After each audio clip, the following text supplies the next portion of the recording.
Some time ago, countless races and demons invaded the Blue Star.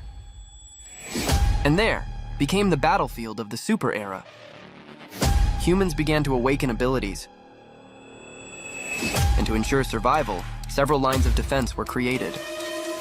And so, the greatest summons in the Empire's history began. And I returned from the dead to save my kind. Because the night is coming and humans have no way out anymore.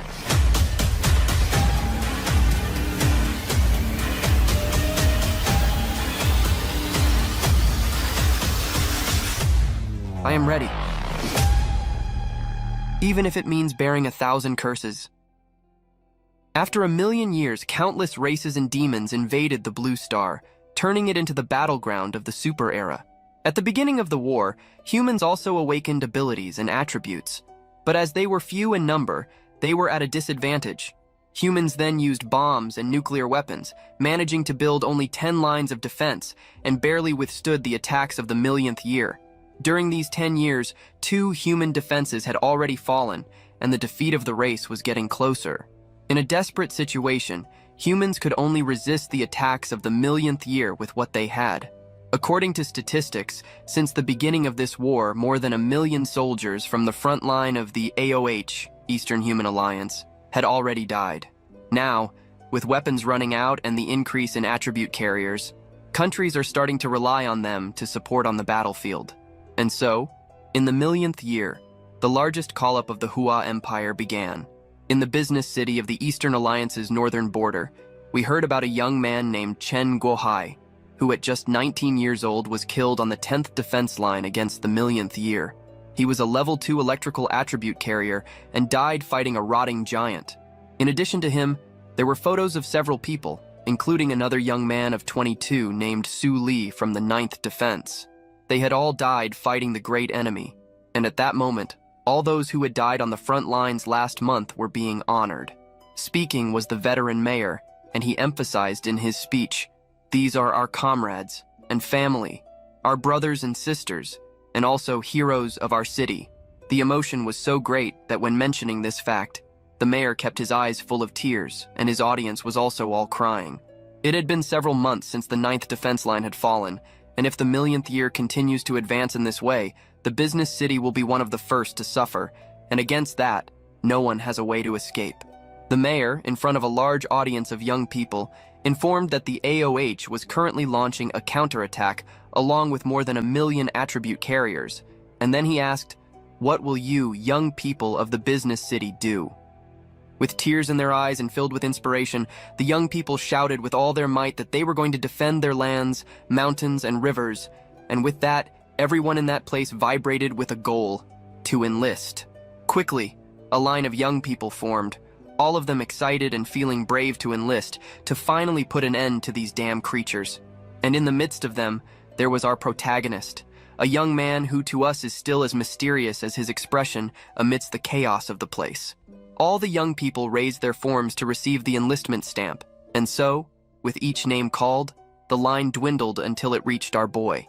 The officer then called our protagonist, Nan Ziying, 20 years old, who was currently studying architecture, and asked, "So, do you want to enlist and go to the front line?" And it was his answer that caught everyone's attention at the site. No one there was expecting a no. That's when he explained, "I prefer to stay in the rear and help with logistics." People still looked shocked, questioning why he didn't want to go to the front line, because those who stayed in the rear were usually old, women, or children. So to everyone, the young man was afraid of dying, and for the other boys wearing the same uniform, this was considered shameful. One of the young men next to him frowned and said, "Nanji, you're healthy and have good grades, and now, when the country needs it most, you want to hide in the rear?" The young man even pointed out if our protagonist had forgotten the atrocities these creatures were doing to their fellow countrymen. Coldly, Nanji turned to the man affirming that he hadn't forgotten, but this was the choice he was making.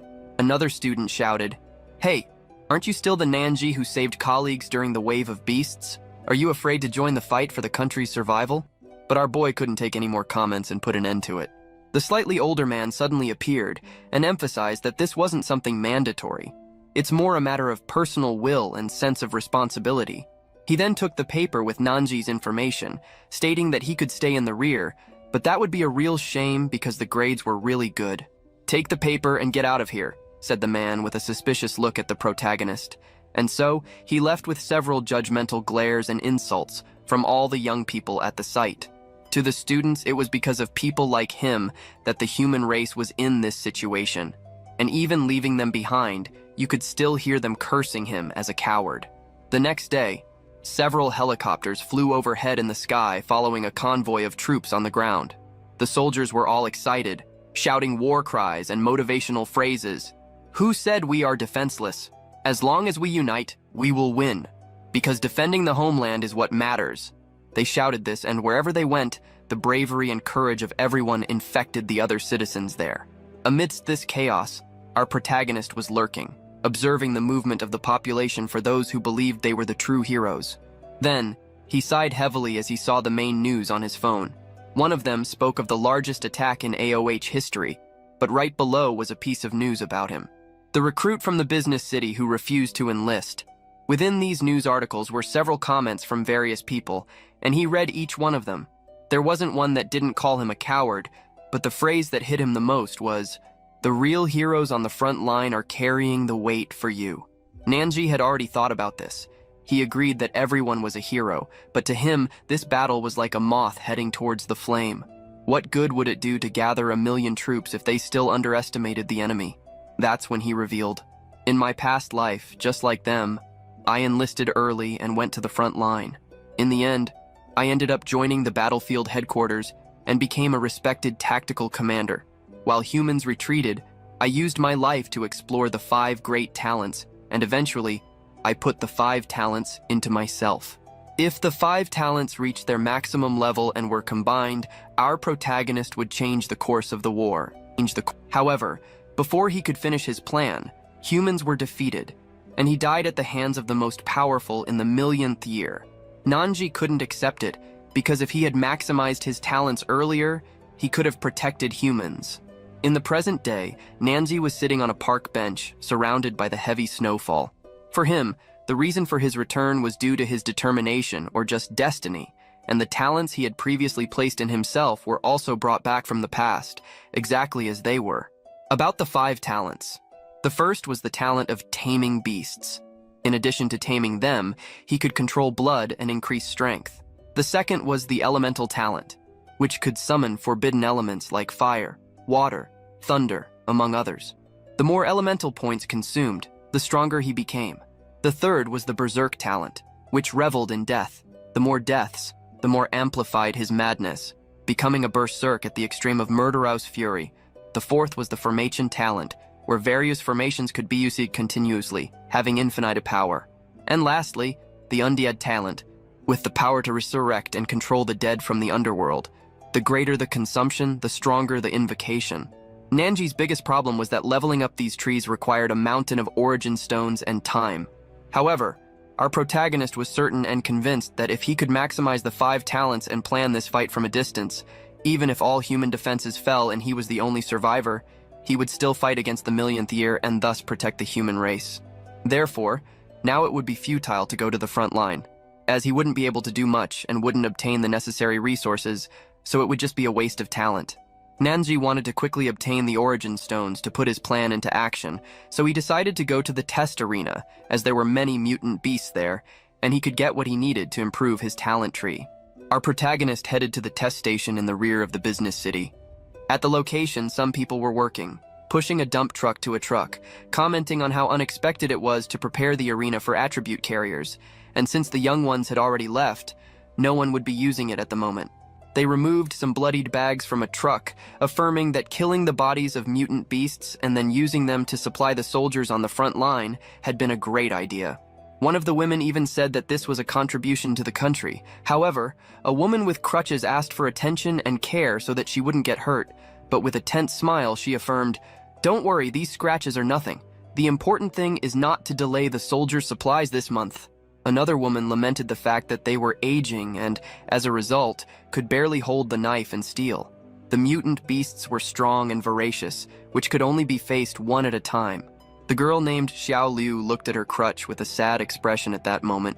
But her daydreams quickly disappeared when Nanzi arrived, asking to train in the test arena. Scratching the back of his head, he said, "You need help here, right? I can handle these mutant beasts." The girl gave him a cheerful smile, affirming that would be great because they were really worried about it, and then she asked him to follow her to change clothes. But the other women, looking over their shoulders, just wondered why there was a boy in the test arena at that time, but soon their expression changed. "Wait a minute, isn't this..." Then, he paid something from his pocket, remembering where the young man was so familiar, and then showed on his phone that he was the guy who didn't want to go to the front line. The other woman looked scared at the phone, asking what he was doing there. However, they decided to draw their own conclusions, stating that it could be to make up for running away, but the reality was that they shouldn't care about that because they needed help, and these creatures were tough, but then they really wanted to see how long the coward would last. It didn't take long for a sword to pass, scratching the ground and causing an annoying noise. Awkwardly, the girl holding it couldn't bear it anymore, but had brought it for him. She emphasized that the mutant beasts were dangerous, and he needed to be very careful.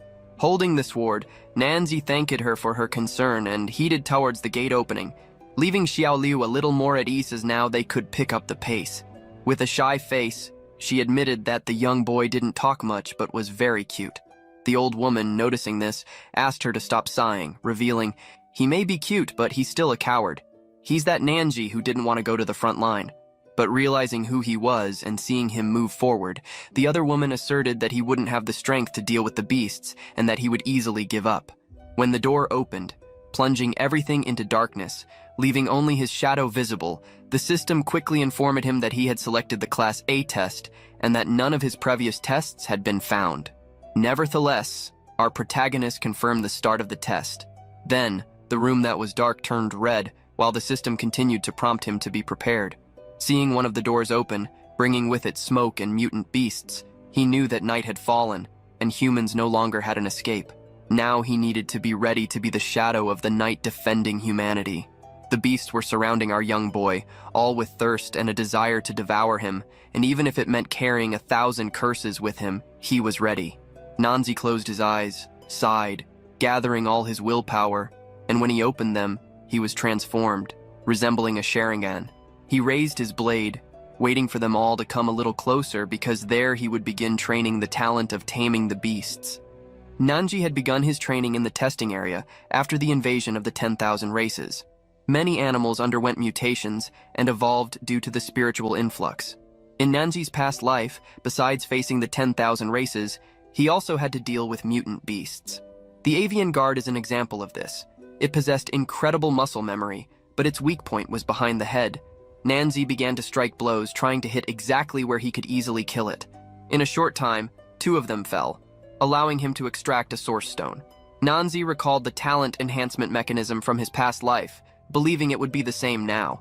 He needed to kill a beast to extract the source stone, and at the same time, enhance his talent to be able to dominate more beasts. After cleaning himself of blood, he prepared to face the various creatures in front of him. Aiming at the vital points of each attack, it shouldn't be difficult to eliminate them quickly. He proceeded, ignoring the shrill roar of one of them as he advanced with his sword. He kicked one that tried to bite him, and then kicked another in the head. Crouching, he strategically planned to deal with the creatures, starting with the ones interfering from above. He walked before them, beheading them one by one. The system counted 5 more monsters subdued, and he realized his efficiency had increased. Suddenly, a loud roar caught his attention. Looking back, he saw their leader, the avian guard Empress, swiftly approaching him. The monster's beak was closing in fast, and Nanzi knew that in his current state, dealing with her would be really difficult. He dodged, knowing he couldn't face the creature head-on, but rather aim for its vital points. He struck again with force, but it seemed in vain. "Ha, she's tougher than I remember from my past life," he said, still facing her. He paused, prepared himself, and ran again because he needed to catch up to her once more. Outside, the 2 women still waited for the break to end. Xiaolu noticed their expressions and asked why they hadn't gone to the cafeteria, but one of them asked her to relax, as they would see how long he could last inside today. They were certain he would try to escape, expressing their frustration that such behavior couldn't go unpunished, especially since they were already in the 8th front line while his city was in the 5th. So, their goal was to catch him if he tried to flee.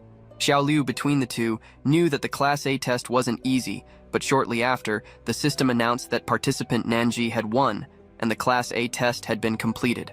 Wang was satisfied, believing that the quick completion of the test indicated he had given up, something that had never happened so quickly. As she spoke, the other two women were wide-eyed. Then, Wang was struck in the face by something heavy, causing her to fall to the ground and scream in shock at seeing how Nanji was. He had won, eliminating 2,000 units. His body was exhausted, his face bloodied, and his clothes torn. "How did you end up like this?" the women asked, still shocked. "Did you pass the Class A test?" He lowered his head, confirming it, and the dirt on his face was visible. He kept walking and said, "The bodies of those magical creatures can now begin to be processed." Xiaolu looked back and asked the women to start organizing the processing, all surprised by the quantity.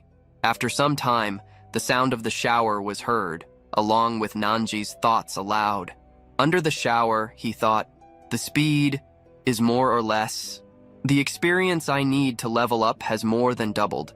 It seems that facing just the first floor of the test arena won't be enough to reach level 3 Beast Tamer." As he showered, the war bulletin was announced over the speaker. The new round of attacks was about to begin. He let the water run down his face, cleaning all the dirt from the arena, and thought, "The level 7 Lightning Sun and the level 16 Flame Giant are already on the front line. In my past life, these guys died as soon as they arrived, intensifying the battle on the front line and increasing casualties.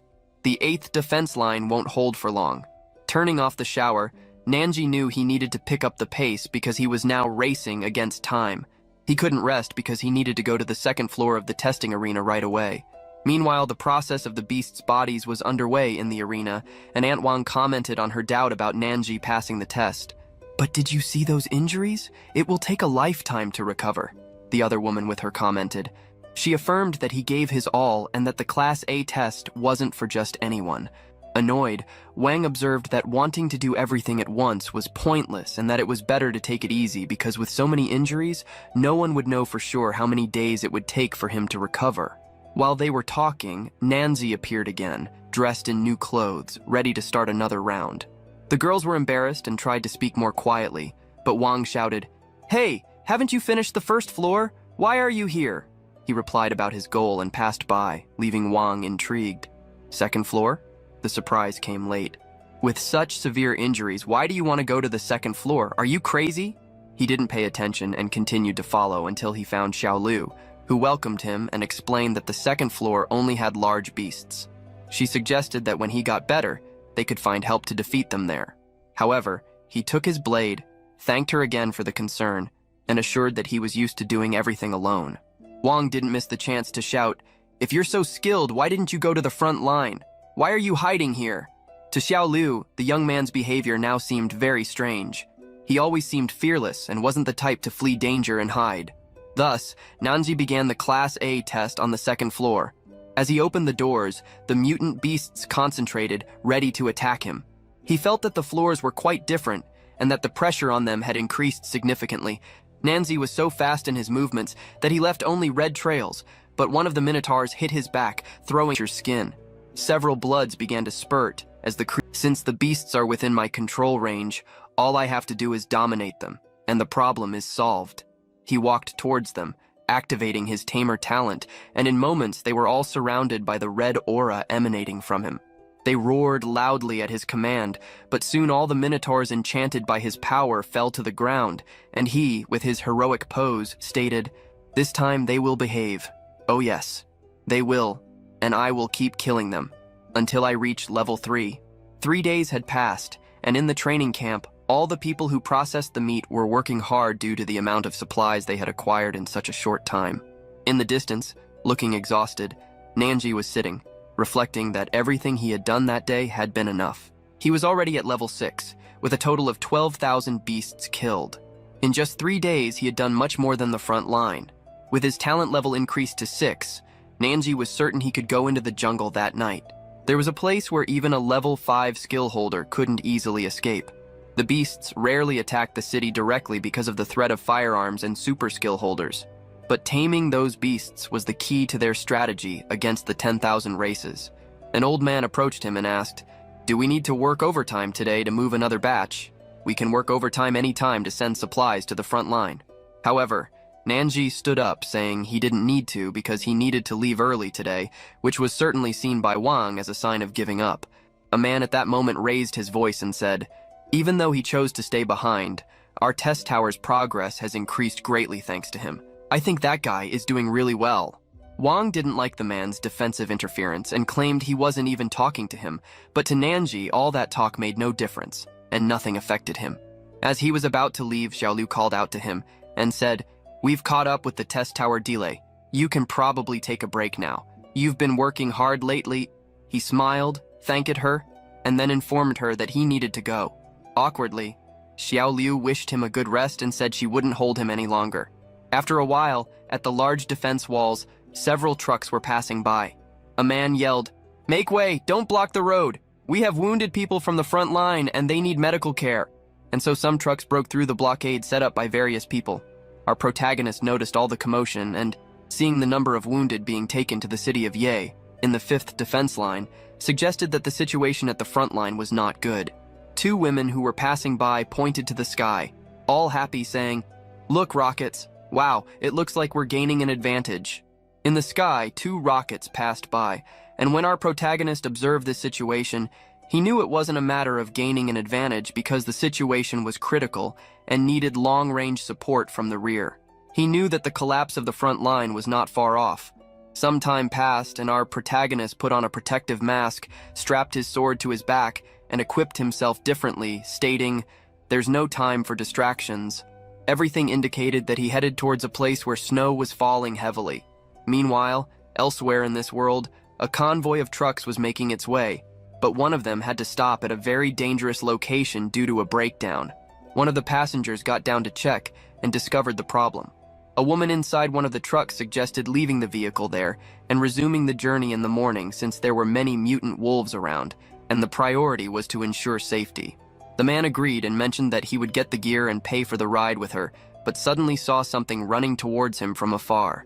The person was moving swiftly past all the trucks like a shadow. The blonde woman from the truck immediately asked, "Who is that? Who's leaving the city at this time of night?" Worried, she warned about the great danger he could face as there were giant wolves ahead, but he continued on. The short-haired brunette woman beside commented, "Little sister, the director has been calling multiple times. The city hospital is full of frontline casualties. They urgently need our medicines." In response, the other said, "But even driving may not guarantee our safety. Leaving that person there could be dangerous." The girl explained how that area was a den of giant wolves, and how it would be risky if the wolves attacked, as the medicinal herb collecting team didn't have any defense equipment. She emphasized that they had over 10 years of experience in this situation and had seen many crazy and delirious people, and now they couldn't deal with that. Accepting her argument, the woman prepared to resume the journey when they heard a strange noise. She turned to the side and heard a loud cry for help. Through the rearview mirror, she saw a wolf closing in on the man they were supposed to give a ride to. Her companion immediately shouted, "Drive the truck! There's a giant steel wolf behind us." However, it seemed to be too late, as on the glass, about to shatter, there was a creature resembling a wolf, with red eyes and a mouth full of large teeth. The woman positioned herself, holding her weapon, and asked her little sister to act quickly and drive. Focusing on her aim, she then opened fire. The sound of gunfire echoed in the distance, catching Nanji's attention. He thought, "Gunshots? They're coming from the direction of the collecting team." But the shots didn't just attract his attention because as he turned around, he saw shadows approaching, revealing multiple red eyes. "They're not only attacking there, but also have a pack ambushing me here. This works in my favor as it saves me the trouble," he thought, staring directly at the pack. While being surrounded by several beasts, he noticed they had become more cunning with the increased concentration of spiritual energy. Back at the convoy, smoke from the gunfire escaped through the cracks in the glass, and the wolf remained intact, growling loudly. The woman reloaded her weapon and warned her friend Zhao Nan to be very careful. Zhao positioned herself again, ensuring she was okay but would take the opportunity to escape.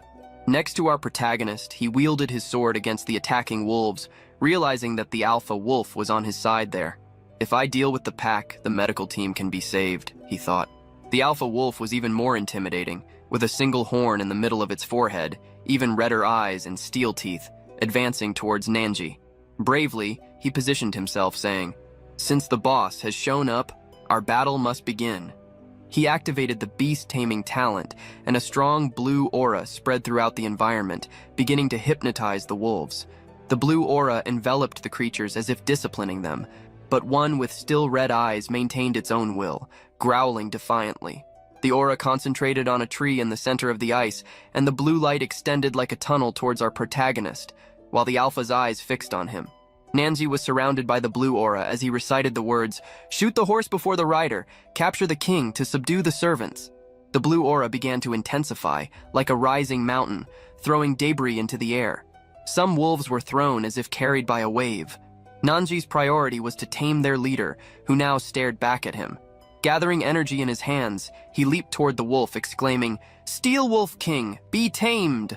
The light began to intensify over the great alpha wolf, whose red eyes now turned blue, the same color as Nanji's energy.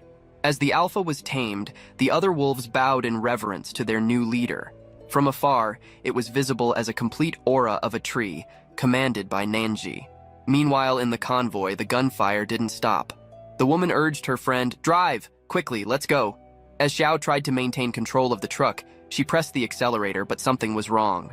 The vehicle wouldn't start, leaving them in an even more precarious situation. Terror filled the brunette's face as she stated that they were in trouble now. The wolves continued to strike the truck and growl loudly, terrorizing everyone. With constant impacts, the vehicle's glass broke, revealing the mouth of a huge mutant wolf.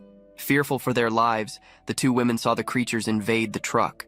However, the brunette woman noticed something strange. Despite the invasion, they weren't being attacked. With astonishment, she exclaimed, "Am I seeing things? Why do these mutant wolves look cute?" The wolves had blue eyes and closed mouths, as if asking for affection. Then, they began to move away in the opposite direction, as if being called by someone. The two women, perplexed, watched the scene. All the wolves were responding to Nanji's dominion call. In the distance, they saw the strong blue light, and Zhao commented, "The person who just passed. Did they tame those huge mutant wolves?" Her friend widened her eyes and replied, "A single person tamed thousands of wolves? This beast mastery is incredible." Meanwhile, Nanji sat down, analyzing his stats. He had reached level 7, with 27,000 kills. Recognizing the value of source stones, he decided not to waste them on taming. With a smile, he addressed the wolves beside him. "I don't expect..." Nanji still had 3 uninhabited areas answered, seeing an urgent message from the factory. "Emergency meeting!" He wondered what could have happened. Meanwhile, people began to gather at the test field in the Ye City branch. Someone in the midst shouted, "All of you at the Ye City branch, you've truly been a disappointment. We thought that with your rapid progress, you could alleviate more pressure from the front line." Xiao Liu ran forward to where the person was speaking out. The one shouting was a slightly older man, accompanied by 2 security guards. He wiped his mouth before continuing, "But it seems you struggle even with slightly higher-level mutant beasts." Another man tried to justify to the officer, explaining that it was the first time the city had dealt with level 4 or higher mutant beasts, and that the factory was currently filled with elderly from the rear. "Handling these advanced mutant beasts may take a bit more time for us to get used to," he said, before being interrupted by the officer. "Time?" questioned the officer with an irritated expression, then shouted at the man, asking if they understood the gravity of the situation, stating that frontline troops were nearly starving. The officer, raising his voice even more, pointed his finger and exclaimed, "The stock of mutant beasts in the rear is dwindling. To supply the frontline military needs, we must start with these higher-level mutant beasts." Everyone there was shocked by the officer's rudeness, but the one receiving all the scolding affirmed that they understood, albeit with apprehension, and then said, "We will soon send more people from Ye City to continue this difficult task."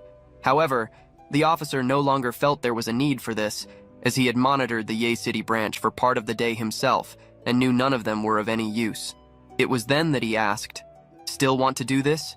You're not trying to delay military supplies and have the whole Ye City punished, are you?" At that very moment, Xiao Liu had managed to reach the spot where the officer was and spoke, "Officer, these high-level mutant beasts are almost at level 4, which is already beyond Ye City's capacity." But he didn't care, stating that the city was slowing down the entire progress. reminding that even our protagonist, known as the deserter, had also come to this city. With a mocking and authoritarian expression, he commented, "Yi City truly lives up to its irresponsibility. You are incapable of taking any significant responsibility." However, this kind of arrogance was not well received by Aunt Wang, who angrily stated that she couldn't stand to hear such nonsense properly. She pointed her finger and shouted, "I've heard enough from you. Do you think you're special just because you're an officer? You call us irresponsible? My husband and 3 sons died on the front line for our country. Is that what you call irresponsibility?" Wang had tears in her eyes, a mix of anger and memories of her family's loss. But she didn't back down and continued, "We work non-stop shifts just to meet the supply schedule. How dare you belittle all our efforts with a single contemptible comment?" In response, the officer just snorted, finding it all very boring, and then called for one of his guards, "Sheru." Instantly, the big man with glasses stood in front of the crowd, radiating energy in his hands and asking how she dared to disrespect an officer like that. But the courageous woman challenged him, "What are you going to do?" The bodyguard clenched his fists ready to strike when suddenly our protagonist arrived with all the force in the world and punched so hard that the guard's head lifted, glasses fell, and drool dripped. The officer was completely shocked by this outcome. Our protagonist was responsible for this while asking, "Officer, let's avoid violence because of an argument." The city people were excited because finally, Mr. Nan was there to defend them. The city leader turned to our protagonist thinking, "It's him, Nan Ziying? What is he doing here? He took down a level 5 ability bearer with a single move? Has he also awakened his talent?" At that moment, the officer stared at our protagonist, questioning who he was, quickly pointing a gun in his direction and saying, "You have a lot of courage to disrespect your superior. You, people from Ye City, are you planning a rebellion?" Ziying stared back at him intensely, recognizing that officer. So it's him, thought our protagonist, starting to remember a traitor who had profited from the war. With vivid memories, he said to himself, "He was identified and globally executed after I spent 12 years in the battlefield of the 10,000 races. The bloodsucker of the supply line, Lin Yukai." In his previous life, Yukai had been smuggling various military supplies from the rear to the front line, causing significant losses when he was discovered. The officer must have noticed Ye City's processing speed, intending to take down more high-level mutant beasts through the city's efforts, filling his own pockets in the process. So it was no surprise to Ziying to see him there. Our protagonist, seeing a gun pointed at him, thought, "I need to deal with him, but before that I must exhaust all his resources." It was then that he said, "Officer, there are no rebels here looking to cause trouble." People began to voice their support for his words, starting to shout about how everyone was hardworking and no one there was irresponsible as they were being accused. Some couldn't understand why a gun was being pointed at them, questioning if the sacrifices of their family members on the battlefield weren't enough. Everyone's relatives had been recruited and sent to the front line less than a week ago, in addition to the large deaths that occurred last month. Hearing all the murmurs from the people, Officer Yukai gritted his teeth as he was questioned about what he really wanted from the population there. "This won't end well. I thought they were just old and weak, but it seems they still have some youth," he thought, irritated. However, the officer stared, seeing our protagonist and how familiar he seemed. That's when he shouted, "Right! You're that deserter from Yi City in the news, Nan Ziying. You coward was hiding here, refusing recruitment and daring to attack and injure a soldier. We could execute you right here." Ziying approached one of the guards with a sly smile and affirmed that he really didn't care about it. But the guard should know that he processed tens of thousands of mutant beasts in the testing tower, and if he died, the supply progress would slow down even more. This information surprised both the city official and the officer, who had similar thoughts. What? So it was Nan Ziying, the ace of slaughter. In a serious tone, our protagonist then began to speak. "These high-level mutant beasts can interfere with human minds with their malicious energy. Other test fields also struggle with them, which is why you came to try your luck in Ye City, right? I would even like to take on this task, but since the officer wants to kill me, there's not much I can do." The officer couldn't help but notice that the cowardly deserter was really familiar with mutant beasts. And with that, Ziying had managed to turn the tables against him. The officer looked at the city official thinking, "Judging by everyone's reaction here, what he's saying doesn't seem false. Why not go with the flow?" Seeing that our protagonist was willing to take on the challenge, and that this would be perfectly convenient for him, The officer gave a slight smile and said, "Very well, I hope you're speaking the truth. Let's make a military oath. Tomorrow I'll send 5,000 level 4 mutant beasts to Ye City's testing fields. If you can process them in a week, I'll let you go unharmed. But if you fail, we'll settle all debts, old and new." And then Ziying didn't even need to think twice, agreeing. One of the people at the scene exclaimed, "Nan Ziying, a military oath! Are you serious? If you fail, you might just—" But this conclusion was interrupted by our cute girl, who slowly approached with her crutch asking, "Can you really do this alone? We can help." Ziying, with a gentle smile, asked everyone not to worry about him, as he would handle it, although it might be tough for everyone. He recalled one of the beasts in his thoughts and commented to himself, "Even among level 4 mutant beasts, this type is among the strongest, with high defense and strong mental disruptions. Not just as supplies, but the materials are also precious. Lin Yukai, that dog, he would really do anything for money. But thanks to him, these beasts are the perfect material to enhance my Asura talent. First, I'll slaughter all the beasts, enhance my talent, and then exterminate Lin Yukai and his connections once and for all." The next day, the logistics group people were at the port, where there were several containers, and one of them stated that Officer Yukai's 5,000 level 4 mutant beasts had been delivered, and the Ye City branch needed to verify and sign off on it right away. So, Xiaolu took her notebook and began to inspect the containers. The chubby guy, responsible for the delivery, was accompanied by a guard, and he started reading the work order. The logistics soldier of Ye City Division, Nan Ziying, has been tasked with processing 5,000 level 4 mutant beasts. He must complete this task within a week. According to wartime regulations, Nan Ziying, as a logistics soldier, will be subject to the authority of military supply officer Lin Yukai. While the chubby guy read the mission given to our protagonist, Xiao Liu tensed up, and others stopped to listen. However, our protagonist remained with his back turned, listening to the chubby guy say, "You are being charged with insubordination, inciting worker riots, and attacking an officer. Any delays will result in combined charges without the need for higher approval. You will be executed immediately. By firing squad." This process very much. At that moment, Ziying grabbed the clipboard that the chubby guy was tapping on his shoulder, turned to him with an intense and terrifying look, and stated that the chubby guy was talking too much for just a messenger. The bodyguard found it to be a challenge and was already moving towards the insolent kid when the chubby guy just laughed, saying it was all fine and that they should be more indulgent with those who were about to die. Then he said, Hey, Nan Ziying, let the show begin. I'll be here waiting for you." Not long after, the city official arrived, informing that since the monster levels were higher, handling these mutants required the use of anesthetic smoke, so everyone put on their masks at that moment. However, the main components of the anesthetic had been sent to frontline field hospitals, and they didn't have many at the location at that moment, even expressing uncertainty if they would have enough doses. So, he asked our protagonist to be extremely careful. With everything understood, he headed to the location along with Xiao Liu. One of the bodyguards, seeing Ziying's confidence, commented to the chubby guy, "Hey, don't these mutant beasts trigger mental attacks? Most test fields would avoid them at all costs. How come he seems so confident? Could he be a psychic?" However, the robust man warned that he had already tested his psychic abilities on that kid before, and he showed no reaction to mental power. However, level 4 mutant beasts have strong mental powers. Even the chubby guy found them overwhelming, so the only thing they could do was wait to execute Nan Ziying. The mere idea of this execution made the man laugh, thinking about the pain it could cause, and then he commented, "But he'll probably be insane by then, unable to consciously feel the fear of death approaching. What a pity. But come to think of it, the boss is really petty. He didn't like that I took a little more. To think he would trust a deserter, what a waste of time." The man looked at the guard with all his monstrous aura, his intense gaze as if he was pleased with everything he would do, and said, "After I execute this kid, all that loot will come to me. The boss sent him to oversee everything. You know how to report back to the boss, right?"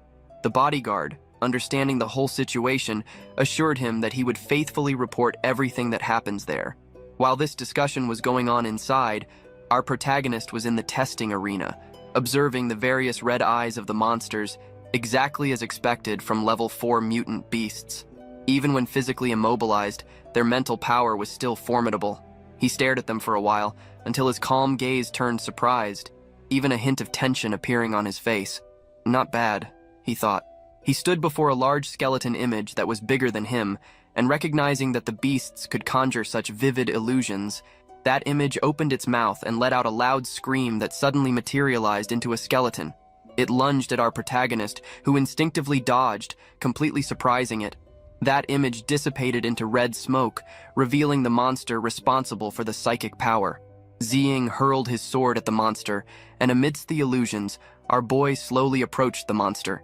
He leaped and struck its head, asserting, "Nice try, but save your efforts. They're just illusions." With several monsters already fallen around him, he withdrew his sword from the monster, saying, "Until you can control me mentally, you're just stationary targets to me. I need more dark energy to enhance my Asura talent. You better show your true talents." At that moment, something caught his attention. Next to him, a kind of dark smoke began to form, leaving him surprised. "I like this," he said as he prepared for the newest assault. However, his eyes widened in surprise as he heard a voice say, "You're too tired. Let it all go. Life should be lived more easily. Think of the price you've paid. Think of those who died." The monster had triggered the memory of Ziying's father's death, but the voice continued. "Is it worth it? Given the immense power of the 10,000 races, how can you seek revenge? Protect humans. To decide." He holds the smoke, pulling that translucent thread of darkness, as if he were holding the monster. "Strengthen my body and mental power, and this dark energy will be the fastest shortcut to enhance my talent." Meanwhile, in Yukai's quarters, he was shouting into the phone. "What? They're still pushing for the product delivery?" Where demand for products was becoming more urgent, as if not only the country of Hua but also other countries were in worse situations on the front lines. He thought it would be best to make some quick money while he had the chance. Otherwise, all the mutant beasts he had worked so hard to prepare would go down the drain. At that moment, he thought about his subordinates and how they had a big appetite, which was already annoying him. He still needed to be careful in dealing with the secret investigations of those military dogs. Yukai drank all his wine in one go, thinking that all this was actually giving him a headache. His phone rang again, and the woman with a mischievous smile picked it up to hand it to her boss. However, Yukai's mind was far away, thinking, "Damn, where can I find a stable place to deal with high-level mutant beasts?" The woman sensually approached Yukai to return the phone, and the person on the other end of the line said, "Sir, about the military order placed on the Ye City branch regarding their task." Yukai, losing what little patience he had left, asked, "Are those useless idiots so unreliable? Has that guy Nan Ziying been taken care of?" But in response, the man said, "No, sir. We just returned to the Ye City branch today from elsewhere. It's only been 4 days and now they're almost done."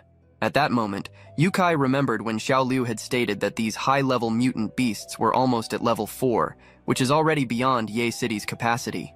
Yukai, surprised by this information, didn't have much of a reaction other than saying, "What did you say? They finished this?" The bodyguard repeated again, "Yes, sir. The task of dealing with 5,000 level 4 mutant beasts has been confirmed as completed. All of this was done by soldier Nan Ziying. He carried out the slaughter." Yukai was taken aback so much that he couldn't even enjoy the moment with his subordinate and yelled into the phone, "How is that kid named Nan holding up? Is he still hanging in there?" The man on the phone informed him that Nan seemed tired and worn out, but was okay overall. However, Yukai asked him to keep an eye on the boy for him, and if he did anything other than killing mutant beasts, the bodyguard would have permission to do what he was assigned to do. Meanwhile, the chubby man had a stern look on his face, not believing that our boy had really completed the task. The chubby man watched our protagonist being taken care of by the team, and remembered that last time, he had clearly investigated our boy and knew that he had no psychic abilities whatsoever. So the big question that remained in his mind was, how did he manage to do this? Meanwhile, Ziying was analyzing his system screen, which provided details about the talent tree. The current level of Asura was 5, with the skill Malevolent Blade of Binding unlocked. The description added a level 1 cutting property to the weapon, ignoring defense to some extent with a duration of 5 seconds. Seeing this information, our protagonist couldn't stop thinking, "In these past few days, both my physical and mental strength have increased. Even though I haven't reached level 6 yet, I've got my hands on the first skill of the Asura talent. Now I can venture deeper into the forest to tame higher-level beasts, accelerating my plan." Suddenly, Tia Wang pointed at Ziying, who looked tired, and said, "Comrade Ziying really earned us some respect. Otherwise, our city would have been scorned by certain people. She was speaking to the chubby man, who started getting irritated with the whole situation, hearing further, "It's clear they couldn't handle this on their own, so they used us. They act like they're the big shots." Ziying observed people saying all those things that he was already starting to forget. He knew someone wouldn't be happy about him completing the task, remembering that the chubby man had ended up being a holder of abilities. Meanwhile, the chubby man thought, "They cut off my source of income, and yet these nobodies have the audacity to insult me. This kid seems suspicious. I need to investigate him again."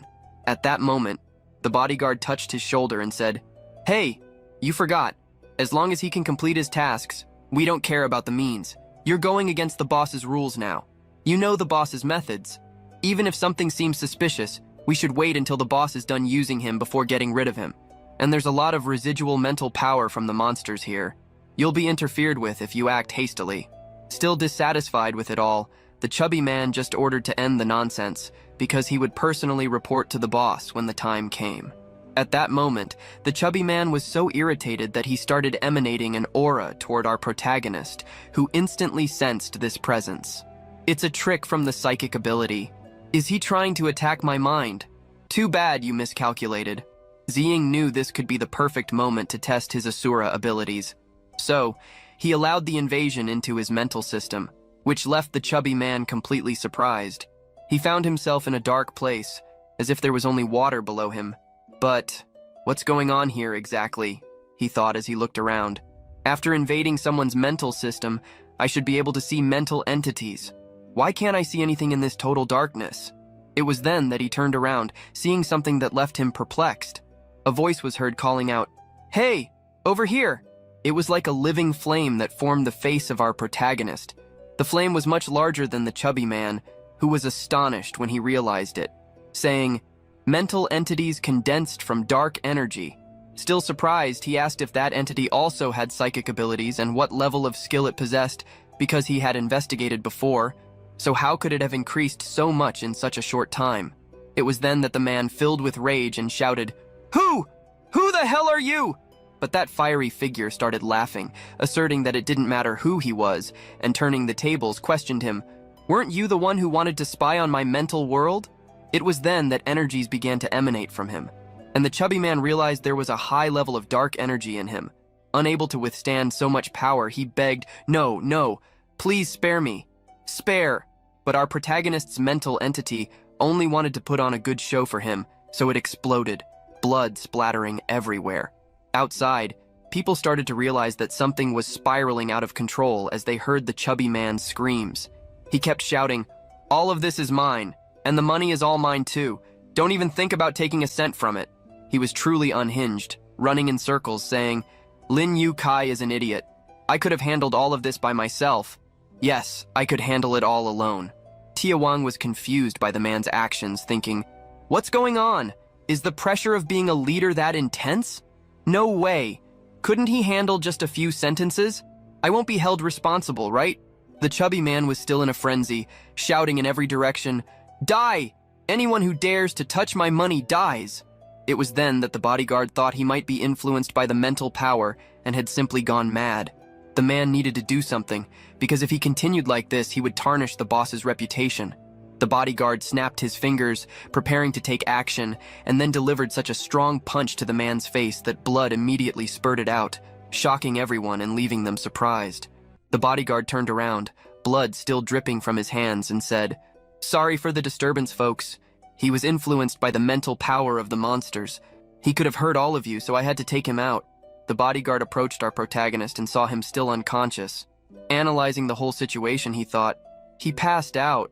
It seems like he really was mentally affected." Seeing Ziying immobile, the bodyguard couldn't help but curse him.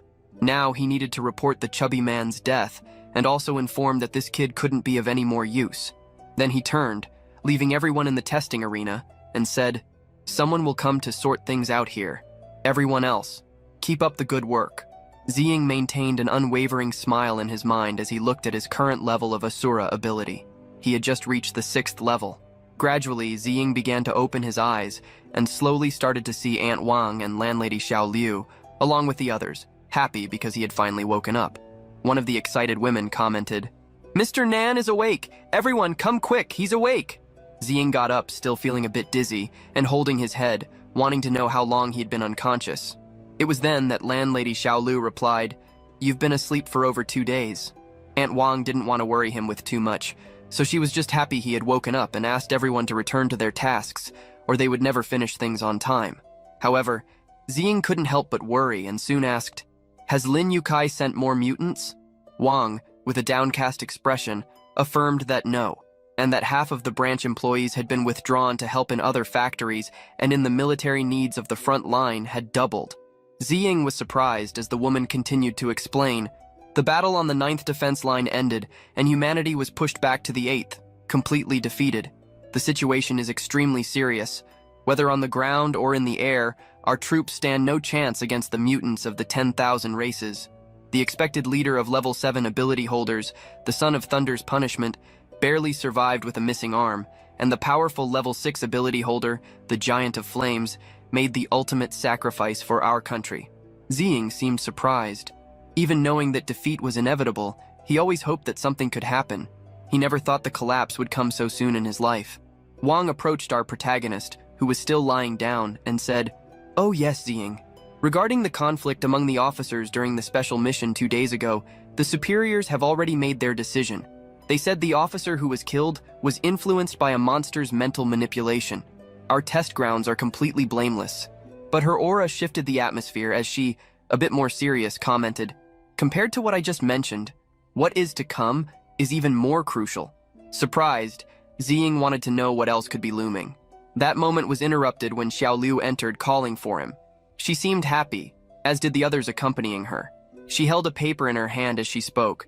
"Including those who went out to help, everyone unanimously elected you as the head of our Ye City Test Tower branch."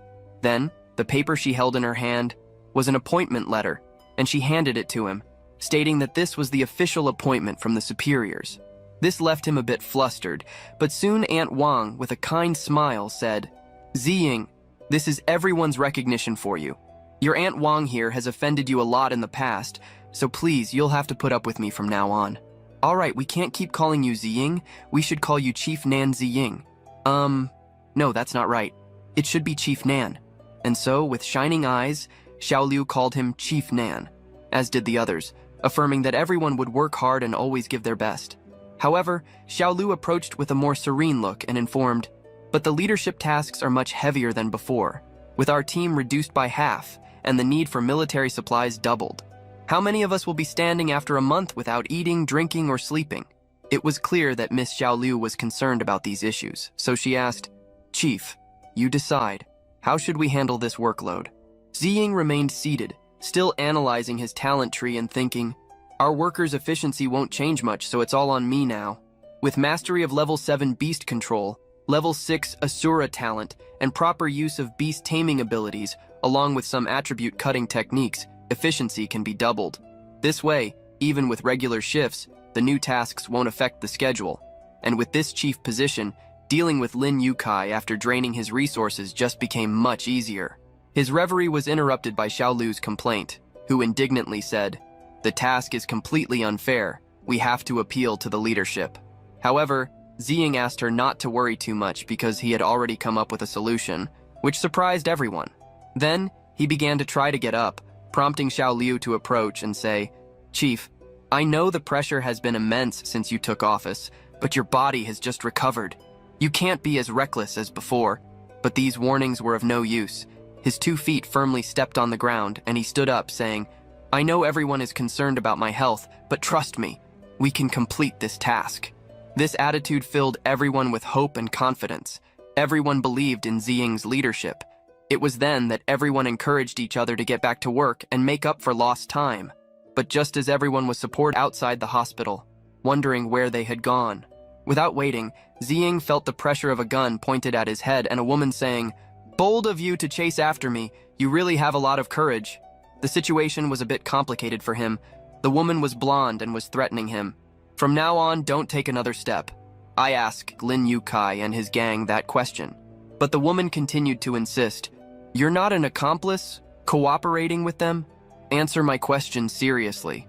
Ziying focused his energy on his hands, trying to seize a moment of advantage to dodge at that moment, and then she fired at Ziying, but what she didn't expect was that he blocked the shot with his own hands. Ziying said, "Who said I'm an accomplice of that trash Lin Yukai? Did you get the wrong guy?" She adjusted her position, not believing Ziying's words, and questioned why he was helping him then. Our protagonist backed away from her attack, stating that he wasn't helping. He was just completing the tasks assigned to Ye City. He then remarked, "Even if he's a worm, a scoundrel, or even a traitor, technically." It was then that she seductively extended her hand, offering a partnership to deal with Lin Yukai together, and introduced herself. "I'm Jiang Yuan from the Supply and Intelligence section of the 8th Defense Line." However, he looked at her hand with a serious expression, then back at her and stated, "I refuse." The woman did not appreciate being confronted in that way. She frowned and said, "So, you're choosing to be part of the problem?" He affirmed that he wasn't. He knew Liu Yukai needed to be stopped, as of eliminating Lin Yukai. This surprised the woman. She couldn't understand what he meant by that. Ziying began to explain, "If you're thinking of getting rid of Lin Yukai, you're only considering two options: murder or internal reporting. When it comes to murder, if there's more than one person on the other side, how would you ensure everyone involved stays silent? Also, don't forget who you are. If the murder attempt fails, what do you think will happen to you?" At that moment, the woman was speechless.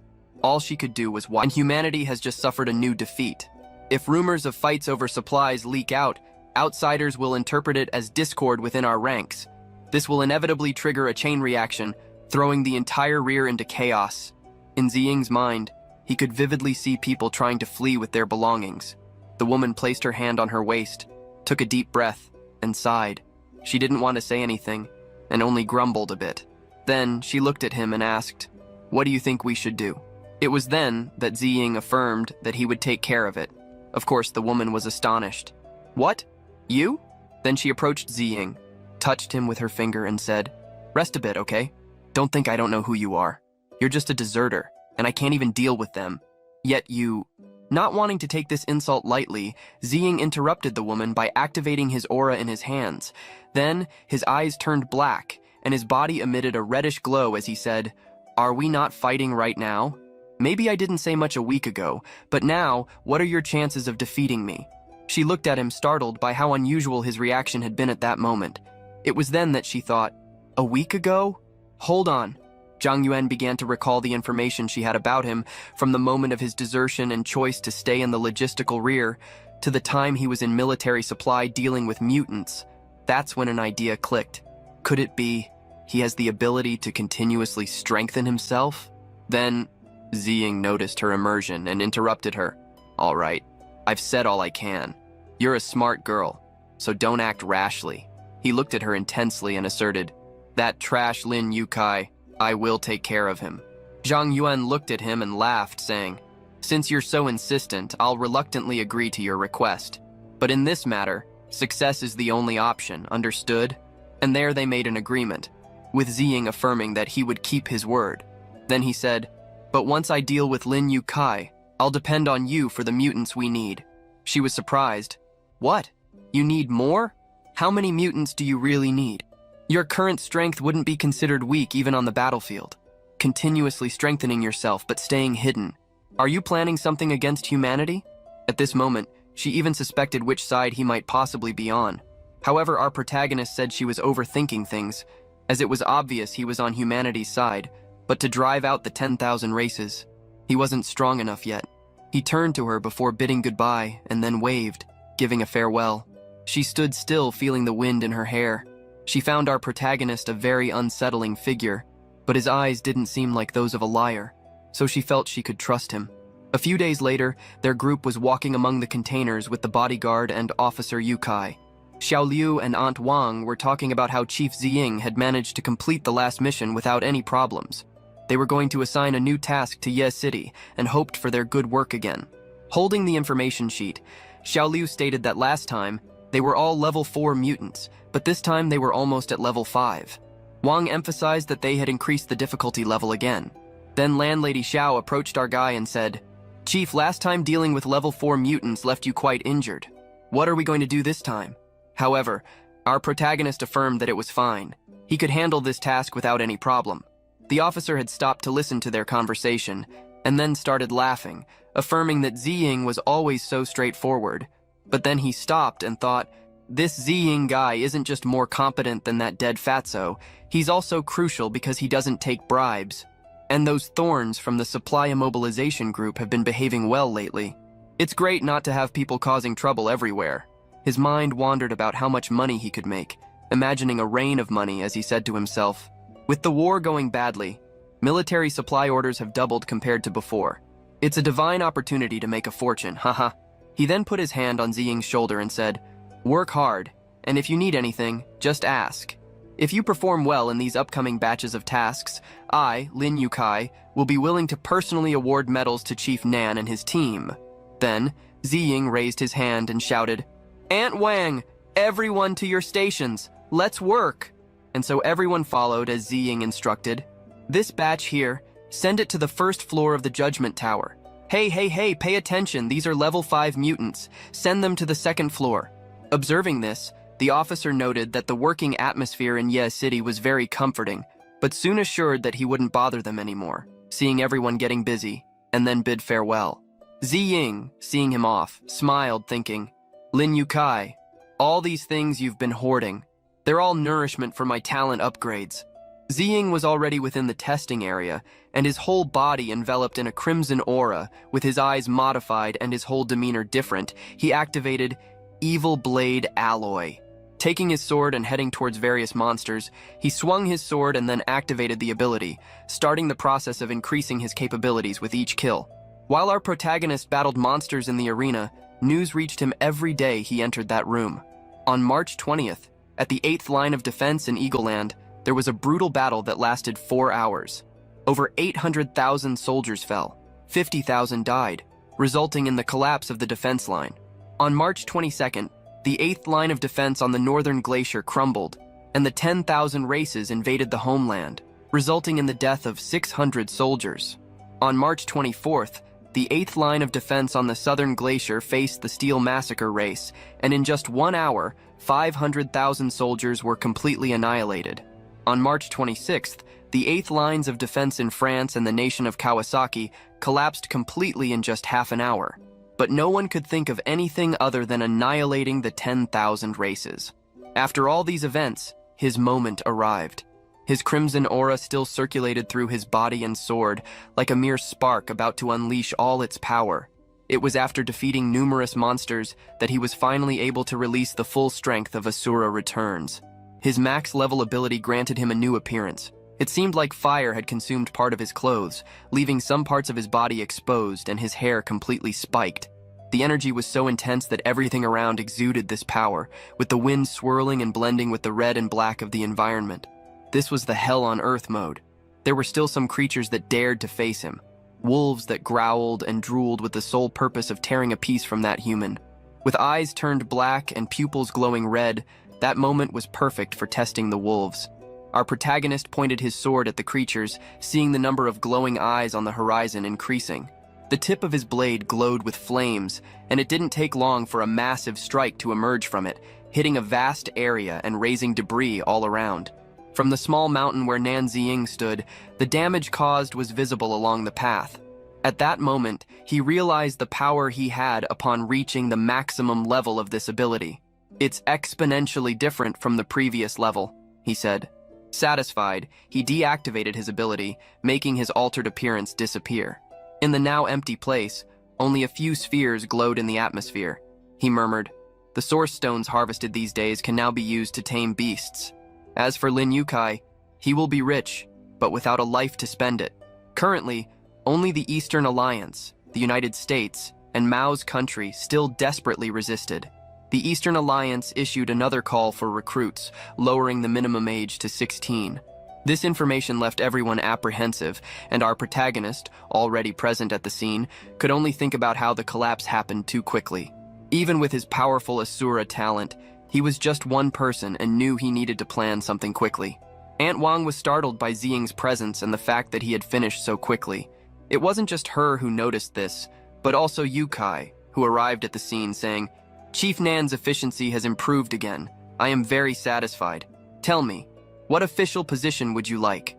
Our protagonist just looked at him with an intense expression and stated, I want yours." This, of course, left the old man surprised and puzzled about what he meant. Even the guard accompanying him was sweating at the thought of having to act against the young man. But then, Nan Ziying smiled and explained, "I want you to go to the northern jungle tonight and bring a batch of steel wolves. Let's deal with these beasts quickly." Yukai had a relieved and somewhat awkward smile on his face, but admitted that the young man had serious resilience, even stating that he had a good intuition, everything he admired. While he praised him, he was caught completely off guard and surprised when the young man bowed in respect, saying, "Then I'll leave this to Commander Lin," to which Yukai replied that he need not worry about it. Even with this friendly attitude, Yukai knew it could all be an act. If by any chance that kid was planning some kind of trick, he would finish Nan Ziying. The young man straightened up again, with a smile on his face and the thought, "With external enemies invading and you as a parasite in the rear, you are beyond redemption." Meanwhile, in the northern jungle, on a full moon night, Nan Ziying was there, wearing his mask as the wind whipped his cape. If I remember correctly, when high-level espers awaken, the 10,000 races will soon launch assassination plots. I must act even more discreetly from now on. For those who don't know, espers are individuals with psychic abilities in fiction plots. As he strategized, some wolves approached him, and at the moment Nan Ziying commanded, "You pups! Call the nearby wolf packs for me." All those animals howled as if responding to him as their leader. The full moon shone over the various red eyes surrounding the icy mountain. Nan Ziying realized, upon analyzing the system screens, that the requirements for a beast tamer enhancement were growing exponentially. He spotted 3 cars approaching his direction, and as they drew nearer, he realized it was Yukai with his entourage. Could this be a strategy to ambush him? The guard driving informed, "Sir, about 1,000 mutant wolves have been detected ahead, within spatial teleportation range." To Yukai, this was a reason to celebrate. While pouring wine over a rabbit woman's breasts and grabbing her butt, he said, "Excellent. Invade. Teleport them straight to Nano's cages. Let's finish this and go home to do other things."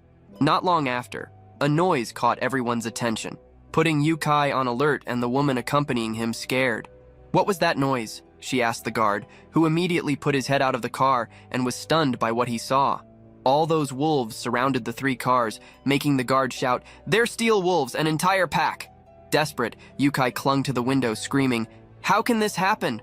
Why was there no warning beforehand? Quick, have the teleporter take me to a safe place."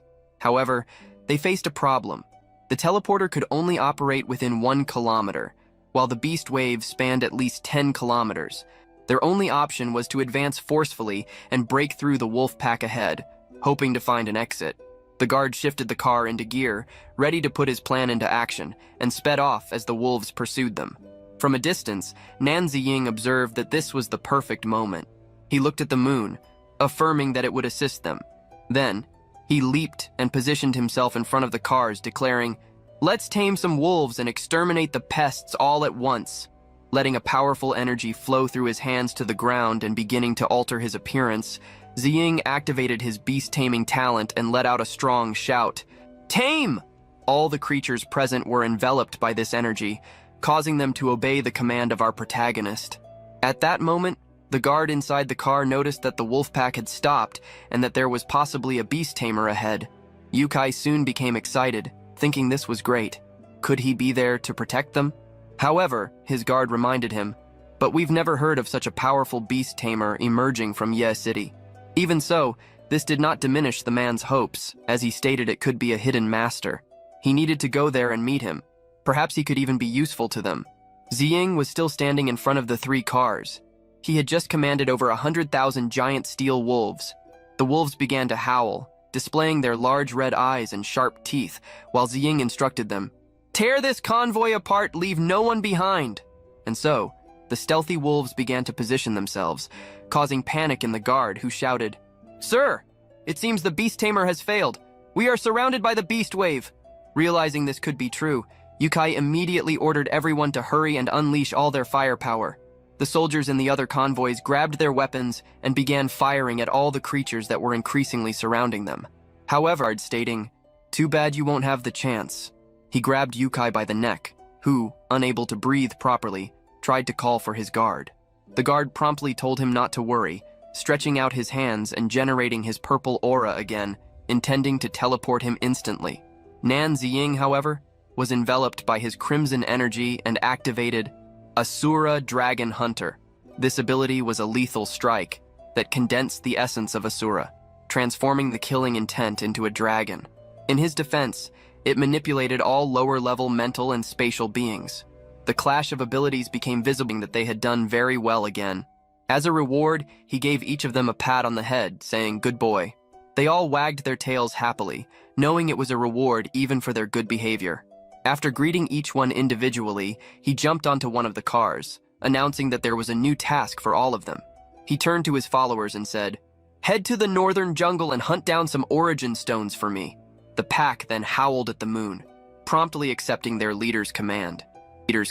Snow began to consume the entire city, and we find ourselves at Ye City's slaughterhouse. Zhang Yuan met our protagonist there, who was eating something on the stairs, and reported, Nan Ziying, Lin Yukai, and their team encountered a tide of beasts next to the northern jungle yesterday. Their entire group was wiped out. His reaction was to keep eating, as if none of this affected him. Irritated by this behavior, she spoke assertively.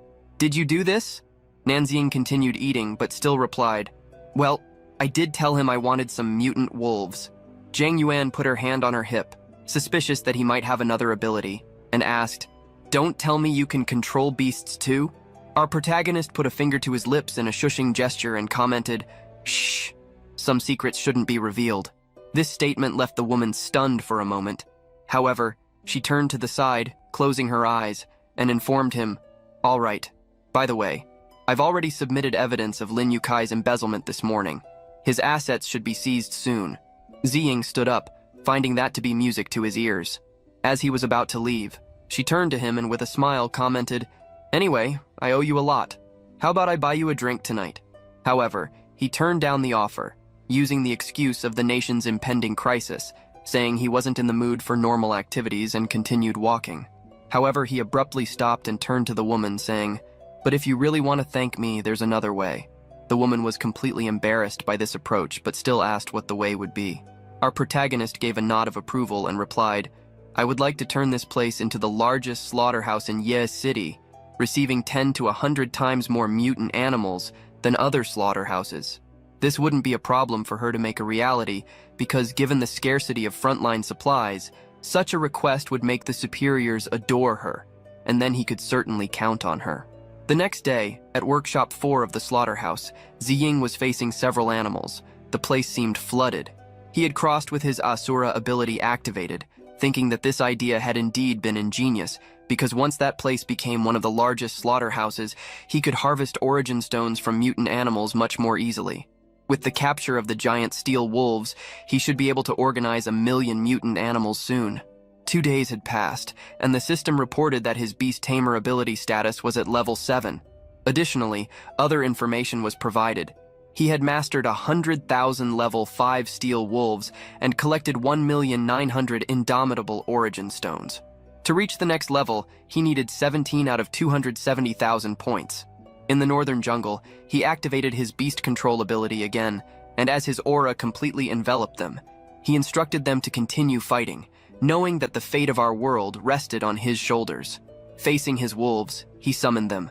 "Today, I, Nan Ziying, invite all of you to hold the northern jungle and defend our blue star together." Gradually, his power spread across all creatures on the icy plains.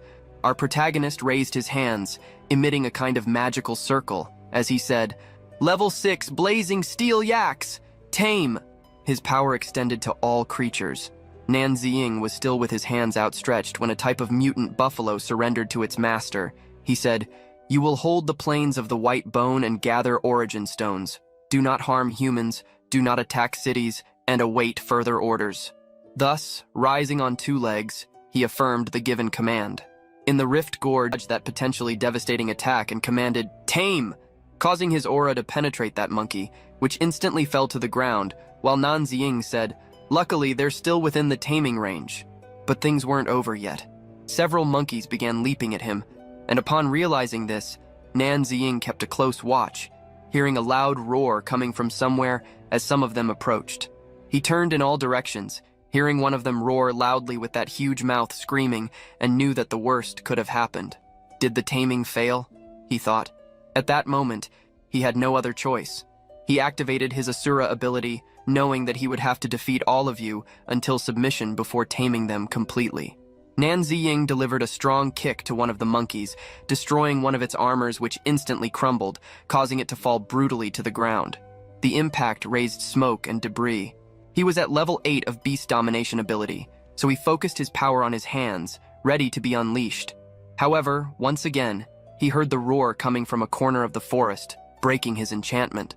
With the creatures free from his power, they seemed even more ferocious, aiming to finish him off. Realizing this, our young man spoke to himself. That roar again. It must be why the taming failed last time. There are so many unruly level 7 monkeys. Killing them would not only be a pity, but also a waste of energy. So, he left the presence of those creatures and headed into the forest. Knowing he needed to take down the leader behind it all, he leaped away, leaving the little monkeys confused, seeing only a red trail in his wake.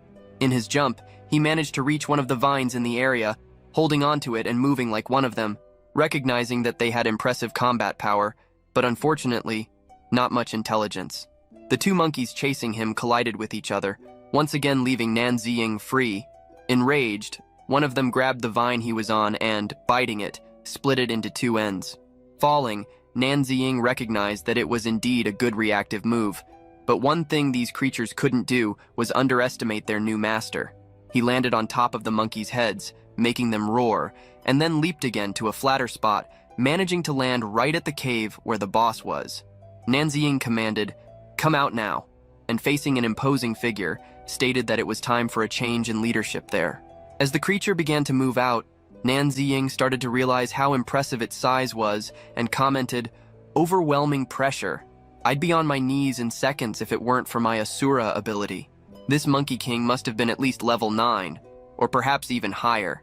And then, swiftly, the Monkey King reached out its hands to grab him, and unable to dodge, Nan Ziying realized its speed was also impressive. The creature opened its mouth full of teeth and drool, wanting to make him its snack. But then, our protagonist grabbed his weapon, trying to escape and declaring, "Ah, you want to eat me? Too bad I'm not an easy meal." Nan Ziying struck the creature's hand, making it release him. His body fell until he landed back on the ground. However, seeing the persistent hand of that creature, he leaped again from that flat spot to the ground. The Monkey King, seeing this, wouldn't let him escape that easily and went after him. The boss's growl caused a strong tremor. Its aura was blue and enveloped its hairy body. It had fallen near where Nan Ziying had also fallen and was trying to get up. The great beast growled, calling him, and he, in response, said, "Ah, you think I'm foolish? Looks like I need to show you who's in charge here." That's when he activated his Asura, Hell on Earth mode, causing all his energy to circulate in red. As he removed his tattered clothes, it became evident that he had unleashed his full power. The wind began to swirl around his body, mixing with his aura. Meanwhile, at the Paranormal Investigation and Monitoring Agency, someone asked, "Ma'am, are you sure about that feeling you had?" Girl, named Chen Kier, was a level 5 aura perception esper, and promptly focused, starting to concentrate something in her hands. Around her, there seemed to be various particles, as she said, "The universe is infinite, giving birth to all things. To observe, enlighten, track time." When she opened her eyes, instead of her pupils, there was the yin-yang symbol, enveloped in black energy. Through her eyes, she could see someone activating the Hell on Earth ability, causing a rupture in the earth and a strong red aura that led them to the end of that hole. There was our protagonist fighting against his imposing creature, the Monkey King, displaying all his strength. As he struck, Nan Ziying smiled. His expression was completely altered, his eyes dominated by red, his forehead with several veins showing, and his teeth sharp.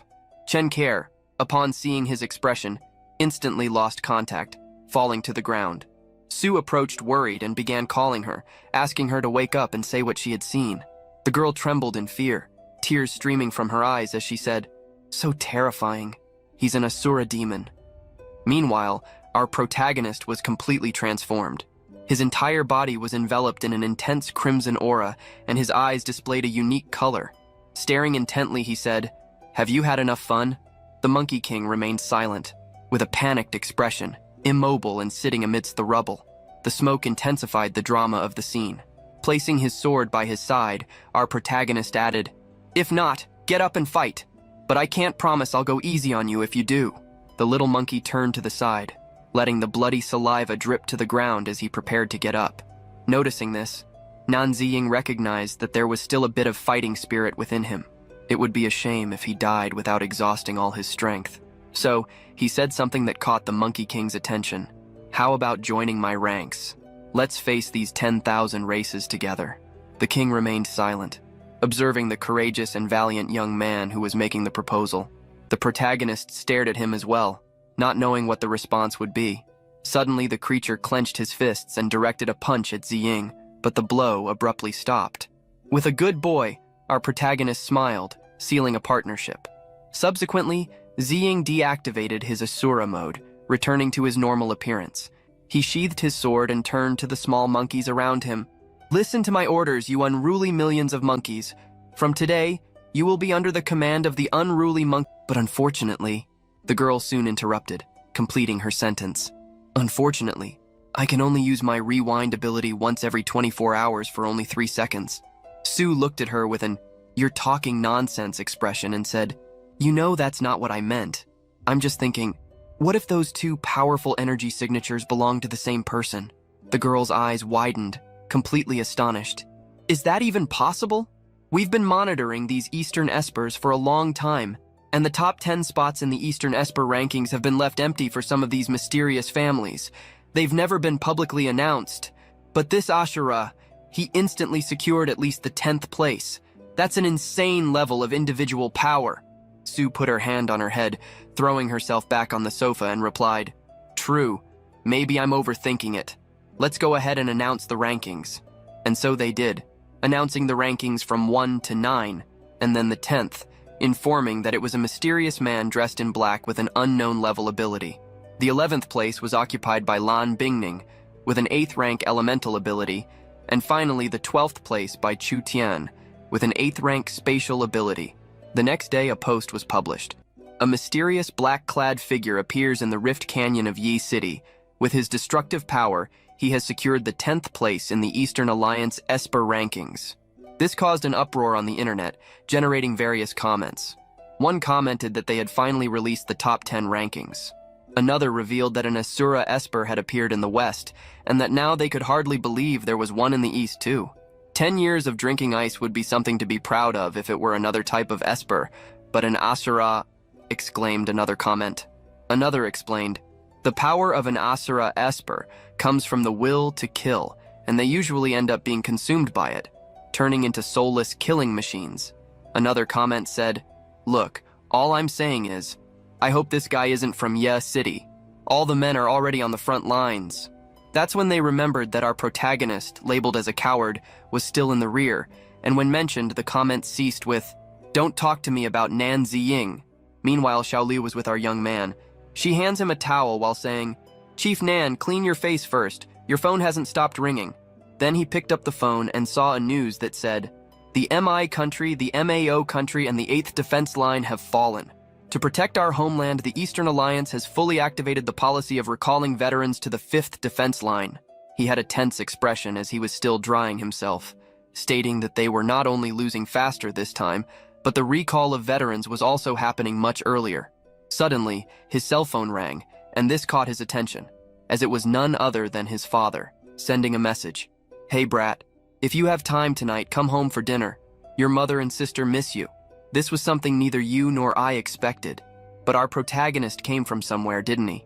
Meanwhile, an older man, dressed in an apron, was cooking something while apologizing to the reporter who was in his home. "My wife, son, and daughter are all coming home for dinner tonight, so I had to cook some dishes. Sorry for making you wait so long. You're invited to join us if you don't mind a simple meal." She looked at him and responded, "You're very kind. We just want a quick interview about the veteran recall." The man took off his apron, going to the living room and stating that she could ask him anything now that he was available. The reporter, Fang Shan, then asked to record while starting her interview. "Mr. Nan Xiangshan, we heard that you immediately signed up for the veteran recall as soon as you heard the news. What were your thoughts at that moment?" He completely changed his expression, becoming more serious as he spoke. "It's my duty." Without a doubt, this was a gift for the reporter, who smiled ironically, and of course mentioned his son.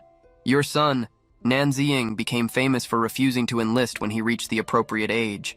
What's your opinion on that? Mr. Nan was silent for a moment, understanding the point she wanted to make. His expression remained closed, but all this was interrupted when his family entered the living room. His wife, happily, said, "Dear, I just arrived at the neighborhood entrance and found Xiao Ying and Xiao Shan." But soon after, she noticed that he was in the middle of an interview and became completely flushed, showing that she was extremely embarrassed.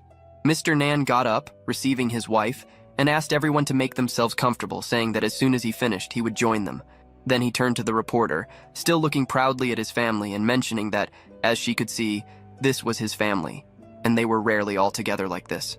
His wife, Qin Shuimei, was a volunteer. His dear and beautiful daughter, Nan Ziying, was a medical esper. Then he looked at his son, who was at the table, and said, "My son didn't go to the front lines, but he works hard in the slaughterhouse to support the frontline supplies. In my eyes, he's a good boy. As long as he does, my son may not be on the front line, but taking down those mutant beasts is equally dangerous. The city provides the maximum for the front line. Isn't that a contribution? You never report these facts, but you keep emphasizing those who stay in the rear. What is the purpose of the media anyway?" Mr. Nan, these days, many of us ask ourselves the same thing. Nan Ziying interrupted at that moment and commented, "If that's not enough, then I'm here. I just applied to be a medical volunteer on the 7th Defense Line." This surprised the reporter, but what surprised everyone even more was when his own mother stated, "And if that's still not enough, I'll go in his place." The room fell into an awkward silence. Everyone looked at the mother, while the protagonist tried to control himself not to take drastic action. Then Mr. Nan, unable to bear it anymore, broke the silence, saying, "Sorry for the inconvenience." The reporter and the cameraman were amazed to hear him also say, "Get out!" The protagonist, already trembling with all the revelations and the prospect of his whole family going to the front line, clenched his fists, banged the table, and said, "Father, I'll go with all of you." He got up, leaving everyone a little surprised and scared. His mother asked, "Xiao Ying, it's so late. Where are you going?" His expression was gloomy, but it was clear that he was deeply upset by the situation. He replied, "You all eat first. Something happened at the slaughterhouse." "Even so," his mother insisted, asking what could be so important that it couldn't wait until dinner. However, his father, with his head down and visibly sad, just commented, "Let him go. He has his own responsibilities. We've already seen enough of him." The protagonist stood silently in front of the door, listening to what his father said. Even so, he left. In the submerged primordial forests, everything seemed very dark. The wind was blowing hard, and the protagonist was running there quickly. "I still have some time tonight. Let's tame the war elephants." Something in the forest caught his attention and made him stop immediately. He looked to the side of the forest, and it seemed like someone was watching him back. Then he shouted, "Come here! I know you're there!" The silence was broken by a loud roar. An elephant was coming towards him, with a piece of tree trunk in its trunk. The creature was so big that it left the protagonist alarmed. The elephant tried to hit him with the trunk, but Nan Ziying quickly dodged. Then he pushed off the ground and jumped on the animal's head. He held his sword, and his overwhelming energy was remarkable. Then he said, "Listen, I'm in a hurry and I don't have time for games." He raised his hand and put all his power into the creature's head, which quickly surrendered. The elephant's eyes were taken over by Nan Ziying's red, who then said, "Go tell all your companions. Any dissent will be punished with immediate execution." The elephant roared loudly, raised its trunk, and struck the ground with both feet, as if calling the others to meet it. Thus, a herd began to approach, shaking the ground and raising dust. They all seemed brave and determined. However, their charge was interrupted by the black aura that appeared. Nan Ziying walked through the raised dust, his whole body enveloped in that energy, while saying, "Hear my orders, war elephants. Guard the submerged primordial forests, collect source stones, and await further orders." Nan Ziying stood before several elephants who, without hesitation, allowed themselves to be led by the tamer, fully accepting his orders. The system then announced, "Beast Tamer level 8 with 3 million beasts tamed." He now had 500,000 giant steel wolves, 500,000 flaming steel yaks, 1 million unrestrained monkeys, and now 1 million war elephants. Seeing this information, Nan Ziying clenched his fists and said to himself, "I've finally unlocked the formation tree, and now I need to accelerate my leveling." With that in mind, he turned his back on the elephant, stating, "I'll go to the slaughterhouse to get some source stones." Returning to the slaughterhouse in the city of Ye, our protagonist had already done a great job of killing several mutant beasts. The system evaluated the availability of 100,000 source stones and 10,000 deployable formations, which was already enough for an upgrade. Analyzing the system screen, the protagonist said, "Let's see what this sword chi formation can do." And so he released a few more beasts, which let out various sounds in his direction. Nan Ziying closed his eyes and uttered the following words: "By the power of heaven and earth, I invoke 1,000 blades." In the next instant, various types of sword blades appeared as vibrant particles in a light blue. This dynamic energy whirled like a hurricane spiral above Nan Ziying. Then he finished saying, "Sword chi formation." The blades began to move in all directions, spinning quickly and hitting the creatures present without giving them a chance to escape. Nan Ziying, standing still, observed all that power and ability, saying, "It seems that a single level 1 sword chi formation is still too weak. So let's stack them. 2,000 sword chi formations." The blue around him intensified. A ray of the same color shot out of his eyes, and his hands emanated energy. The intensity was so great that his hair began to get disheveled. Suddenly, everything went black, and the only visible thing were the trails that this ability left as it cut through the air. As a result, our protagonist was in the center of a magic circle, surrounded by the dead creatures. "Once I set up the formations at each workshop, this place will practically run itself." Nan Ziying was now in the second slaughterhouse workshop, and he proclaimed again, "Among the weak, the strong shall rise. Let the thirst for blood feed your blades. 2,000 bloodthirsty formations. Activate." Numerous blades formed like rain, cutting down all the monsters in the area. An hour later, the system reported the upgrade of the Formation Master. Formation Master. Formations deployed. 10,000. Skill level 2. Available formations: Blazing Flame Formation, Tenfold Amplification Formation, Elemental Sword Chi Formation. Note: each formation requires 20 source stones. Formation power can be stacked infinitely. Requirements for the next promotion: deploy 500 formations. Source stones available: 0. Nan Ziying was sitting atop the building, waiting for dawn. He had spent the entire night deploying formations. Eating something unidentifiable but warm, he thought. It's daytime. I guess it's time to say goodbye to everyone and go to the front line. He closed his eyes, aware that this moment would come, and was ready to face it. Not too far away, Xiao Liu was coming behind Aunt Wang, cheerfully humming a good morning. However, she kept her eyes suspicious, looking at something. As we move away, we see that the door was open. Something strange enough for everyone to be curious. "Did Chief Nan work all night again?" she asked. She sighed and said, "That boy probably came back right after dinner. He can't keep doing this." Aunt Wang was clearly angry.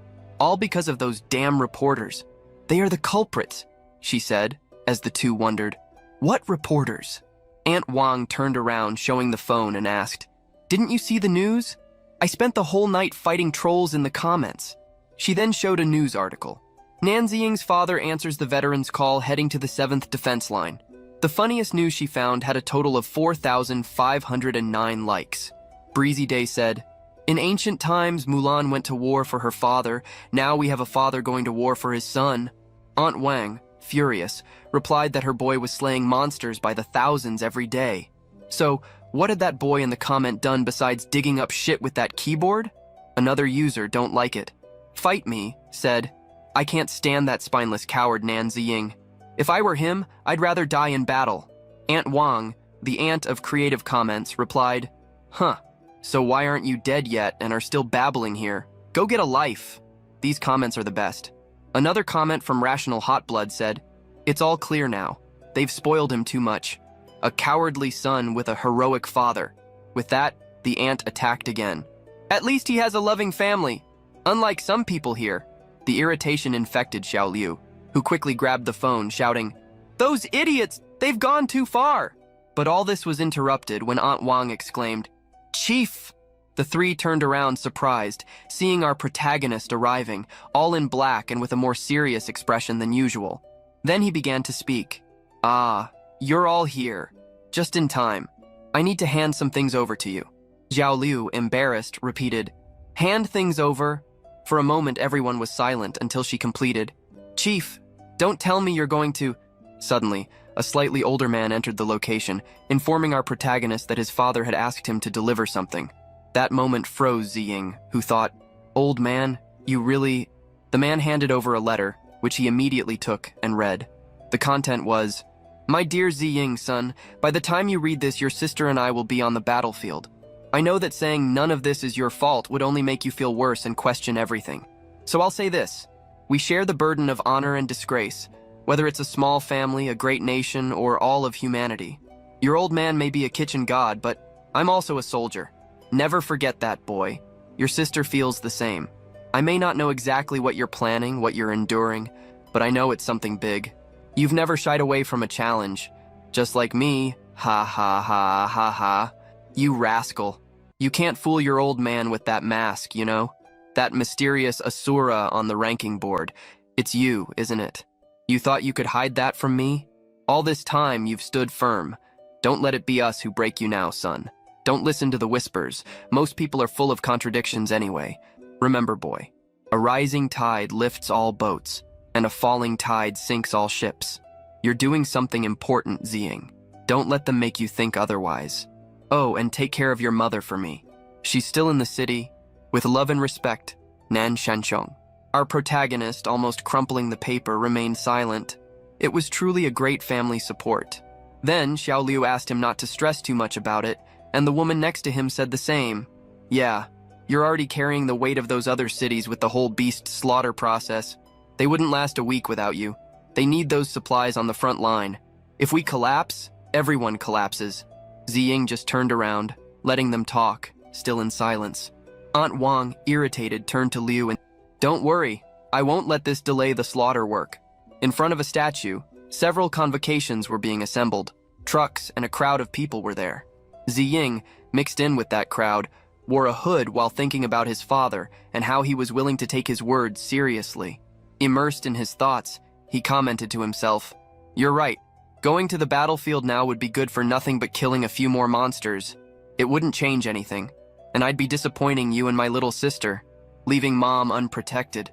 The Xenos aren't carbon-based life forms. We can't harvest source stones from them, which means no more improvements for me out there. They'll keep sending stronger and more powerful enemies. With my current power, humanity wouldn't have a chance in the end. I wouldn't be able to protect anyone." He sighed, put his hands in his pockets, and left that cold farewell, heading back in the opposite direction of the trucks that were following the front line. "If we want to win, I have to focus on that fifth defense line. That will be humanity's last stand. Don't worry, old man. I promise I won't let you down," he said. 3 days later, he had become the engineering chief, and on the platform, someone said, "Chief Engineer Nan, you are indeed one of the best graduates from the architectural department." The man talking to him was Senior Engineer Li, and he continued, "The 5th Reserve Defense Line, according to your design, will be a 30-meter high and 10-meter thick steel wall. It will be electrified and stretch 300 kilometers along the northwestern border, connecting 20 cities. Not even tanks will get through that." Our protagonist smiled as he heard him say all this.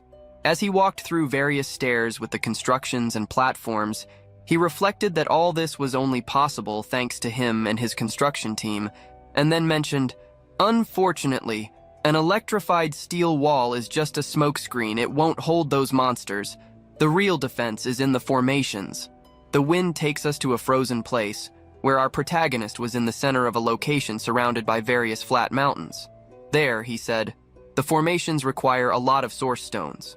The system then informed, available source stones, 3,500,000 at level 1.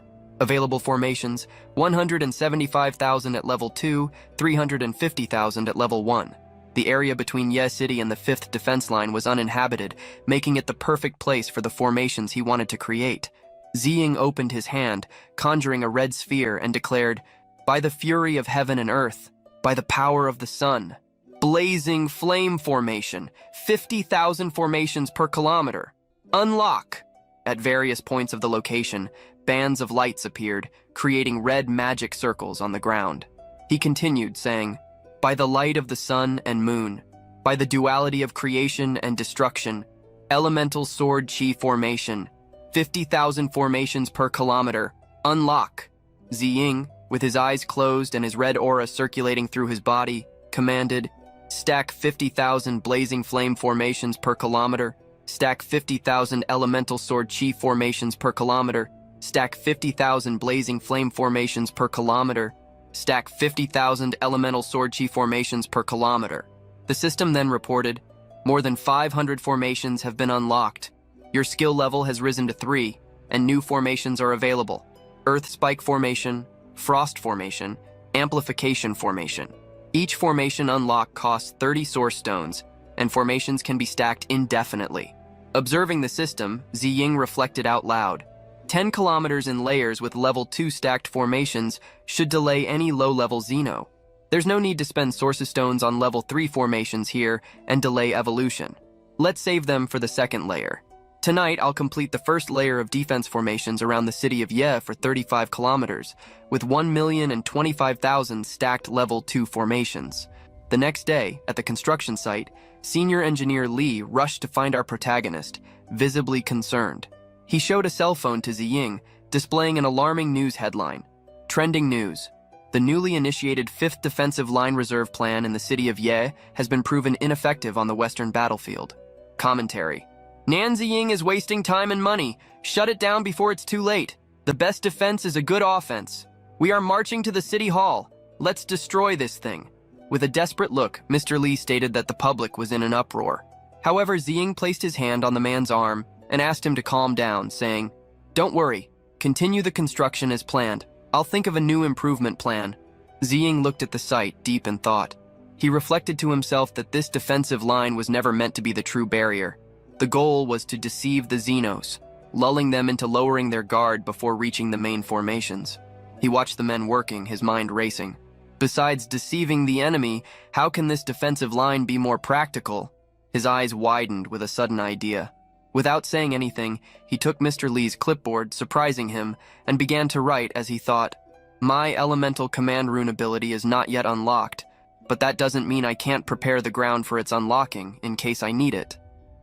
He then turned to the old man and said, "Engineer Li, I need you to build 2 trenches along the entire electrified wall, one in front and one behind. We'll fill the front trench with water, fill the back trench with crude oil," and he handed the clipboard back to him. "Wait, are you saying?" asked Li, confused. Ziying, feeling very confident and imagining what was about to happen, affirmed, "You got it. When those Xenos come, we're going to hit them with everything we've got. First, we electrify the wall, turning that water into a high-voltage trap. Then, once they break through, we light everything on fire. We're going to fry those bastards." The old man's horrified smile opened, thinking it was a brilliant idea. "I'll immediately take this news to the city hall," he said, climbing one of the exit stairs, leaving our protagonist alone. Ziying was still thinking, "Once I unlock the elemental command rune, this defensive line is going to get a lot more interesting." He began to recall the beasts he had recently taken down and the domination of the beasts, affirming to himself, "I have enough for a level jump. I'm now at level 4 to be exact." Not long after, he was back at the training grounds, telling himself that the cities of Kan, Q, and Gan now have a fortified defense line of 45 miles, with 375 stacked level 2 formations. He placed his hand on the ground, reflecting that the next upgrade might take a little time, when suddenly a noise caught his attention. Several birds flew away frightened from that location. "Wait, that familiar aura. A powerful Xeno?" he said, surprised. However, what shocked him the most was that there was also a powerful human aura. He jumped off the flat formation where he was, fearing that this could not be something good, trembling at the possibility that things might happen even faster than he expected. "The Xenos are trying to assassinate one of ours," he exclaimed, with a fixed and intense gaze. In the hidden Chu clan, in the depths of the mountains where snow fell upon the clan's castle, a cloud of dust rose. "Xinghe, why did you come out of isolation 2 years early? You should only come out of isolation after 12 years since the invasion?" Chu Changxiong, the patriarch of the Chu clan, an old man with a long white beard, declared before the young man. "I felt it, master. A powerful aura emanating from the northwest border. It resonated deeply within me. This helped me achieve my advancement early, and so I had to come out of isolation." Chu Xinghe, a young man with brown hair and light green traditional clothes, the 307th prodigy of the Chu clan, responded, emerging from the center of the dust cloud. "The northwest border. But that region is practically devoid of spiritual energy. How could... Chang Xiong asked, to which Xing He replied, that is precisely why this is so significant. Master, I have decided to personally visit the northwest border. The young man turned and looked at his master with his curly hair, as the old man looked at him with concern. But Xing He, there are rumors of Xenopatrols searching for the ancient prodigies. It is too dangerous, he declared anxiously. The young man, however, floated in the air and said, in this apocalyptic era, danger is inevitable. Flight domain. If I could even receive a little guidance from such an expert, this journey would be well worth it. An hour later, Xing He was flying above the clouds, spotting red location markers. These formations are incredible. Could they truly be the work of a single person? I have never heard of anyone in our nation with such mastery over formations. Indeed, the greatest masters have hidden themselves in the northwest, he declared, observing the formations. When suddenly, a presence caught his attention. A winged creature with blades was quickly approaching him, flying in front of the moonlight. Xenos, Iron Destroyer, Unit 3578. The creature was a fusion of different weapons, blades, maces, and armor. A Xeno, he exclaimed, evading the attack that nearly hit him. Xing He landed, taking the battle to the ground. But when he looked behind him, he could see a second creature, a mountain of mass with a huge tongue and tentacles emerging from its face. Their aura, each of them is an elite. I just came out of isolation and they are already upon me. Clearly, they have been observing our ancient clans for a long time, he thought, observing the mutant with tentacles and 3 eyes called Xenos, Rotting Colossus, Unit 1324. In his mind, the Xeno executed the following reading. Prodigy detected level 10, Esper, exterminate. The Iron Destroyer leaped towards Xing He, attacking him, but the Prodigy activated his domain control, making a hand sign. A purple energy expanded from him and he declared, Domain Sword manifests, Raging Inferno, Azure Spirit. A large blue dome enveloped the 2 Xenos, trapping them, while Xing He shouted, consumed by rage, those who transgress against me will face my eternal fury. Meanwhile, our protagonist continued his journey, facing the fierce snowstorm with a jacket and a mask suitable for those low temperatures. He advanced swiftly, thinking, so many things have changed in this timeline. The defenses are crumbling faster, my father is already in the 7th line, and if things are so different, I fear that even the prodigies may face changes as well. In the last timeline, the ancient human prodigies did not reveal themselves until the 12th year of the invasion. They united humanity and gave us hope when all seemed lost. Their combined strength gave us 8 more years of war. We fought tooth and nail, but the Xenos still exterminated us in the 20th year. I know for certain that the Xenos sent their best assassins to Earth last year, lurking, searching. They were waiting for the prodigies to emerge so they could eliminate them before they became a threat. This world needs my plans, but it also needs them. I will not let them fall before their time. Xing He continued his battle, and the Iron Destroyer unfurled its blade wings, launching projectiles, similar to Kai'Sa's ability from League of Legends. The Colossus, on the other hand, charged towards him using brute force as expected. Receiving the attacks head-on and serving as a shield, Xing He spat blood due to the effort and the remnants of the damage that passed through. Damn, fighting against 2 of these elite Xenos at the same time is wearing me down, he cursed. The 2 advanced together, attacking simultaneously. The Colossus charged a punch that sent Xing He flying and broke the ground around him. Coughing blood and with difficulty, the boy said, could it be that I, Chu Xinghe, who has just entered the world, am destined to find my end here? Then, as he fell to the ground, he knelt, faced the 2 great creatures, bit his finger and preparing a final spell declared, no, even if I die here, I will take at least one of you with me. But before he could finish, Ziying burst onto the battlefield, shouting, look out, and scooped the boy into his arms, taking him away. You are the powerful senior I sensed, Xing He asked, leaning against the tree, looking at Ziying, who in turn was observing the creatures, and asked, are you all right? Are you still able to fight? Xing He stood up, supporting himself on the tree, and replied, with your help, I can. Our protagonist turned to the beasts and declared, then let's do this. I'll focus on the Iron Destroyer. You provide long-range support and keep the Rotting Colossus occupied. They are both elite assassins, so be on your guard. And he shot towards the destroyer while Xing He went to the left, saying, understood, senior. In the Xeno's mind, the executed command was, unknown level detected, Esper, exterminate.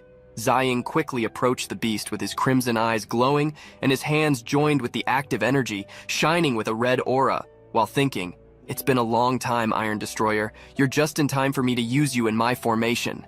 Then our protagonist declared, Level 3, Twisted Earth Spine Formation, activate. Several stalagmites emerged from the ground, cutting and immobilizing the destroyer. The earth and ice spikes rose, taking over the space around it. However, the creature still seemed able to move and was about to break free. Ziying then declared, "As expected, a level 3 formation alone is not enough against you. In that case," he touched the ground, merging his energy with the soil and creating an orange energy vortex, declaring, 50,000 twisted earth spike formations, stack R. 50,000 frostbite formations, stack R. More ice and earth spikes emerged from the ground, forming an ice mountain over the creature and trapping it. The snow continued to fall, and ice chunks rained down the area as the battle continued. Xinghe looked at the entire formation in shock and thought, "These formations are several times stronger than the ones I saw from afar before. What overwhelming power! And yet he has been hiding in the shadows in the northwest, laying down formations without being known. And his fighting style, it's unlike any of the ancient clans. Who is he? And what is his purpose?" Flying on a lavender sphere, the child prodigy observed the creature inside the ice mountain. "He froze it," Sherlock declared. The colossal Xeno took advantage of the moment of distraction and raised its tongue, preparing an attack. "Be careful! Don't let your guard down!" shouted our protagonist as he saw that Xinghe would be hit. The colossal approached with its mouth open, salivating for death, and a powerful explosion occurred. That's when Ziying had to intervene, running towards them and saying, "Asura, Berserker!" With his altered red aura, he unleashed a series of attacks driven by intense rage. "Asura!" Xinghe wondered from afar, seeing him fight with eyes burning in a vibrant red and with the aura burning. "Don't tell me he's that mysterious level 10 Esper Asura?" he thought in shock, with his outline intact. Ziying continued fighting while thinking, "Such a good live combat opportunity is rare. Instead of ending this quickly, why not use it to enhance the prodigy's experience? The potential of this prodigy is off the charts, but he hasn't fully grown yet. If I could just accelerate his growth..." Wait, the amplification formation. What if, instead of being an area of effect, I could apply it directly to a person? Looking back with his black orbits and red irises, he saw the prodigy apologize, saying, "Sorry, senior, I held you back." Ziying approached him and ordered, "Don't move." With a red flame on the tip of his finger, he wrote something on his forehead. "Senior, what is this?" he asked. "An amplification formation, 10-fold amplification." The boy fell to the ground, screaming and holding his head. "Continue," Ziying ordered. However, the system interrupted him, notifying, "Warning, the human body cannot withstand more than a 10-fold amplification. Exceeding this limit will result in death." Ziying ended the amplification, and the boy fell unconscious to the ground. "As I thought, there is a limit to what the human body can endure, but a 10-fold boost should be enough to help him defend himself," our protagonist thought, clenching his fists. "It seems that, even if I want him to train in his current state, it's too risky." The colossal approached, raising clouds of dust and making the ground tremble. Our protagonist adjusted his forearm protection, saying, "I guess I have no choice but to..." However, a huge explosion of purple light in the sky interrupted him. "What?" he asked, looking up. Behind him, Xinghe was floating with white eyes, flowing hair, and surrounded by a whirlwind of energy, his aura stronger than before. Making a gesture in front of his chest, he declared, "Domain, manifestation of the sword." The Xeno was trapped inside a large arcane circle, a purple dome that formed around it. Unexpectedly, the iron destroyer broke the ice mountain, shattering it into 1,000 pieces. "He's free?" our protagonist wondered, seeing the figure of the creature take flight among the shower of stones in the night.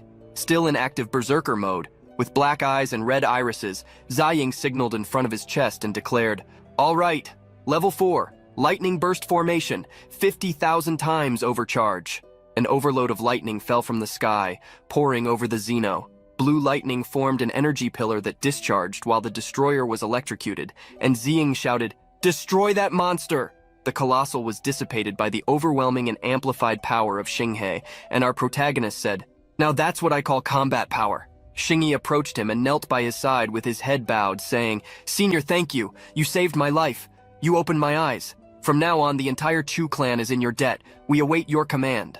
Ziying looked at him and replied, "Wow, calm down, get up." Smiling, Xinghe said, "Senior, as the mysterious level 10 Esper Asura, secretly implanting formations and acting with a mask, you must be planning something big, right? But the timing is not right and it cannot be known to the world yet, as that would risk discovery by foreigners. As everyone knows, there is only one great issue in this world, and it is to resist the Xenos. Senior, by implanting all these formations here, are you planning to turn this place into the final battlefield?" Impressed, our protagonist thought. This boy, Not only is he talented in combat, but also highly intelligent. The child prodigy smiled, looking at him intently, and said, "Judging by the expression on the senior's face, I must be right. So if you don't mind, senior, your surname, maybe, starts with N?" Ziying took a few steps back, startled, thinking, "Shit!"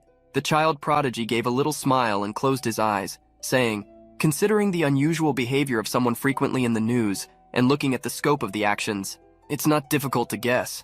The Asura class is all about carnage, and that guy in the news happens to be in charge of a slaughterhouse.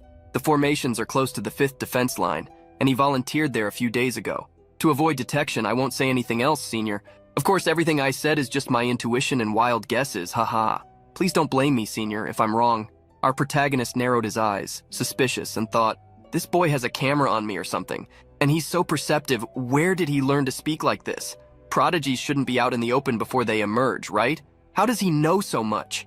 The boy then touched his chin and said, "By the way, I'm ashamed to say, although I've been in seclusion for 10 years, it's not like I've been offline or haven't watched TV." Realizing he didn't have much choice, Ziying declared, "You win." The child prodigy then touched his chest with his right hand and bowed his head, saying, "Senior, allow me, Chu Xinghe, to lead the Chu clan to the 7th defense line. First, it is my duty, and second, this may give you time for the senior's grand plan." Ziying remained silent and looked at him for a few moments, thinking, "So there really are people in this world with such extraordinary intelligence, individuals who could be called true confidants."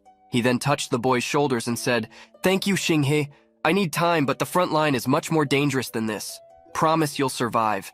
I need you alive for what's to come. And if you see certain people on the 7th defense line." Xinghe raised his finger, placing it in front of his mouth, and declared, "Don't worry, senior. I understand. I'll come back, and I'll protect them all." Ziying lowered his gaze as he thought, "Father, little sister." He then released him and said, "Xinghe, take me to your clan. Before you go to the front line, I will grant all of you a gift, my amplification formation." The boy responded, "Thank you very much, senior." "Ah, and senior, I also have a little sister. She can't speak, but her teleportation abilities are impressive. With your amplification, she could be a valuable asset by your side." Our protagonist listened to the proposal and remained silent for a while, considering. Sometime later, the headlines read, "Chu clan prodigy, Chu Xinghe emerges, kills level 10 plus Class C Xenos assassin Colossus, and reaches 9th position in Esper ranking. Mysterious formation master obliterates level 10 plus Class B Xeno assassin, Iron Destroyer, and reaches 8th position in Esper ranking. Chu Xinghe leads Chu clan to support the 7th defense line." On the streets, snow was falling during the city-lit night, and everyone was commenting, "Wow, is this the legendary Chu clan prodigy? At this rate, they'll probably reach the front line even faster than those veterans. Everyone else is sent to the war by bus, and the officials at most by plane. These prodigies just fly directly. I thought things like this only happened in pre-invasion fantasy novels. With a prodigy like him fighting for us, we'll send those invaders back to the hole they crawled out of." Meanwhile, at the Ye City slaughterhouse, Ziying was sitting on the edge of a staircase eating a snack with an unapproachable expression, while Xinghe in front of him said, "Senior, this is my little sister, Chu Tian. I leave her in your capable hands. I'm sure she will be of great help." Quietly, our protagonist thought, "Little sister, you said. You certainly weren't joking about the little part." And then he said, "Xinghe, are you sure you're not just asking me to take care of her?" In front of him, a small girl was sitting holding a lollipop, a female and miniature version of Xinghe, a brown-haired girl with round, innocent eyes, clothes larger than her, and a gentle smile. This was Chu Xinghe's sister, Chu Tian. Behind the girl was her older brother, and not far from there, two ladies were chatting. "I just read about a true prodigy, and now I'm stuck looking at that loser Nan Ziying. What bad luck. He still has the nerve to play with little children while the world is burning," one of them said. And the other replied, "Exactly, that prodigy has talent, courage, but this loser has nothing." The little girl heard the criticism and, deducing they were talking about her brother, filled with rage and narrowed her eyes. Raising her small finger, she concentrated her dark purple energy and made circles in the air. Then, as if by magic, the people disappeared, leaving only a cloud of smoke. From outside, a scream was soon heard. "Help! Someone! 2 elderly ladies have fallen into a sewer!" Shocked, Ziying thought, "Chu Tian? Don't tell me she is that Chu Tian in the Esper ranking?" Then grasping the small girl's hand, he said, "Chu Tian, it is an honor." The girl greeted him with a gentle smile, while our protagonist thought, "With her I can reduce travel time. I can manage all the slaughterhouses from the 5th defense line up to..." There's no need to arrange a job to cover up my necromancy. And it was in that small moment that he realized, my fourth ability, necromancy, has finally awakened. What? You want to handle the work of all the slaughterhouses in 20 cities along the 5th defense line? How can you manage that? Setting aside the enormous workload? The distance alone, Yuan said worriedly, discussing with Ziying in an alley. Our protagonist was leaning against the wall, relaxed, when he raised his hand, putting his finger to his lips, and replied, Relax, I've already taken care of those little details. Just focus on getting me the authorization. The woman calmed down a bit and said, Well, I'm sure that won't be a problem since most of the city's slaughterhouses are under pressure. But, Ziying turned and waved, saying, Thank you. I have things to do, so I'll be leaving now. Yuan watched him leave, thinking, It seems his skills have grown significantly since before. He also doesn't seem to be someone who fears death, so why is he so determined to work to the bone here in the rear instead of proving himself on the front line? Ziying, on the other hand, was walking, thinking, with the huge influx of source stones from all these slaughterhouses and Chu Tian's teleportation ability, we'll be able to upgrade and deploy at an unprecedented speed. So approaching the little Chu Tian, he declared, All right, Chu Tian, let's go. The girl nodded and opened a rift in space-time, teleporting them to another location. Good job, keep it up, Ziying said, seeing that they had already arrived at the chosen destination. At the site, the system informed that there were 99,500,000 source stones remaining, and Ziying's necromancy was at level 1. Smiling as the girl was already petting a large animal by her side, Ziying thought, Let the summoning begin. We have source stones to burn. Then he declared, Chu Tian, to the Qin Emperor's mausoleum, 100 kilometers away. The girl opened another portal, still close to the animal, and in front of the creature's eyes they disappeared, leaving them confused. Reappearing on the edge of a cliff, Ziying asked, This is not the mausoleum. Did you teleport us to the wrong place? And the girl, still silent, pointed forward, reactivating her power. So there is a limit to the teleportation distance. It seems even the amplified single teleportation distance is limited to 100 kilometers, he thought, watching the portal reopen and the rays glimmering from the girl's finger. So they disappeared and reappeared at the Qin Emperor's mausoleum, a desolate place with snow falling and a strong wind. Ziying immediately ordered, Chu Tian, go find a safe place. But before he finished speaking, the girl had already disappeared. She's even smarter than her brother, he commented, observing her attitude. Our protagonist then raised his voice and declared, Necromancy, awaken, spirit of the great Qin dynasty. A red circle expanded beneath his feet, and a green energy was invoked, filling the place. Ziying was surprised by the intensity of the light illuminating the mausoleum. A large spirit of an old man with a beard, traditional robes, and a translucent green body appeared. Who dares to disturb the rest of this emperor? He asked. The system informed who he was. Ying Zheng, the emperor of Qin, level 10 summoning, cannot be summoned at his current level. Ziying watched him floating high above the mausoleum, already holding his sword while thinking, Even after 1,000 years, that presence, that is the aura of a true emperor, a king among kings. Perhaps I can argue with him. Drawing his sword, which was already emitting red flames, he declared, Your Majesty, my world is in danger. I beg you, lend me your strength, lend me your army. The emperor was deeply offended and replied, Insolent child, do you think my soldiers are at your disposal, boy? If you desire my army, then prove that you are worthy. And with a gust of wind, he agitated the air in front of him, launching a wave of energy towards Ziying, who in turn activated his red aura and responded, Very well, pardon the intrusion. Asura mode, activate. The impact of the energy wave threw the stones on the ground into the air while Ziying floated. The emperor drew his sword, his fluorescent green eyes shining, saying, I have unified 6 warring kingdoms. Do you think you can impress me with such meager displays? You have the audacity to exhibit your mediocre talents before the dragon's throne. Then, delivering a powerful blow, he hurled himself against Ziying, who blocked the attack with his sword. Their red and green energies clashed as the attacks collided. Sustaining the emperor's blow, our protagonist declared, You can't judge a book by its cover. Only in a fight can you truly know. However, the spirit grew even more irate and shouted, Arrogant fool, through the sacred beads hanging on his hat. Ziying charged his energy and delivered another attack. Asura, dragon slayer. With disdain, the emperor retorted, You dare call that a dragon slayer? I'll show you what a true dragon slayer is. A translucent green spiritual dragon appeared behind the emperor, and Zheng, the emperor, declared, Supreme power of the emperor. The dragon flew through the air, hunting Ziying to deliver its deadly blow.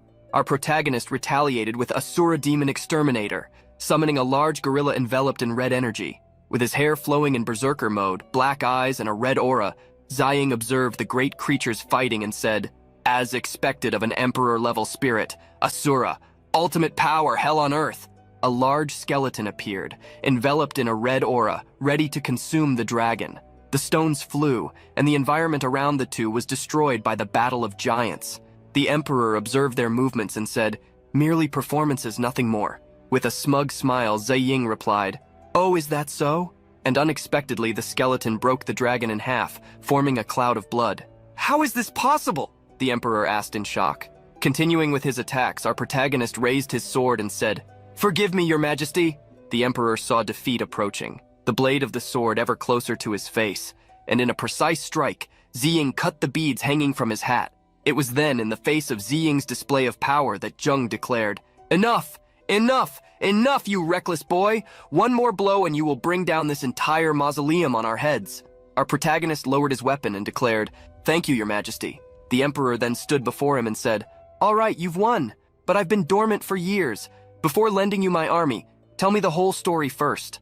After some time of conversation, the great emperor handed a small item to Ziying, who was standing before him, saying, "When my descendants need my help, how can I turn my back on them? This is a tiger tally. Combined with your summoning ability, it will be much easier to summon my warriors from the great Qin dynasty." Our protagonist thanked his majesty and declared, holding the small jade tiger that was glowing in his hands, "Warriors of Qin, heed my call. The enemy has invaded our borders. I summon you to defend our homeland. Rise, rise, rise."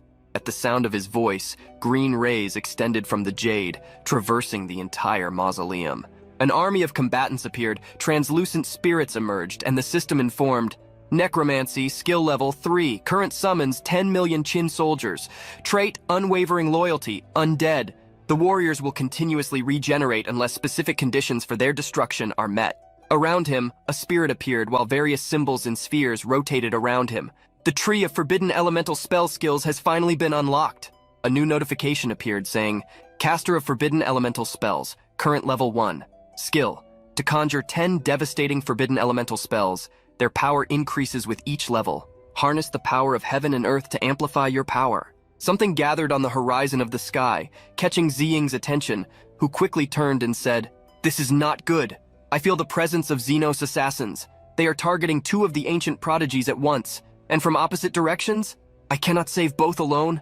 The fighting spirits presented themselves, each saying, "Wang Jian, Meng Tian, your servant is here." The emperor then declared, "Come, let's take down these invaders."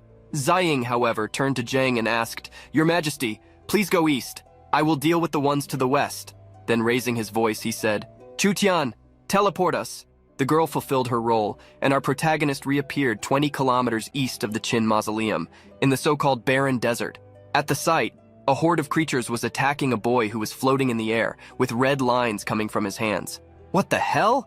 I just came to check what's causing this huge energy wave around here, and I end up facing this? Speak of bad timing," said the prodigy of the Su clan, Su Chang, the so-called ghost-wielding master.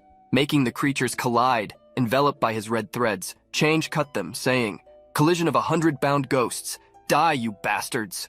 The green creatures collided with each other, but the Iron Destroyer emerged among them in the midst of an intense bright light. Change began to run, saying, "It's not enough, you parasites have to get involved in this too."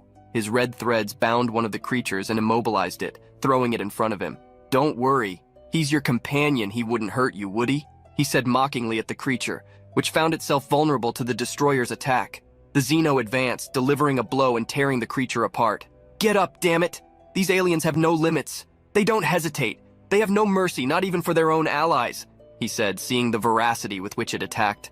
Using his control abilities, he pulled his threads and controlled the creature like a puppet, while speaking in a mocking tone. "Don't worry, you're strong, you can handle it. Show me what you're made of. Fight for me." The two fought intensely, exchanging blows that raised sparks and left trails of light. Another creature emerged from behind Chang, who noticed the surprise attack in time, and turned the monster to use it again as a shield to block the other attack.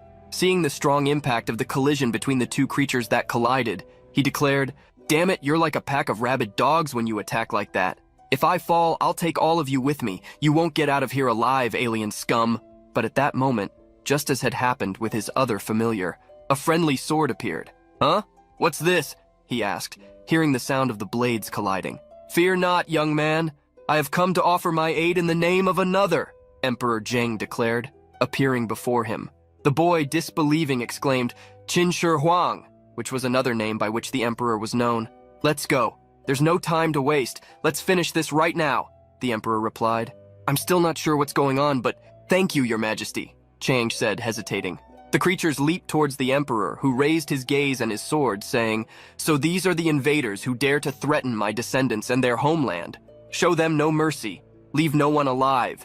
The fighting spirits responded, Yes, your majesty. Appearing behind each creature and carrying out his order, wielding their swords and plunging them into the bodies of the aliens in the midst of a chaotic battlefield, now dominated by ghostly combatants subduing the aliens. Meanwhile, 20 kilometers west of the Qin Mausoleum, in the barren desert, the prodigy of the Qin clan, Qin Sui, a blonde-haired girl, waited attentively behind her brother, Qin Ying, the plant summoner. Both were dressed in cold-weather clothes, ready to face the constant blizzard. Sui Sui, when I give the signal, run, don't look back, the boy said. But the girl retorted reluctantly, No way, brother, we're in this together. We fight together, we die together. As the Xenocolossi approached, surrounding them, he declared, Sui Sui, please, just listen to me. Then the boy touched the ground, making a large circle of yellow rays appear, and declared, Plant summoning, solitary wooden behemoth. A large wall appeared, preventing the passage of the Colossi, while a cloud of dust rose, covering everything around them. Now, while you have the chance, run! Ying said to his sister with urgency in his voice. But before she could take any action, the destroyer leaped, breaking the barrier and surprising the boy. Vine binding! He shouted, summoning a series of vine branches that immobilized the mutant, preventing its advance. However, before the mutant was completely stopped, Sui ran and placed herself between the Xeno and her brother, blocking the blade the mutant had secretly projected to hit the boy. She had her back torn and the blood gushed strongly. The boy cried with tears in his eyes and bloodstains on his face. Sui Sui, how dare you touch my little sister? Strangulation! Then, a large branch wrapped around the creature, breaking it in half. The girl had survived and, looking back, warned her brother, Brother, I'm fine. Be careful. Above you. A colossal was approaching, preparing an attack, when a large red energy tunnel opened, neutralizing the threat. The two ducked to protect themselves as they saw the energy mix with the creature's blood. Ying asked, hugging his sister, What was that? Two figures then appeared before a large purple pillar and a voice could be heard.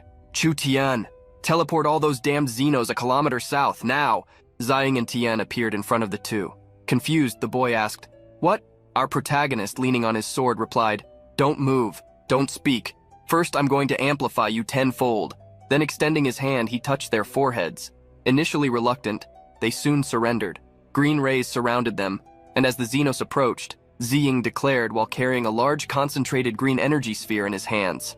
As soon as your amplification is complete, you will eliminate half of those damned ones. As for the other half, let's see how you Xenos handle the power of my forbidden spells. Elemental lightning, forbidden spell, 100% overload, Ziying declared, stretching out her hand and releasing a surge of lightning and thunder that descended from the skies in the form of electricity. The Xenos were electrocuted, engulfed in lightning and energy. Hey, benefactor, you said you would only eliminate half, Qin Ying exclaimed upon seeing that Ziying's attack had affected a large portion of the Xenos. Leave the rest to us, Qin Sui pleaded, wishing that the two brothers could prove themselves. Sorry about that. I got a little carried away, Ziying replied, touching her mask as she thought. I didn't expect the forbidden spell to be so powerful. Brother Qin hurriedly declared, Watch out, there are still some around here. He then loudly proclaimed, Vine bind attack, Hell's strangulation. Green vines rose from the ground, wrapping around the Xenos and piercing them, marking them with an acidic substance as they cut through. I've seen enough of your combat power. This last coward is mine, Ziying declared, observing the Xeno approaching from behind. Earth element forbidden spell, 50 stacks overload. A large tentacle of stone emerged from the ground, expanding towards the sky and impaling the Xeno. Burial, he declared as stones flew around him and dust rose. Ziying lifted her gaze and the tentacle pulled the creature down, burying it beneath the earth while dirt, stones, and lightning surrounded it. Chu Tian watched everything, hidden and impressed by how our protagonist had taken down a Xeno as effortlessly as a human would swat a mosquito with a revolver. The brother lightning and said, It's this amplification 10 times. The prodigy screamed and fell to the ground, enveloped in red lightning thrashing about. Besides, Ziying spoke but was interrupted by Qin Ying, who suddenly shouted with great excitement, "Benefactor, what else do you need? Just say it, and we will go through hell for you." Ziying looked at him thoughtfully. "Should I tell them to go to the front lines? They're all waiting for orders. Unlike the others, these guys won't be affected by the battlefield for another year. While I'm currently strategizing in this area, I've gotten used to looking at the front lines. If this continues, will I really have to send them to the front lines?" Our protagonist closed his eyes and then turned, saying, "Just take care of yourselves." Chang'e got up, brushing off the dust with a smile, and said, "You know, you're terrible at expressing yourself. It's fine, you have your reasons for wearing that mask, but is it really so hard to tell us what you're thinking? You tell your summoned army to protect our homeland, but you don't ask anything of us. Do you think we're useless? Some kind of burden? Are you just trying to be a solitary hero in the shadows?" Chang'e stepped closer to Ziying, provoking him and making him remain silent. Sister Qin looked at him and intervened, saying, "How dare you speak to our benefactor like that?" But Ziying raised his hand, signaling her not to advance, and said, "He's right. I need you to take your clans to the 7th line of defense. Give me some time. A few days will be enough. And let me be clear, the battlefields are much more dangerous than these small skirmishes. If you are the prodigies you claim to be, you will survive. And when you do, find me at the 5th line of defense, and then I will reveal my true face." Qin Sui placed his hand over the left side of his chest and swore, "As you command, benefactor. The Gan clan will not disappoint you." Chang'e replied, "That's more than enough." Ziying then continued, "The 10 million soldiers of the Gan clan, I'm entrusting them to you." Chang'e smiled, hand on his waist, and replied, "Understood." Ziying then bowed and declared, "Thank you all." Brother Qin immediately signaled for him to stop and said, "You shouldn't, benefactor." Chang'e added, "Please rise." While the emperor watched silently, smiling and thinking, "The blood of emperors flows within you. Your spirit will never fade away." Meanwhile, new reports were published. The offspring of the inner territories removed from the Zhou clan were killed by supernatural forces upon emergence. The offspring of the Northwest Lin clan were killed by supernatural forces upon emergence. The offspring of the Southwest Zidao clan were killed by supernatural forces upon emergence. Xiao Liu and Tia Wang were observing the news in the lab during a meeting with Ziying and Chu Tian. "What the hell is happening? They're picking them off one by one right after they appear," Xiao Liu exclaimed. "Those kids, they were our future. The front lines are barely holding, and now the clan prodigies are being constantly killed," Tia Wang said, and her friend commented, "They should be the strongest among us humans. Who on earth can protect them?" Ziying observed everything, thinking, "The prodigies are awakening earlier in this life. This isn't sustainable. Even if I hurry to save them, I can't guarantee that I'll be able to save everyone." He then turned, walking, and declared, "It's like trying to empty the ocean with a bucket. We need to attack the core of the problem, or nothing will change. Chu Tian, let's head to the northern jungle." The petite girl began to activate her power, and purple lightning shot from her hands hidden in her long sleeves as she followed the boy, who said, "Let's awaken the 5 great prodigies ourselves. Let's draw all the assassins that these Xenos have." Then, as the teleportation activated and purple lightning enveloped our protagonist, his hair flew with the wind, and he declared, "Watch as I capture them all at once." Landing among red energy waves and causing a great impact that shattered the stone ground, Ziying declared with red eyes, "Chu Tian, take us to the nearby Han tombs. My great ancestors of Han, awaken. The world needs you once more. Please respond to the call of Sun Fei's army. Emperor Wu, General Wei Qing, General Huo Kubing. Those who offend the power of Han, no matter how far, will face our wrath." Amidst a vortex of red lights as stones floated with suspended gravity, the system displayed the effect of the summoned ability, Necromancy, skill level 3, currently summoning 10 million soldiers of the dynasty, of which 20,000 are soldiers of the dynasty. Summoning, Heart, Loyalty, Undead, increases command abilities and restructuring, unless specified otherwise for destruction. Destruction condition, 1. Level, summon will be permanently destroyed if X times are eliminated. Update required, 10 million new summons.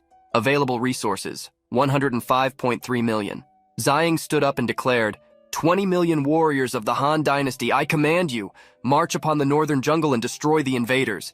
It is time for the 5 great prodigies to make their grand entrance. Let's begin with Asura. The top of the mountain exploded in red lights as Ziying's power expanded. Maximum level, hell mode on Earth, he declared, causing another explosion of red aura, with winds accelerating around him and dust rising. At the Paranormal Monitoring and Investigation Agency, they could observe his movements. It's him, the mysterious Asura. His aura is countless times stronger than last time. He must have become completely uncontrollable, Girl Chen said, sensing our protagonist's aura and creating an energy sphere in front of her stomach. We need to report to the military team immediately. We are in the northern jungle, Su Leng declared urgently. Ziying was now in his berserker mode, long black hair in the air, black eye sockets with red irises, and a strong red burning aura. Form ranks, front and back, strengthen the flanks, by the strength of heaven and earth, with thunder as my guide and frost as my chains. I will shatter the sky, freeze the very air, and seal this land. Lightning cracked around him, forming a massive storm. It was an absurd display of power. Our protagonist's aura intensified, and he opened his arms, saying, Elemental sword, chi, hell, twisted earth thorn formation, frost formation, overlap 1,000,000 times, spread for hundreds of miles, formation, implant yourself. The ground around him expanded in dust, iron, and energy, with waves intertwining as his aura burned. Su Leng observed the machine's reports and declared, Wait, another wave of energy. Formation magic from the same location. Girl Chen held her head and clenched her teeth, saying, Could this be the mysterious formation master from the Esper rankings? My energy is gone, I can't see. Ziying raised his hand and declared, Necromancy? Great Han spirits? And in front of him a wall of green spirits appeared. Destroy the invaders, for the glory of the great Han. Among them were Emperor Wu and Huo Chubing. The spirits charged with battle cries, marching into combat and shouting, Attack! Observing through the telescope, Su Leng was impressed by the wave of energy and exclaimed, What? What is happening now? Girl Chen leaned in with wide eyes and said, I have never felt such a powerful undead aura. They are the spirits of the dead. Su Leng's eyes filled with tears, and with a flushed face she said, Are you saying that besides Asura and the Formation Master, there is a prodigy, necromancer in the wild lands of the north? Girl Chen's hands trembled as she spoke. This energy signature is beyond anything we have ever recorded. It's not even on our 10-level scale. Su Leng turned and declared, If we had to classify it, we can only say divine level. Chen turned, surprised, and repeated, Divine level. Are you saying there are 3 divine level espers in the wildlands of the north right now? This is insane. Su Leng then quickly turned and with urgency declared, That's right. We have to report this to the higher military command immediately. Inside the energy vortex, Ziying continued to unleash his power with arms wide open. Forbidden spell, element of light, 100 stack overload, he declared. But he could have simply said, Let there be light, as a massive explosion of light occurred in the sky, illuminating the entire area like a supernova over the earth. Did I fall asleep and wake up at dawn already? People wondered. What? But it's 10 at night? Another declared, seeing the sky fully illuminated by the explosion. Everyone rushed to the windows. The city was bathed in light, and they wondered, What's happening? Is this some kind of supernatural phenomenon? No, quick, check the trending news. On the internet, on television, in all media outlets, the news spread. 4 divine prodigies converge in the northern jungle. Internal military dispatched aircraft to investigate. Soon people were commenting, Divine prodigies? Damn, I've never heard of that before. Another replied, Dude, that light show in the sky. I bet it was one of them. Some looked on positively, saying, Is this the peak of hope for our East? Others seemed agitated. Even the internal army is involved. This must be something big.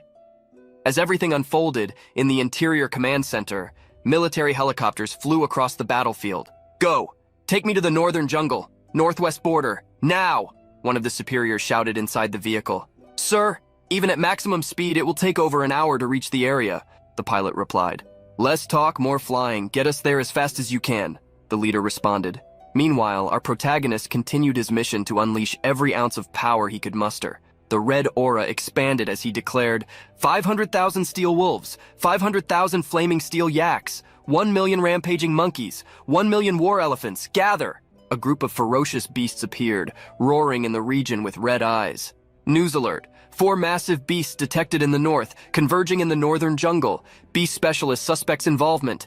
People watched in shock, completely stunned. Wow, what's happening in the northern jungle? 5 divine-level beings, espers, all at once out of nowhere? Others seemed confused, not understanding. Where did they come from? Why have we never heard of them before? Others questioned. It wasn't completely without signs. We had those beast attacks near the city, but they suddenly stopped recently. They continued discussing. When you see it this way, it all makes sense. In the pharmaceutical factory in the city, Chen Lianyi, a woman with short purple hair, was talking to Su Xiaonan, a woman with black hair tied in a ponytail. Both wore tight black uniforms with military green jackets and gloves. "Hey, look at this. Remember that pack of wolves in the northern jungle?" Chen Lianyi asked. "How could I forget a guy like that? Controlling all those wolves. Do you think he's 100 times stronger than he was back then?" Su Xiaonan replied, arms crossed, scratching her chin. At the resource center, Zhang Yuan recalled the conversation she had with Ziying, speaking to herself. "Asura? Beastmaster? Why is my mind going straight to Nan Ziying? Could it really be him?"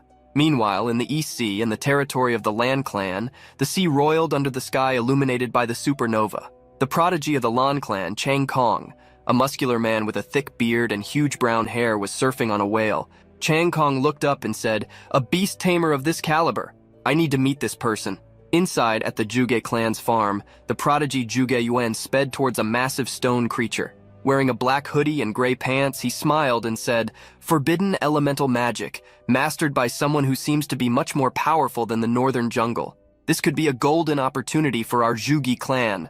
Other prodigies from various clans also arrived, a blonde boy from the Xianshan clan, a boy surfing on a sword from the Huang clan, another with white hair riding a large tiger from the Yu clan, and a speedster from the Shu clan. Now, holding his sword and waiting, our protagonist said, "This kind of commotion, it won't just be the invaders who notice. All the ambitious prodigies will be drawn in. Now this is a good chance to amplify them. Everything is in place. All that remains is to wait for those Xeno assassins to show up." Back in the interior, the Xenos were now gathering, approaching the prodigy, Huang Xuan, humanoid creatures wielding double blades in both hands. "Am I, Huang Xuan, going to die here? No, I won't fall like this," the prodigy thought, finding himself cornered. Then regaining his composure, he declared, "Come and get me, filthy animals. Do you think you can underestimate me?" Suddenly, the Xenos stopped and turned their attention elsewhere, as if something was happening. Then they turned and beat a retreat. "What? They fled? What's happening?" Zhuan wondered, confused. The group of Xenos then united in one place, various creatures of different types, all with a single purpose. Humanoid and beast alike turned towards where our protagonist was, constantly releasing his aura. "Finally here. Beast tides. Inhuman. Let the massacre begin," Ziying declared, ready to slaughter them. "Massacre Asura!" Ziying declared, charging forward and slicing one of the beasts in front of her with multiple cuts. Stopping in the midst of the Xenos, she unleashed another attack. "Asura! Hell on earth!" She spun her sword, causing a massive explosion, leaving a red arc in the air and kicking up dust and stones as the Xenos were sliced apart. One of the Xenos, in the form of a purple-skinned demon, was attacked and devoured by two summoned wolves that bit into it, spilling blood as the creature howled in pain. The beasts fought among themselves, and Ziying's summoned beasts faced the Xeno beasts, while our protagonist floated on a tide of water and stones, observing everything and saying, "As expected, the tides of beasts and the undead spirits are much more formidable with amplification. But even with amplification, the beasts, apart from the Beast King, are still outmatched by those Xenos of the counter type. The same goes for the undead spirits. If this continues, although it may be an exciting battle, it will inevitably lead to unnecessary losses." The tide of water and energy rose, lifting him in the battle, and Ziying shouted, "Beasts of the tides, undead spirits, hear my orders. I will draw your fire to the center, you surround them. Form a perimeter and crush them from all sides. Beasts of the tides, you target the steel killers and the trolls. Undead spirits, you fear no poison. Your targets are the venomous frogmen and the rotting behemoths." Listening to the orders, the beasts and spirits turned and obeyed immediately. The encirclement was formed. Ziying leaped into the territory of the Xenos, standing in the middle of a large circle of beasts, then declared, "Overlapping formation," and burying her hand in the ground, she broke the stones, causing a massive explosion and creating a tunnel of light that expanded into the skies. The impact created a dust wave that swept everything around. In the center, Ziying declared, "Chu-Tian, I need your help with this next part." The little girl appeared behind him quickly, and he said, "If any of those Xenos break the formation and head towards the city walls, teleport me straight to—" He interrupted his speech, puzzled by the girl's expression, who pulled out a lollipop and began the teleportation process, swirling her hands. Suddenly, Ziying found himself face to face with one of the giant trolls. He was taken aback, unable to believe it, and the troll stood silent, confused. Then, Ziying reacted, shouting, "Forbidden spell, wind element," and struck the giant creature with 1,000 cuts and an overload of 50 stacks, forming a fire whirlwind in its direction. The troll fell to the ground, the beasts approached him, and Ziying landed. Chu-Tian appeared floating beside him, smiling and laughing. "One troll down," and our protagonist replied, "Good job, Chu-chan, but next time maybe you could aim a little higher," knowing he was dealing with a child. What he didn't expect was that in the next second, he would be teleported again to face another beast. "Maybe I'll get used to this over time," he said, sighing, as one of the beasts rolled its eyes. He then shouted, activating, "Forbidden spell, lightning element, overload of 50 stacks." One more strike took them all down at once. Ziying remained enveloped in his berserker red aura, fists clenched as he said, "The prodigies are almost here. The army shouldn't be far behind either. I need to finish this now." He then expanded his aura again, lightning crackling around him, and a strong shockwave surged forth. "Forbidden spell, winged earth hunter, overload of 500 times, Barry," our protagonist declared, and the stones rose, floating around the beast while the red light bathed the battlefield. The explosion spread, devastating everything, an unnamable power destroying the entire area around. "By the ancestors, and what kind of being is this? How can he manipulate the earth to such an extraordinary level?" Zhuge Yunnan, the prodigy of Zhuge, declared while observing from a distance. Suddenly, something caught his attention. "What?" he thought, seeing a light coming toward him. But before he could react, the red sparks hit his forehead. Zhuge Yunnan fell back, touching his head, eyes white, writhing and screaming. The body amplification was active. Ziying ran swiftly, touching all the prodigies who were watching from their hidden perimeter, placing his finger on their foreheads and saying, 10 times amplification, activate! The red lightning surged from his body and shot toward the prodigies, who fell back, now being amplified. "Complete amplification. Now get us out of here, teleport us," Ziying declared after amplifying all the prodigies present. "One moment, sir. If I may be so bold, could you tell us your name? The Zhuge clan would be eternally grateful," the prodigy of the Zhuge clan exclaimed. "We left a message for you and the army in the northern tundra of the Gobi. If you wish to reward me, just do as I say," Ziying replied, enveloped by the purple energy of teleportation, his hair billowing towards the sky and his red aura emanating from him. The teleportation was executed, and he disappeared in a sphere in front of the prodigies. He vanished after the amplification. That must mean he's not ready to reveal his identity, Zhuge Yunnan thought, and then pointed forward, saying, "Let's honor his request. To the northern tundra of the Gobi. Let's see what this message is about." In the northern tundra, where Ziying said he had left a message, helicopters were clustered crossing the snow-covered icy landscape. Is this the right place? Why is it so deserted? Where are the prodigy and the xenomorphic assassins? The supreme commander of the Internal Military Command, Shu Chu-yang, asked. "Yes, Commander. Our intelligence pointed to this location, but we don't understand," his assistant replied, standing next to him, until suddenly stones began to fly and monsters made of gravel rose from the ground. "What is this?" the commander shouted, trying to balance himself as the ground trembled. "I knew it! The formation prodigy buried them! Every xenomorphic assassin!" Zhuge Yunnan replied, landing beside him.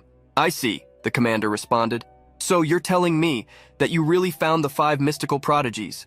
Who were they? Where are they now?" he asked, looking at the prodigy. "I only found the formation prodigy. He was wearing a mask. I couldn't identify who he was. He even disappeared right after amplifying our abilities," Yunnan replied, stroking his chin thoughtfully. "Same here," the other one beside him added. "But he said he left us a message," another commented. Until finally, a distant voice shouted, "The message left by the 5 prodigies is right here. They carved something into this stone." The prodigies turned their attention, saying, "Let's see what it says," and ran over. Gathered in front of a stone with carved inscriptions, they said, "Take a picture of this." And the commander said, "Summon all high-ranking military officials and leaders of ancient clans to the 5th line of defense for an emergency meeting." Soon his assistant replied, "Yes, Commander," and followed his order. Ziying watched everything from afar, thinking, "Sorry, guys, it's still not the time to reveal myself. This is the only way to get the army's help. I've taken care of most of the alien assassins in the inner territories, but if they knew the 5 prodigies were just one person, the retaliation would be 10 times worse. Moreover, human nature is unpredictable. In times of war, there will always be others who side with the enemy. If I reveal my identity now, everything I've done will be in vain. That's exactly what happened in my past life. Human conflict only accelerated our downfall in the last days of the war." Our protagonist then declared, "Chu-chan, back to the slaughterhouse," and turned to the little girl, still with his red aura emanating from his body. The purple flames of Chu-chan's teleportation surrounded him again as he thought, "Now that everyone thinks I'm a coward, it will be hard for ordinary people or aliens to associate me with the prodigies. As a strategist working in the shadows, playing the coward is the perfect disguise. Meanwhile, the news continued. Prodigy Zhuge Yuan leads clan members to reinforce the 7th line of defense. Prodigy Xuanyuan Hong leads clan members to reinforce the 7th line of defense. Prodigy Lan Changkong, due to the defense against attacks from sea beasts of the Eastern Sea, regrets not being able to join. Online comments were also relentless. Why are so many prodigies from the inner territories suddenly rushing to the 7th line of defense? This must be connected to those 5 divine prodigies that appeared last night. Probably. But why haven't they revealed their identities yet? They're likely keeping it secret to protect them. They are our best chance to win this war after all. As the internet speculated and judged, an emergency meeting was taking place in the military conference room of the 5th line of defense. Commander Shu presided, saying, "This is the message that the divine prodigies left us. According to this, those who could travel to the 7th line of defense have already gone. Today, we are here to discuss the message left for us, the army. What are your opinions, everyone?" The first to speak was the leader of the Xuanyuan clan, Xuanyuan Rulong, an elderly man with a long beard and white hair. He stroked his beard and said, "Allow me to offer my humble interpretation. This is not an ordinary message, it is a grand strategy. The 5 divine prodigies are planning their final confrontation here, at the 5th line of defense. The source of the volcano refers to an artificial volcano, a mountain of crude oil. Once ignited, it will incinerate everything in its path. The water of the heavens must refer to an artificial canal. They talk about bringing water from the Eastern Sea and channeling it through the northwest endlessly. A forest of steel means creating an impenetrable jungle of metal, or perhaps cultivating colossal metallic giant trees. And the stones that burn the sky must refer to source stones, a large enough stock to engulf the skies in flames." Next, General Fang Lin, a man with short black hair and dressed in black, spoke. "First of all, based on these cuts, this message was probably carved by the Asura prodigy. 2nd line of defense, the Asura is an unpredictable person, prone to going mad at any moment. Betting everything on the word of a single unpredictable individual is reckless." The next to speak was General Li Fei from the 3rd line of defense, who said, "General Fang is correct. Let's refrain from mentioning Asura for now. We still don't know who these 5 divine prodigies are. Risking the fate of our nation, our very survival, on an enigmatic message from an unknown source. It's madness." It was then that Zhuge Chengming, leader of the Zhuge clan, cleared his throat and asked, "Ahem, my esteemed colleagues, if you would allow me a moment." The discussion continued, and they did not stop, but he insisted until he gained his moment to speak. "Ahem, my esteemed colleagues, if you would allow me a moment. Even if this message was carved by the Asura, the other divine prodigies were undoubtedly present. Otherwise, the formation prodigy would not have informed us about this message after amplifying our clan members." Commander Shu then spoke. "Furthermore, consider their demands. The volcano, the canal, the steel, all of these point to great formations, powerful spells that require the very earth to fuel them." Rulong gestured and stood up, saying, "The 5 divine prodigies chose not to reveal themselves for a reason, probably considering the bigger picture." "Well said, brother Zhuge. We are on the brink of collapse. If there was ever a moment to take a risk, it is now. I have a feeling this will be the best decision the East has ever made. The ancient clans are united in this." Commander Shu listened attentively and declared, "The 5 divine prodigies managed to eliminate thousands of level 10 alien assassins in less than an hour. There is no one else in the world who could have accomplished this. We are bound by blood. Our destiny is one. To hell with it. Let's do this." With a determined look and an aura of authority surrounding him, the announcement was then made. With the power of the entire nation, the Northwest will soon commence 4 monumental projects: the artificial volcano, the Great Canal Project, the Steel Jungle, the Mountain of Source Stones. Public opinion, however, had its divergences. What are they doing? Oh my God, have they lost their minds? Projects like this, we are already short on resources. This is suicide. Ziying watched everything from atop a building. "Such a quick decision, truly fitting for the posture of a great nation," he commented. "Congratulations, you made the right bet. You placed your faith in me, and I will not disappoint you. Chief Engineer Nan, these projects are quite similar to what we are working on. It seems the superiors really like our plan," Engineer Li said, approaching him with a smile, until something caught the attention of everyone present in the building. "What is that red vortex in the sky?" someone shouted. Ziying looked up at the reddened sky and said, "It's coming from the 7th line of defense." Above, he saw the red vortex shining in the skies, forming more intensely like a storm, and thought, "Oh no, that is the Xeno Void Portal, a dimensional rift. They shouldn't be able to open one that large for another 2 years, and now it's happening ahead of schedule. Father, my little sister, Chu Xinghe. Ziying immediately took off, already in his outfit and mask. Chu Tian was at his side, ready to assist him. With that portal open, they will flood the 7th line of defense. It will be a massacre. The front lines will be overwhelmed. I need to find a way to reinforce them, he exclaimed, leaping. Then, planting his hands on the ground and releasing his energy, he declared, 20 million warriors of the great Han dynasty, I summon you. To the 7th line of defense. 3 million tides of beasts, heed my call. The translucent green warriors emerged, rising from the ground, and the beasts appeared descending from the skies, all responding to Ziying's call. Chutian, is there a way to teleport us and the tides of beasts to the front lines? He asked. The girl bit her lollipop with all her might and concentrated fully on that movement, beginning to sweat and tremble until the lollipop broke in her mouth. Energy swirled around them, creating a large teleportation vortex when, suddenly, Chutian coughed, spitting blood. Chutian, we are over 1,000 kilometers from the 7th line of defense. Don't push yourself if you can't do it, Ziying said, going to help the girl. But, contrary to all expectations, she laughed, freed herself from his arms, stood up, wiped the blood from her mouth, and said, I can do it, and touched the ground to release her energy again. Meanwhile, on the battlefield of the 7th line of defense, the dimensional rift is widening. Prepare for enemy contact. All units, prepare for battle. Prodigies, lead the attack. Esper Corps, you're next. Infantry, clear the survivors. Artillery, provide covering fire. One of the commanders shouted from atop the wall. Hold the line, even if it costs us our lives. The commander of the 7th line of defense, Wang Zai, declared, tying a bandage around his head over one of his injured eyes. Brother Nan, we are almost out of nuclear warheads, and even our artillery shells are running low. Is it worth continuing to fight like this? Commander Shu asked. Don't you dare say that, Lao Jiang. Nan Shanhong, the sharpshooter, replied beside him. Look at those prodigies down there. Remember the last time? We were on the brink of collapse, but then the prodigies appeared with their clans? They even brought an army of 10 million spirits of the dead. We achieved an impossible victory. It's the same now. We have to believe we can find a way out. Besides, what do some old dogs like us have to lose? Nan said. It's not death that scares me. It's that this endless war seems so hopeless. The prodigies may be strong, but they are still flesh and blood. They tire, bleed, and die. They are all so young. And then there are the children, the ones we lost on this battlefield, Commander Shu declared with a hint of sadness in his eyes.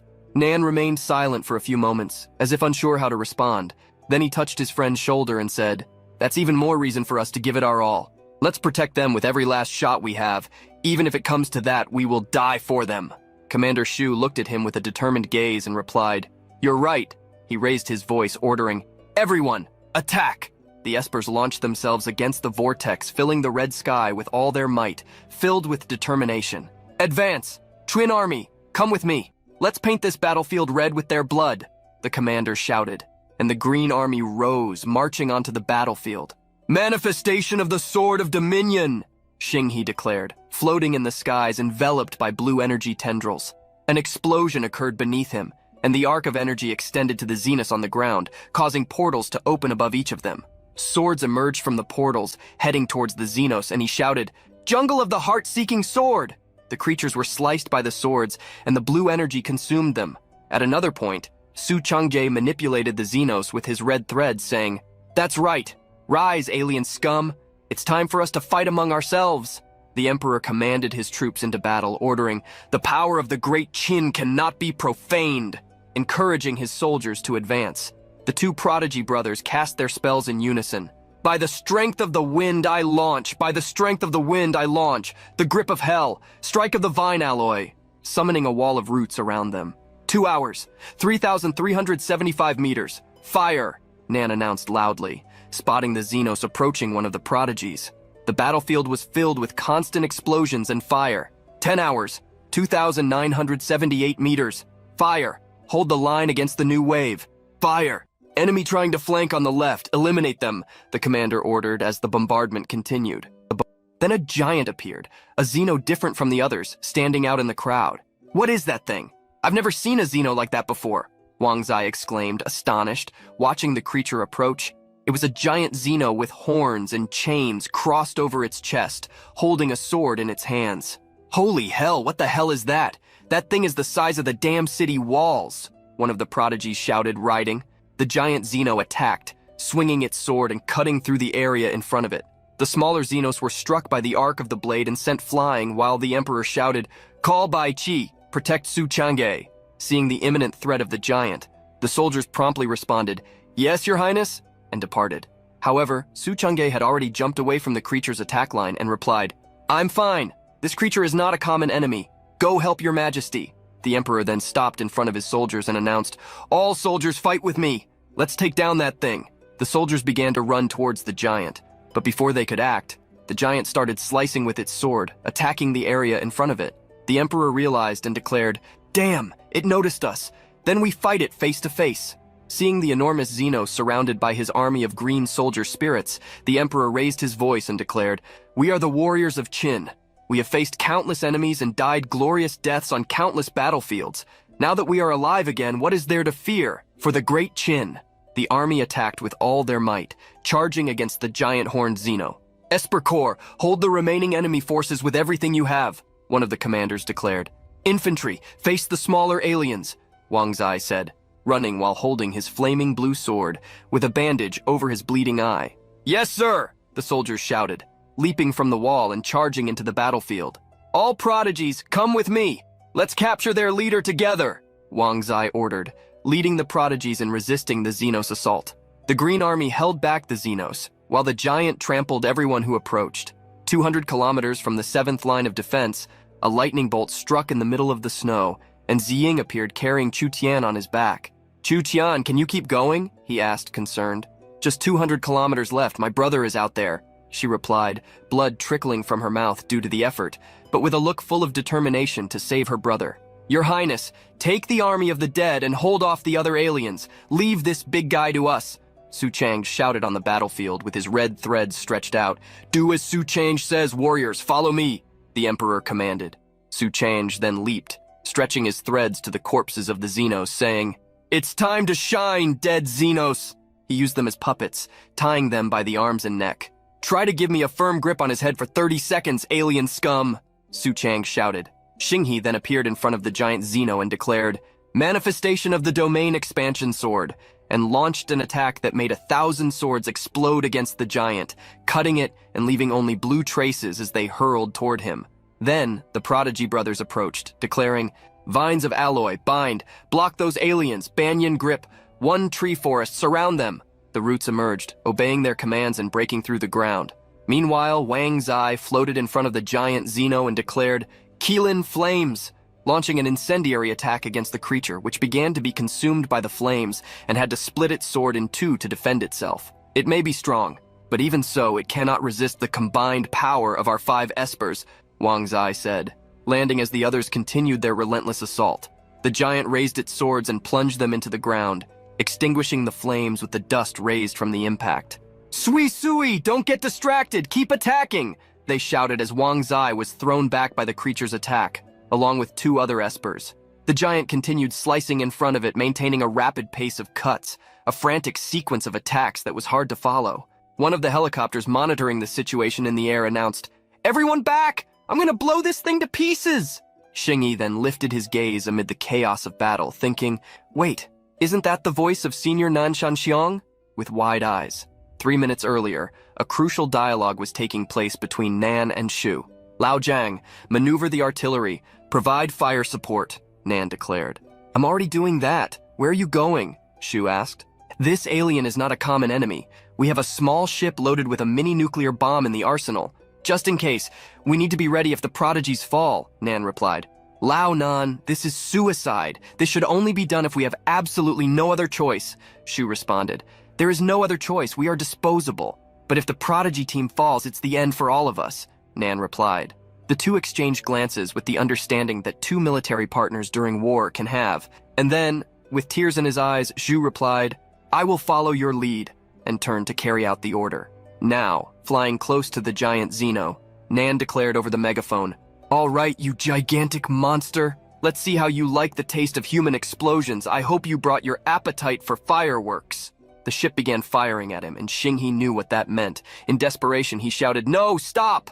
But Wang Zai couldn't let the boy succumb to his emotions, and amid the flames shouted, "Don't just stand there. Focus all your strength on crowd control and support. Don't let your sacrifice be in vain." From the top of the aircraft, holding the bomb activation button, Nan declared, "The weight of this war. It all depends on you now, kids. I will go first." Just as Nan was about to press the button, the voice of our protagonist could be heard.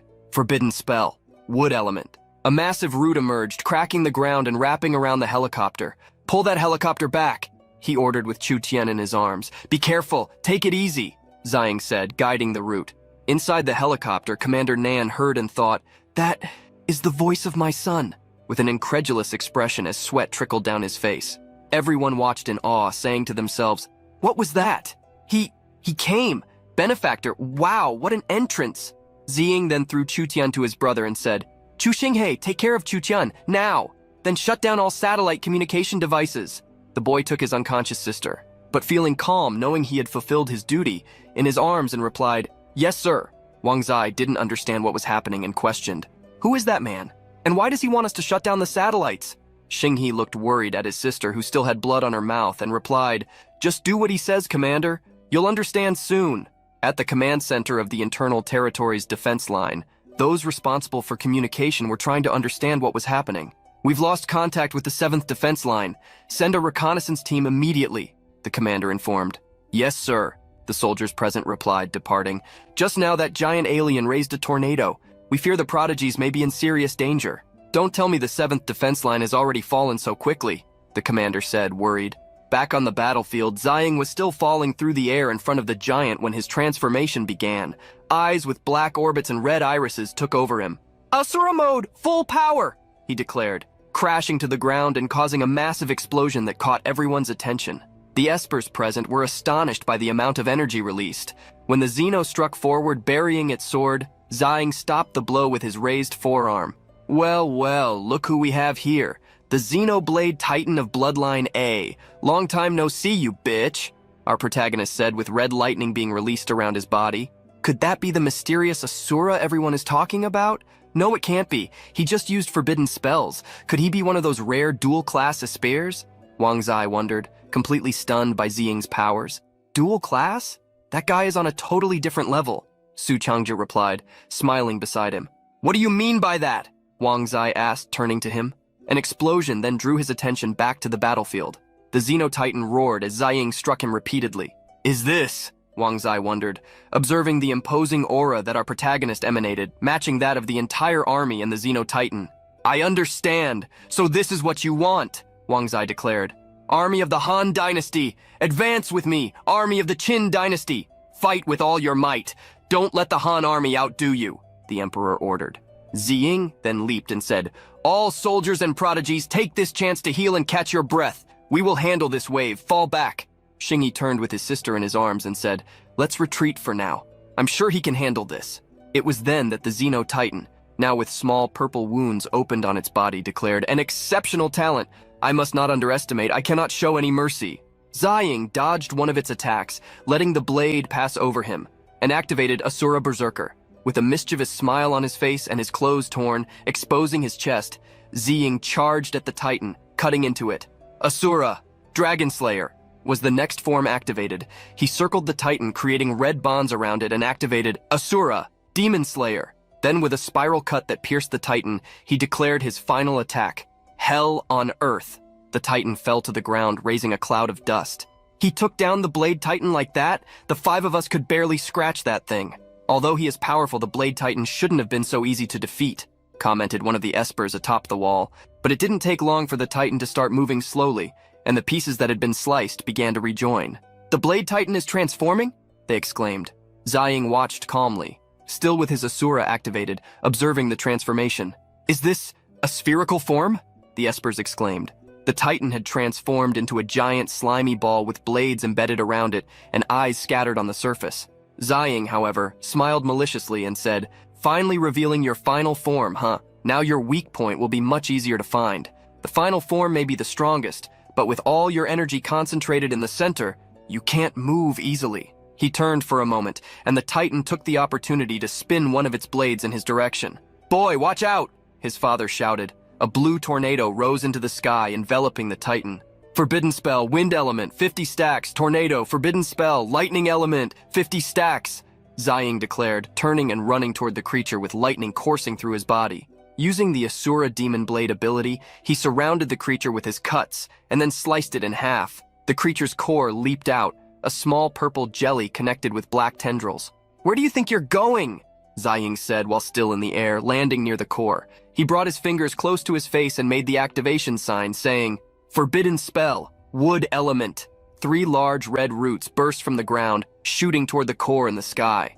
Ziying floated, wielding his sword, and charged his Asura cut, hell on earth, slicing through the core. A massive red explosion occurred, shattering the core before the eyes of the Espers. Is it dead already? Is he a god? I knew he was strong, but I never imagined he was this strong, they said to each other, amazed. So our benefactor's forbidden spells are not limited to just the wood element, commented one of the prodigy brothers.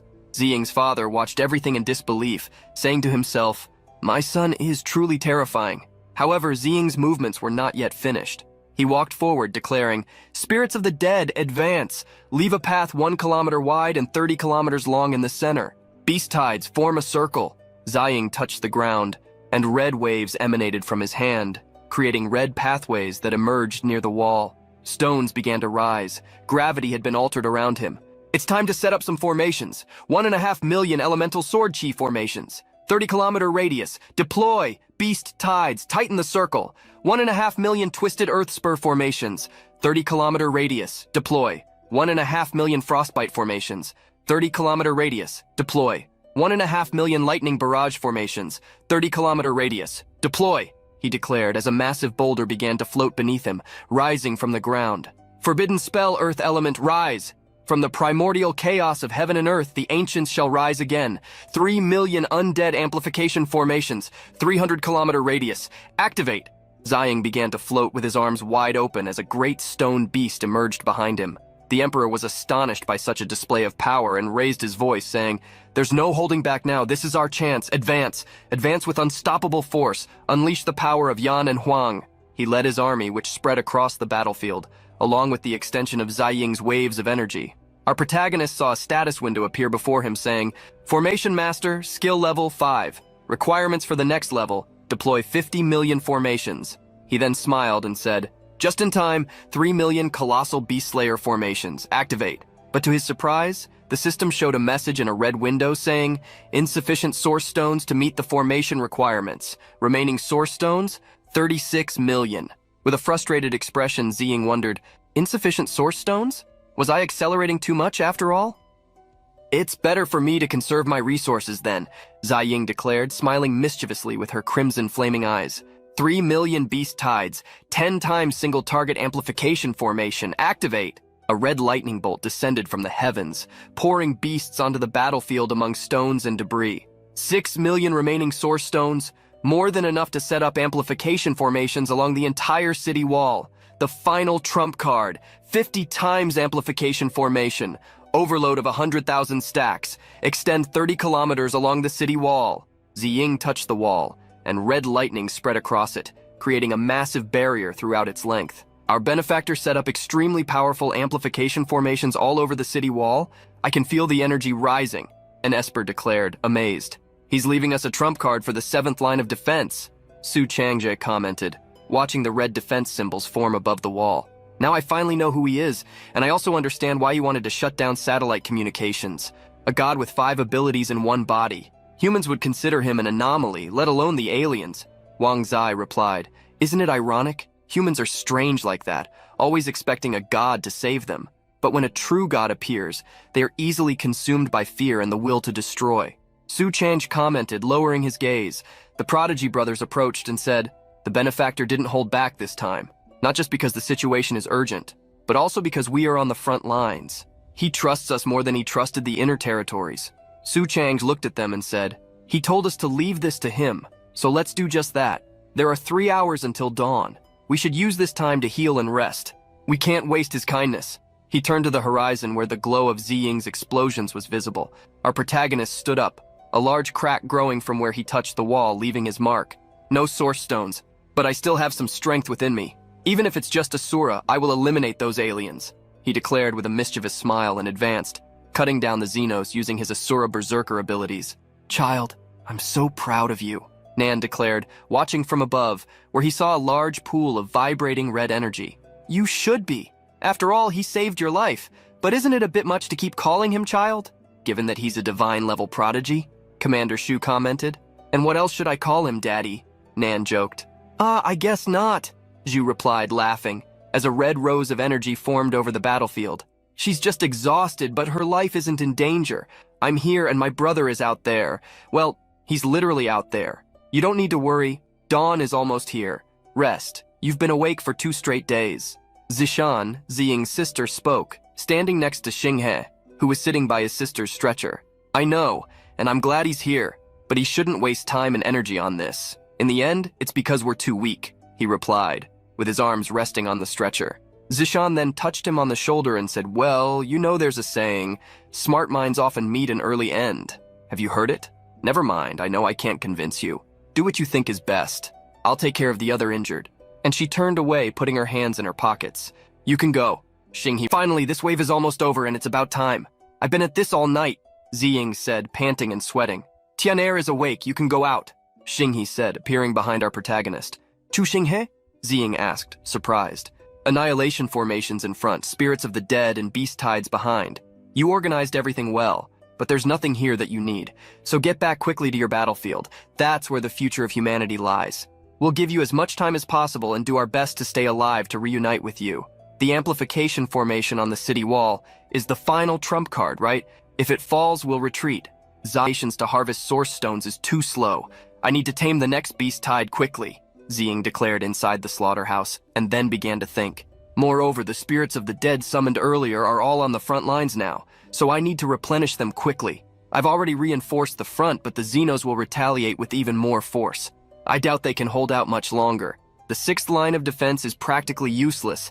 I need to finish setting up the 5th before the 7th collapses. Back at the research center, Tia Wang, her friend, and Xiao Lu were talking. You know, strange things are approaching. An entire tide of giant mutant eagles. We can't hold this valley. Retreat! A giant eagle grabbed one of the espers with its claw, carrying him into the sky. Fist of the Great Flood! The boy declared, raising his fist and concentrating golden energy into it, before delivering a punch to the bird's chest with his free hand. However, the strike had no effect. What? I'm a level 5 Esper. How can I not even leave a scratch? He asked in disbelief. The boy tried to squirm between the eagle's claws, shouting, Help! Anyone! Anyone at all! You cowardly, spineless people! None of you are willing to help your friend? Until the eagle seemed to change its course, a purple arcane circle appeared in the sky, attracting the creature's attention as if it were hypnotizing it. What is that? He wondered. Suddenly, our protagonist appeared with little Chu Tian by his side, landing on top of the giant eagle's head and saying, Tame giant steel eagle, heed my command. Do not attack any city. Do not harm humans. You must guard the Meteor Valley, gather source stones, and await further orders. A massive explosion of red energy erupted from the point where he stood, and a status window appeared showing the progress of the skill. Finally, another skill almost maxed out, Ziying said. You're the legendary divine-level beast tamer of the Northwest, aren't you, senior? The Esper trapped in the eagle's claws spoke. I almost forgot about you, Ziying replied with a carefree look. Giant eagle, hurry up and free that guy, our protagonist ordered. No, I mean, you're not... The boy tried to protest, but the eagle opened its claws, dropping him into the air. The Esper fell freely, screaming for help. Ziying then gave the eagle a light smack on the head, saying, Stupid eagle! You're so big, but where's your brain? Can't you see he doesn't have wings? What are you waiting for? Go quickly and save him! The eagle dove through the air and reached him, catching him by his clothes with its beak. Are your injuries okay? Ziying asked. Phew, thank you, senior, for saving my life. It's just a superficial wound, the boy replied. Who are you? What are you doing here alone in this territory of dangerous beasts? Ziying asked, jumping off the eagle as soon as they landed. My name is Huang Jia, and I didn't come here alone. Everyone else ran away. We are from the Huang clan of the Inner Territories, subordinates of the prodigy Huang Xiao. We were sent to the northwest border to explore and take possession of the spiritual mountains, Jia replied, panting, standing in front of him. Take possession of the spiritual mountains? Ziying asked, still unfamiliar with the concept. Yes, senior.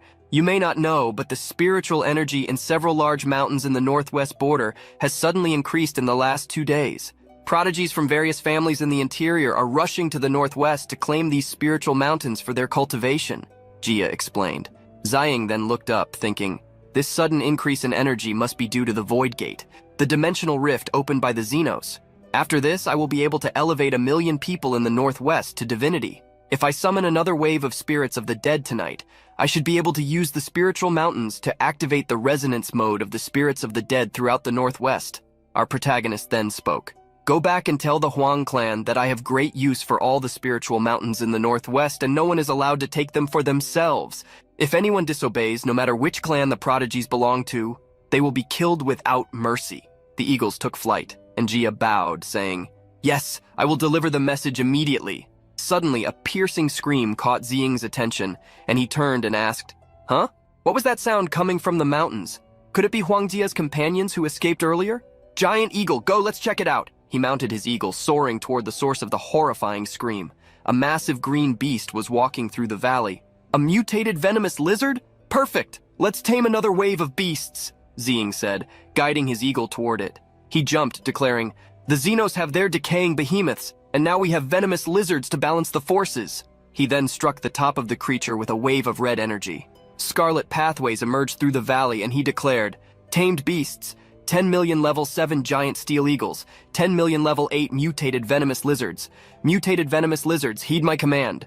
Do not attack any city. Do not harm humans. You must guard the meteor valley, gather source stones, and await further orders. The little girl was atop the red-eyed mutated lizard, enjoying the size of the creature. As Ziying looked around and said, They're all dead.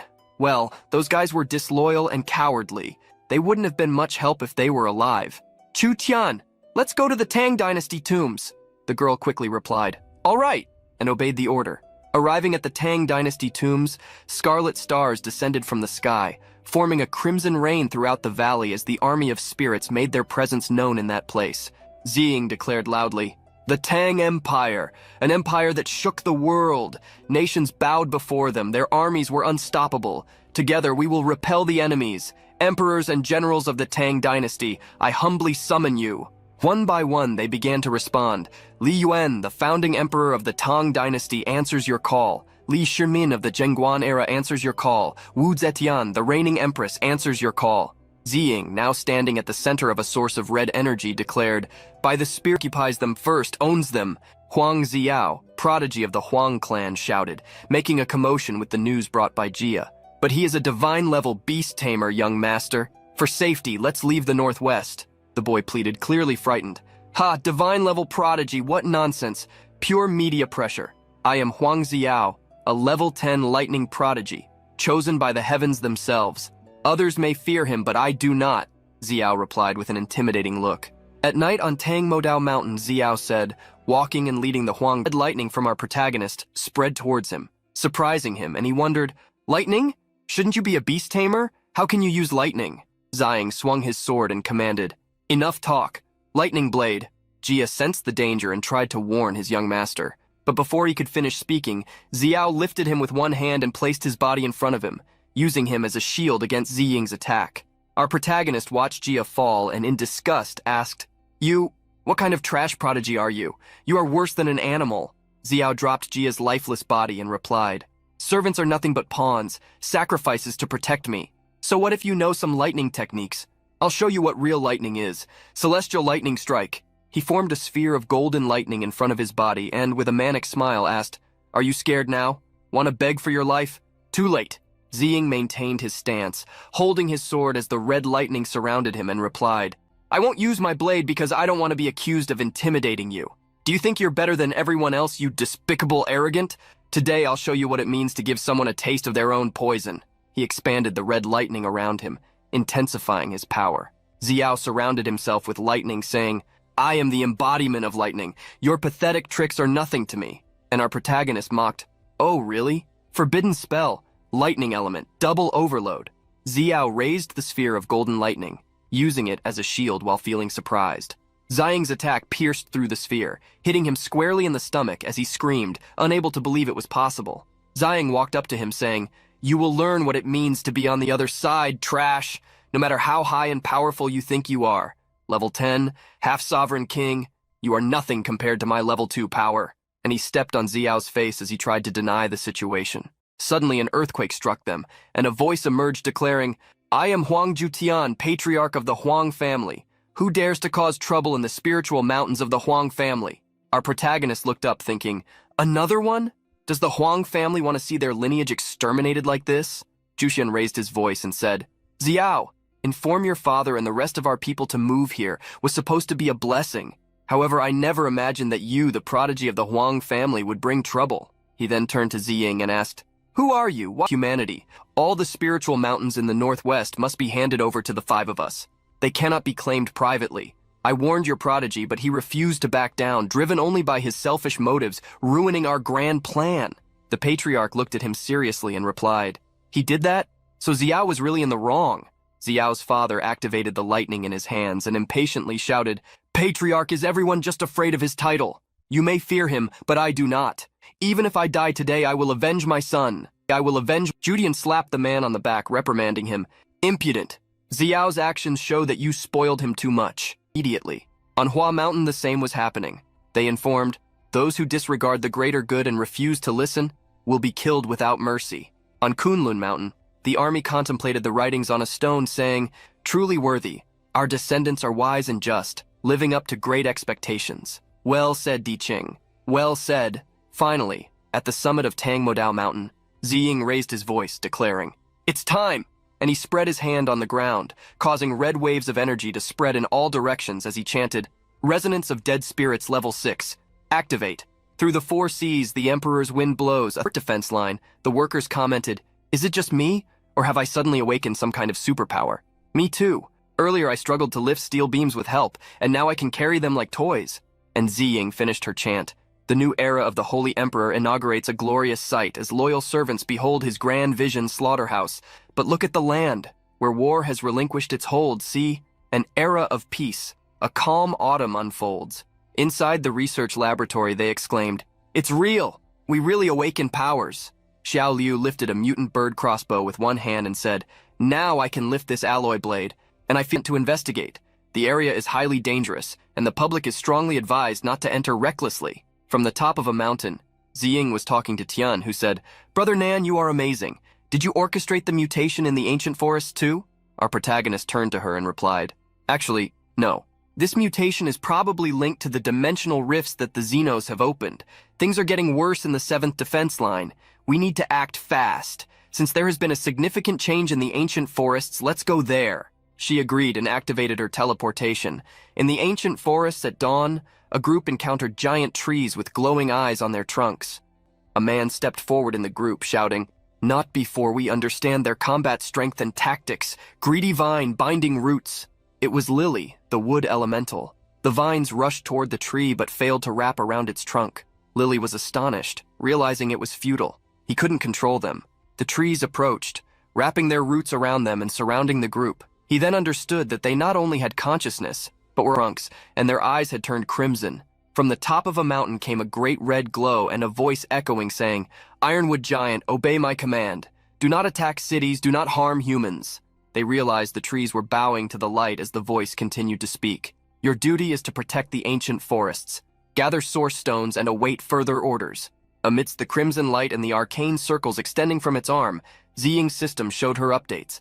New abilities unlocked. King's Aura. Subjugate and tame beast with the ancestral aura of the beast god. Ancestral Awakening. When a single wave of beasts reaches 100 million, the user can summon their progenitor to strengthen combat power. Forbidden Spell of the Beast Wave. When the waves of terrestrial and marine beasts converge, the user can cast the forbidden spell, Vital Storm. He read carefully, his eyes glowing a deep red, and said, The Beast Tamer ability is almost maxed out. Waves of marine beasts. Vital Storm. It seems taming marine beasts is next on the list. I'll collect the source stones we got today and finish setting up the formations in the 5th Reserve defense line. Suddenly a terrible headache struck him. He collapsed unconscious, and Tian rushed towards him, worried, saying, Brother Nan, what happened?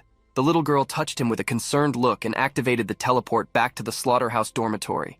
A purple light hit the top of the mountain, and they were taken away. Sometime later, Ziying woke up in one of the dormitory beds, still with a throbbing headache, asking what had happened.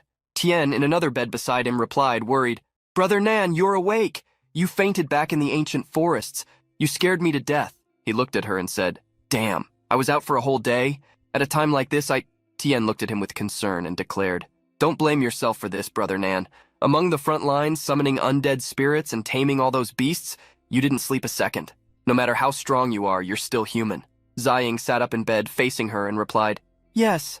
Compared to those aliens, humanity is simply too weak." The girl dropped her shoulders with a sad look and commented, "Brother Nan, you always carry the weight of the world on your shoulders. Aren't you tired? I want to help you, but I'm too useless."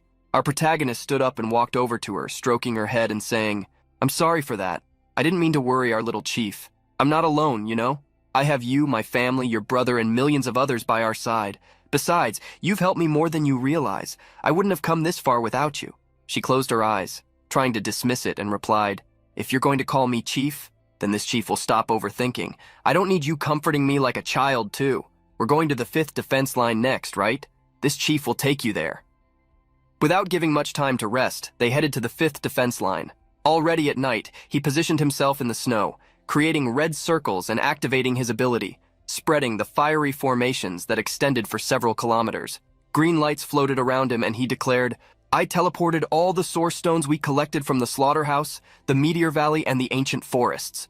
Tian asked if it was enough, and he replied, "More than enough to strengthen this entire line." He then went back to spreading the freezing and thorn formations that extended for 300 kilometers. Bombardment formations arose at his command, with thunder rumbling from the skies, covering the same distance and encompassing the snowy mountains. A notification appeared informing that the following formations had been unlocked: Hellish Sword, Purgatory Fire, and Abyssal Thorn. He clenched his fist and declared, "This wall of formations is finally complete, and my master level in formations has increased too. The 3 major projects should be completed soon.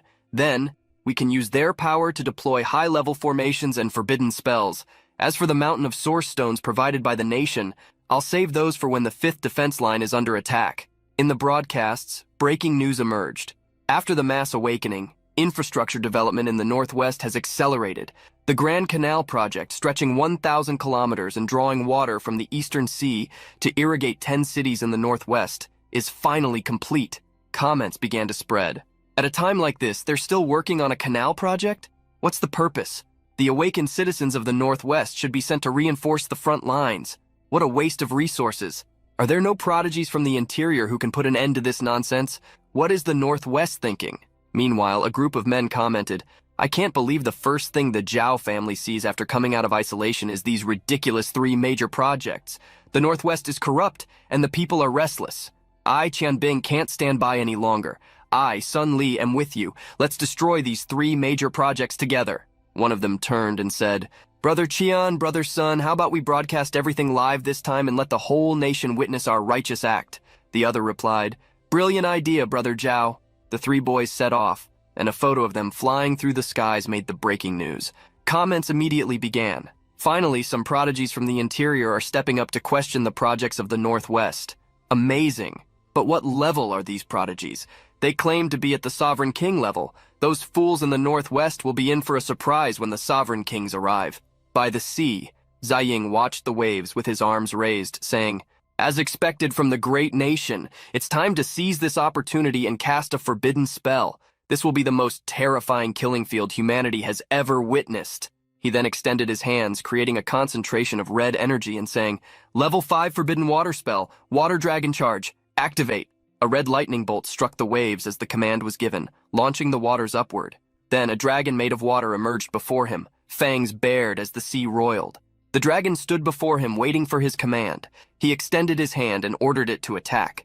Then he activated the Asura mode as the dragon came towards him, defending himself with a red energy shield using his arms. The dragon collided with the shield, exploding in waves. Ziying remained standing until he ordered the Asura mode to cease along with the dragon. The waves subsided, and he stood alone on the cliff, energy emanating from him.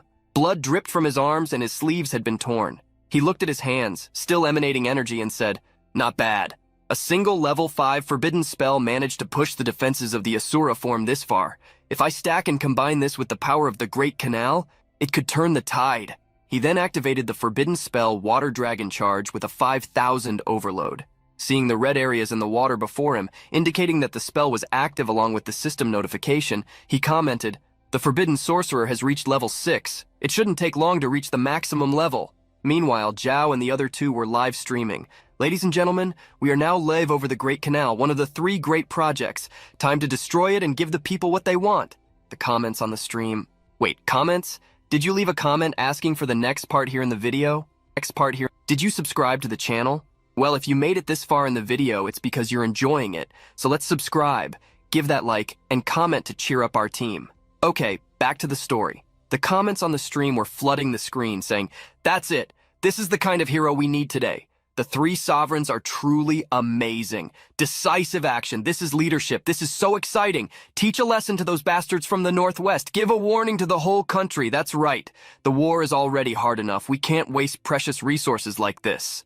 Zhao turned to them and smiled, saying, "Brother Qian, brother Sun, I will take care of destroying this canal." Qian turned to him and said, "No, brother Zhao. Let me take the first project. You handle the other two." Sun interrupted him, smiling, and said, "Hold on, everyone. True fire annihilation charge. Vaporize." Red fire descended from his hands, and the two dodged.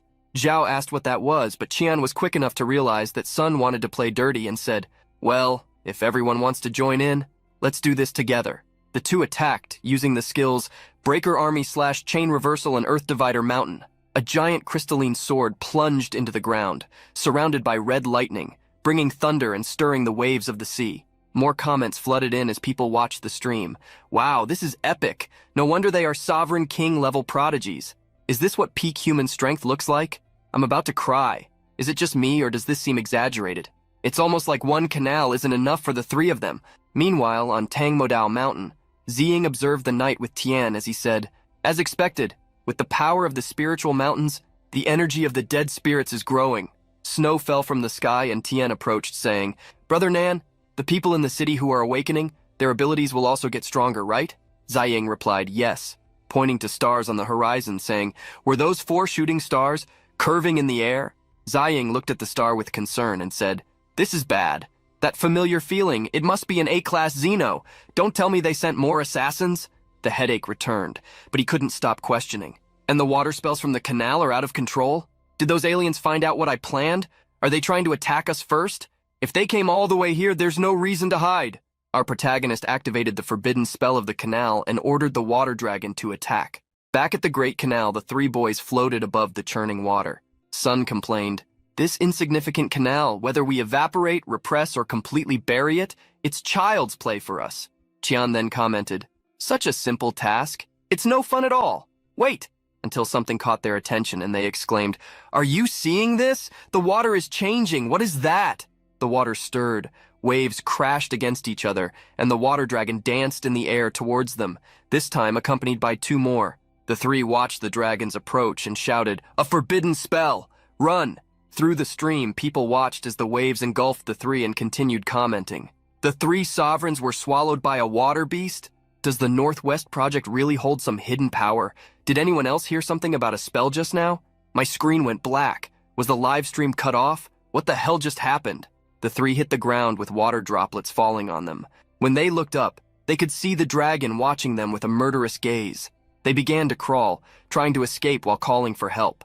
Our protagonist appeared before them, saying, "Aren't you one of those aliens? Cease!" And at his command, the water dragons dissipated, returning to the canal.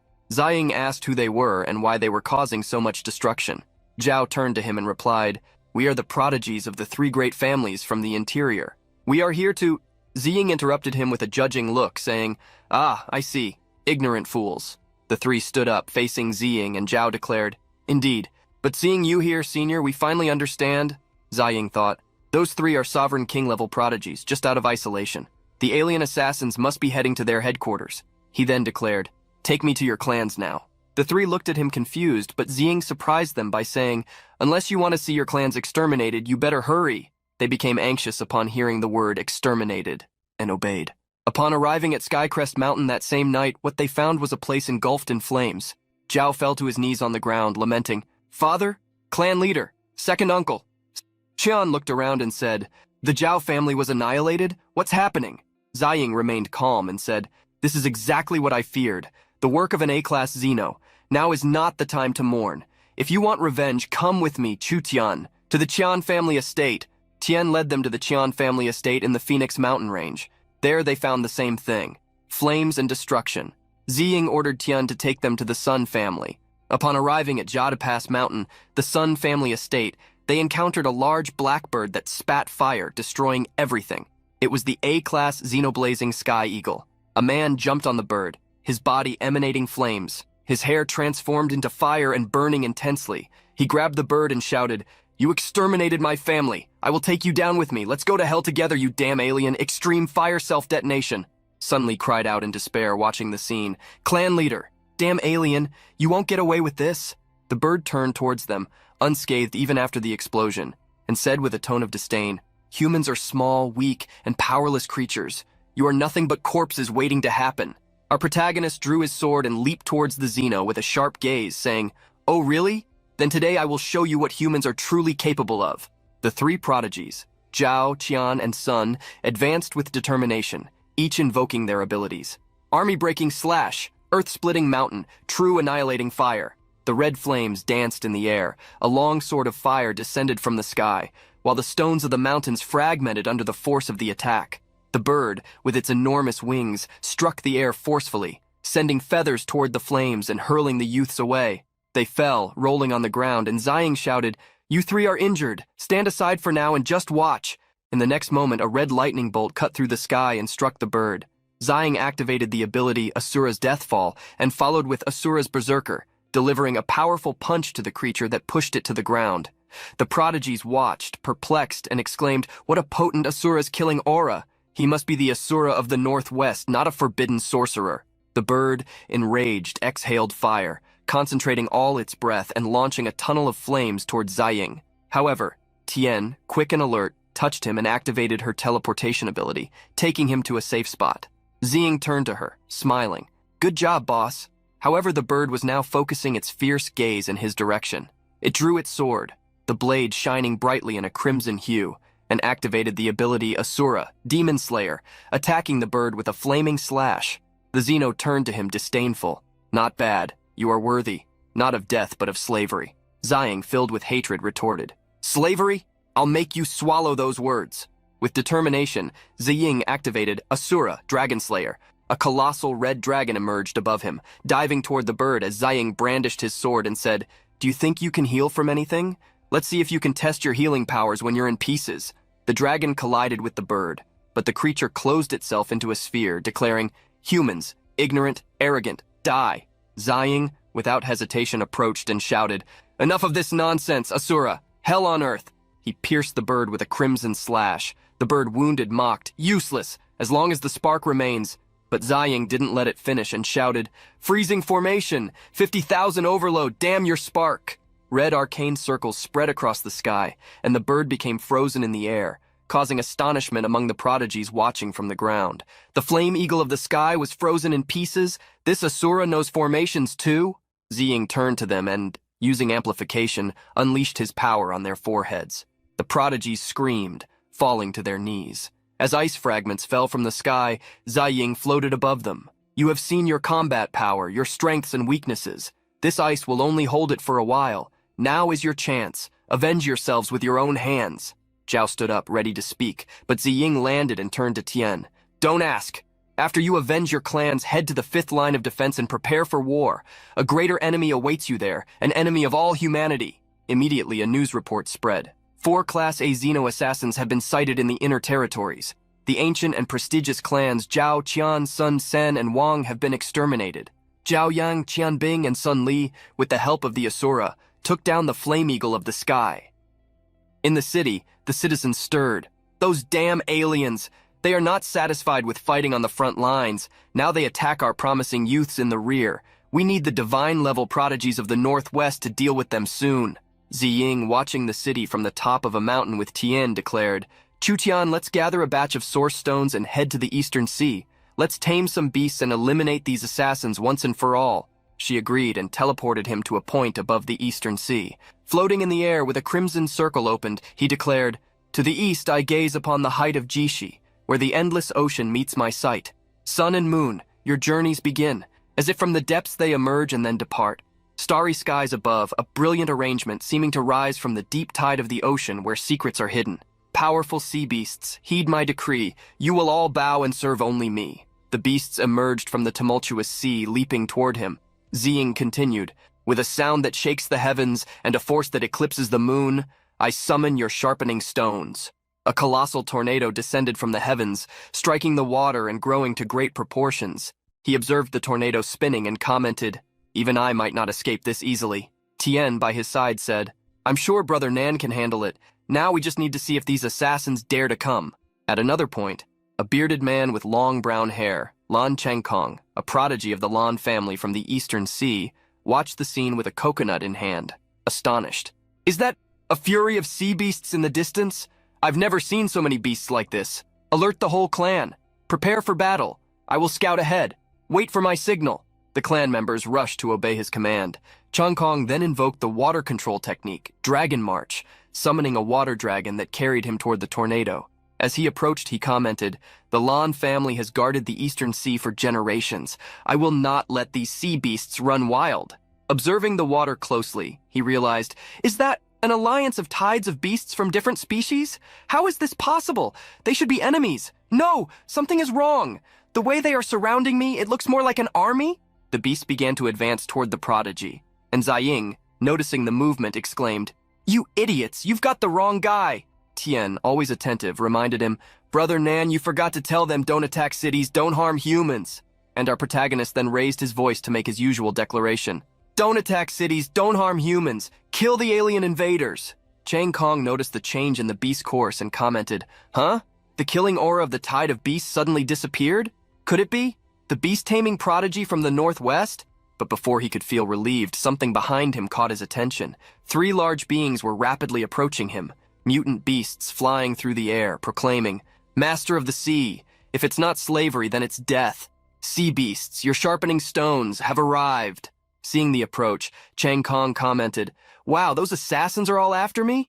They probably think I'm the beast tamer. All right, come and get me." This was bound to happen sooner or later. To be able to fight against the enemies of a divine-level beast tamer is an honor. Mutant whales leaped out of the water and sank their teeth into the bodies of the Xenos. Chengkong was perplexed and exclaimed, "Huh? The sea beasts are attacking first? Is that beast tamer commanding them?" The beasts leaped, each group heading towards a different Xeno while Ziying coordinated them. "Swordfish, the Cyclopean demon turtle is yours. Tiger sharks, take down the spiny serpent. Great whites, smash the glacial dragon." The spiny serpent writhed with a black aura and roared, "Insects! Insignificant insects!" It turned, opening its fangs, and used glacial freeze, spewing frozen air at the present beasts, which became trapped in ice in the sea. At the same time, the other giant creature used a rain of spikes, spinning around itself and launching several deadly spines that pierced the beasts. The third creature used a skill that created a seismic shock, generating an earthquake that threw the beasts away. Watching from the shore, Ziying commented, "These sea beasts can handle anything below level A effortlessly, but against level A, they're still out of their league." He touched the ground, activating the amplification formations by 50 times, and ordered them to expand across the sea. Seeing the expansion of the red arcs in the water, Chengkong wondered what it was. The spiny serpent rose towards him, and he turned, saying, "Huh? They broke through the sea beasts? They're coming straight for me. Come on, I'm ready for you. Today, I, Lan Chengkong, will fight you to my last breath. Let's see if you can freeze me before I get my hands on you." Chengkong charged in water tornadoes, speeding towards the sea serpent, but it used its ice breath to form a barrier that prevented him from advancing past a certain point. He hit the ice and was thrown back, saying, "Damn, their power is off the charts. Not even my water dragon can hold them back."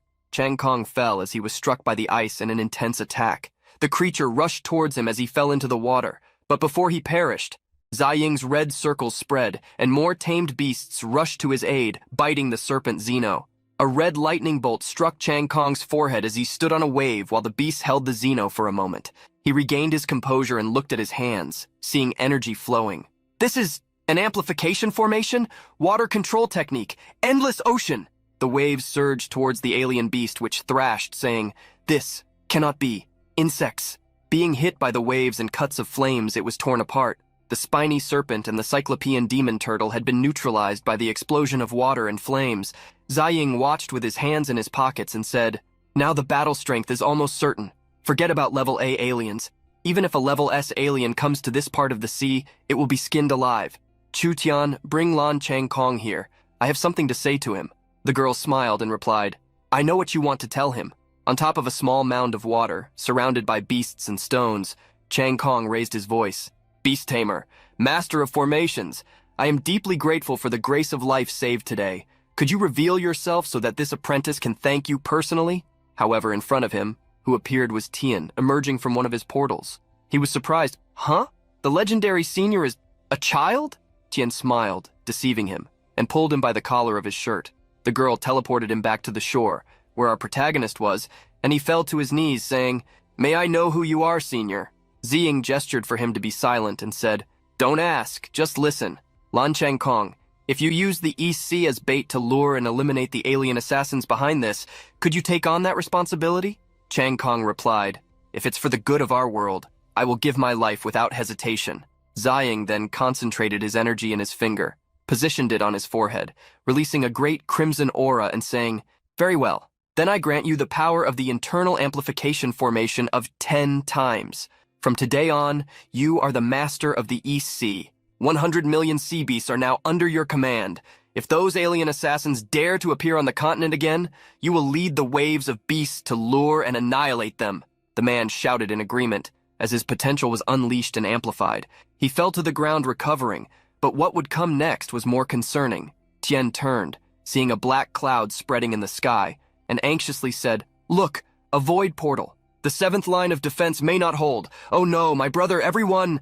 As the alien beast advanced fiercely towards the human defense lines, Xinghe raised his voice and declared, "Attention! The main class alien force is here. Senior Nan orders us to abandon the 7th defense line. Retreat now. The 6th defense line has completely retreated. Concentrate all automated firepower on delay tactics. Buy as much time as possible. All units converge on the 5th defense line for this decisive battle." Wang Zai raised his voice behind him and ordered, "Total withdrawal, conserve your strength. We will defend at the 5th line."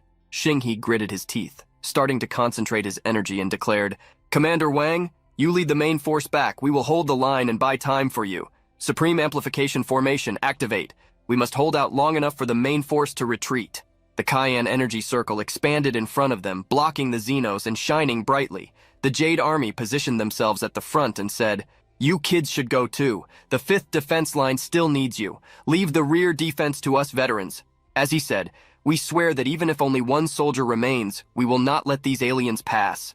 Xinghe tried to protest, but Su Chang'e declared, "The veterans have noble intentions, and as a wise person you should understand the bigger picture."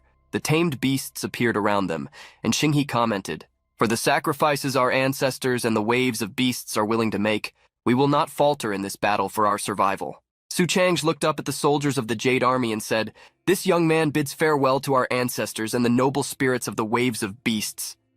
News headlines ran with the words, "Complete withdrawal from the 7th defense line, leaving only the immortal spirit army and the waves of beasts to fight to the death. The 6th defense line relies solely on intelligent strike forces to buy time for the 5th defense line. With 300 million soldiers, the 5th defense line prepares for impact. Among them, 80 million espers. The true god of the Lan clan of the East Sea defeats a Class A alien assassin. All 4 major projects in the Northwest are now completed." In the streets of the cities, people stood under a twisted sky, all ready to fight, with determined looks, raising their voices. "God has gifted us these brave spirits for this decisive battle. For this moment, the people of the Northwest are united. We will defend the 5th line with our lives." At the Burning Heavenstone, our protagonist was accompanied by Tian, saying, "It all comes down to this. Tonight I finalize the updates. Tonight I put the finishing touches on the plan. Source of the burning sky, power of the source stones, total absorption." The crimson energy converged into his body, being drawn into his chest. Source stones and reserves were absorbed, and he moved to the next location. In the steel forest, he touched the steel stones using a golden forbidden spell, which melted the stone, turning it into water. Waves exploded, and he declared, "With tempered water, swallow the steel and bind steel with steel. 100,000 forbidden spells of steel implant."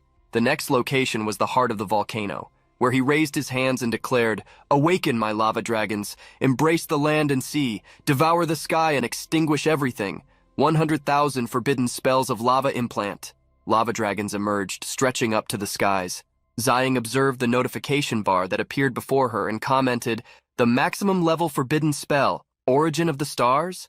Using a forbidden spell of this magnitude may be more than the Earth can bear, unless I contain it, using it only at the most critical moment. Now only beast-taming, immortal spirits, and formations remain. There's plenty of land inside, perfect for both beast-taming and summoning the immortal spirits. Take us there." Tian agreed and opened the purple portal around them.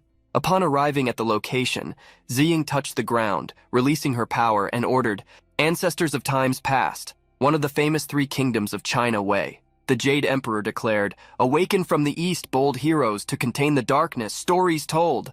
Ziying raised her voice again, "One of the famous three kingdoms of China Shu." And more soldiers marched, saying, "5 passages we conquered, 6 generals we felled. Our roar on the Dongyang Bridge echoed through the ages." Ziying raised her voice again and said, "One of the famous three kingdoms of China Wu."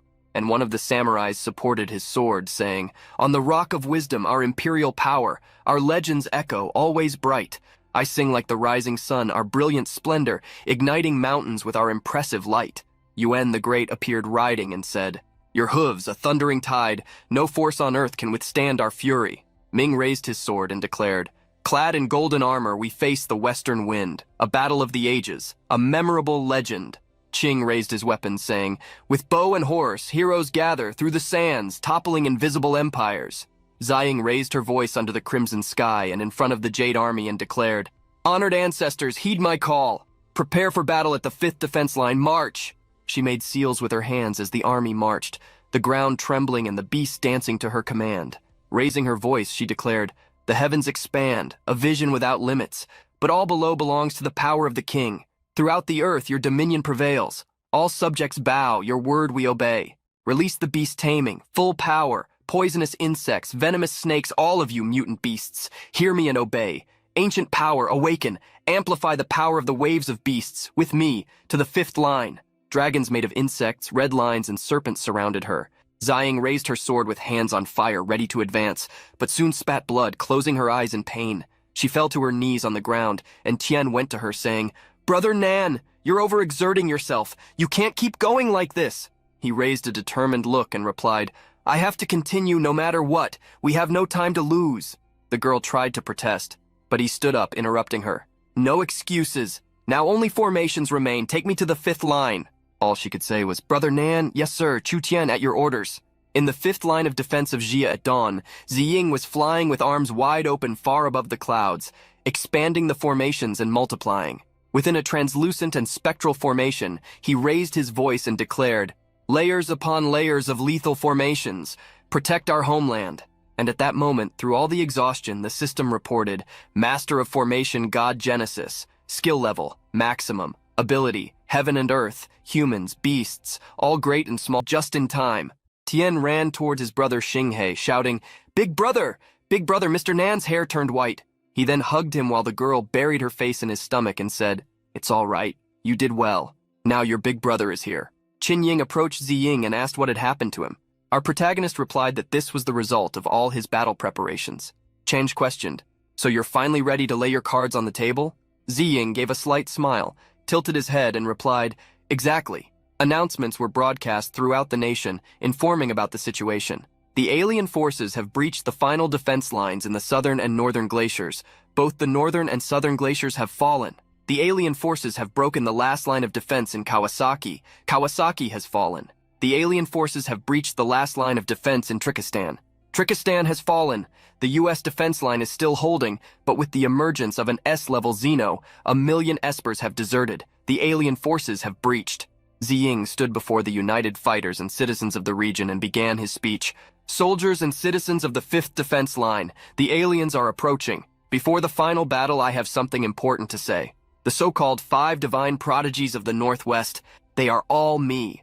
People began to murmur among themselves, commenting, "What? How is that possible? Who is this guy?" Trying to sow chaos and break morale in the midst of all this. But Ziying didn't give them time to talk, and removing the mask from his face, declared, "It's me. All the elderly, children, sick and injured, evacuate to the cities of the Northwest. Secure the supplies. Only if the line breaks should you enter the fight. The formations will lead, followed by forbidden spells. Waves of beasts will go ahead, and spirits of the dead will be in the rear. Espers will cover any gaps, with civilians as the last line of defense." Along with the logistics team, Xiaolu commented that he always knew Ziying was special, their savior. Some agreed, while others pointed out that this wasn't what the girl usually said, but there were more important things at the moment. "So it was him all along." Ziying continued his speech. "All our military strength is concentrated on the 5th defense line. If it falls, there's no turning back. I made all preparations, but it's still not enough to win this battle, especially with those S-level aliens in the rear, or even SS level, SSS level. That's why I'm forming a suicide squad of espers to accompany me through the void portal and launch a counteroffensive.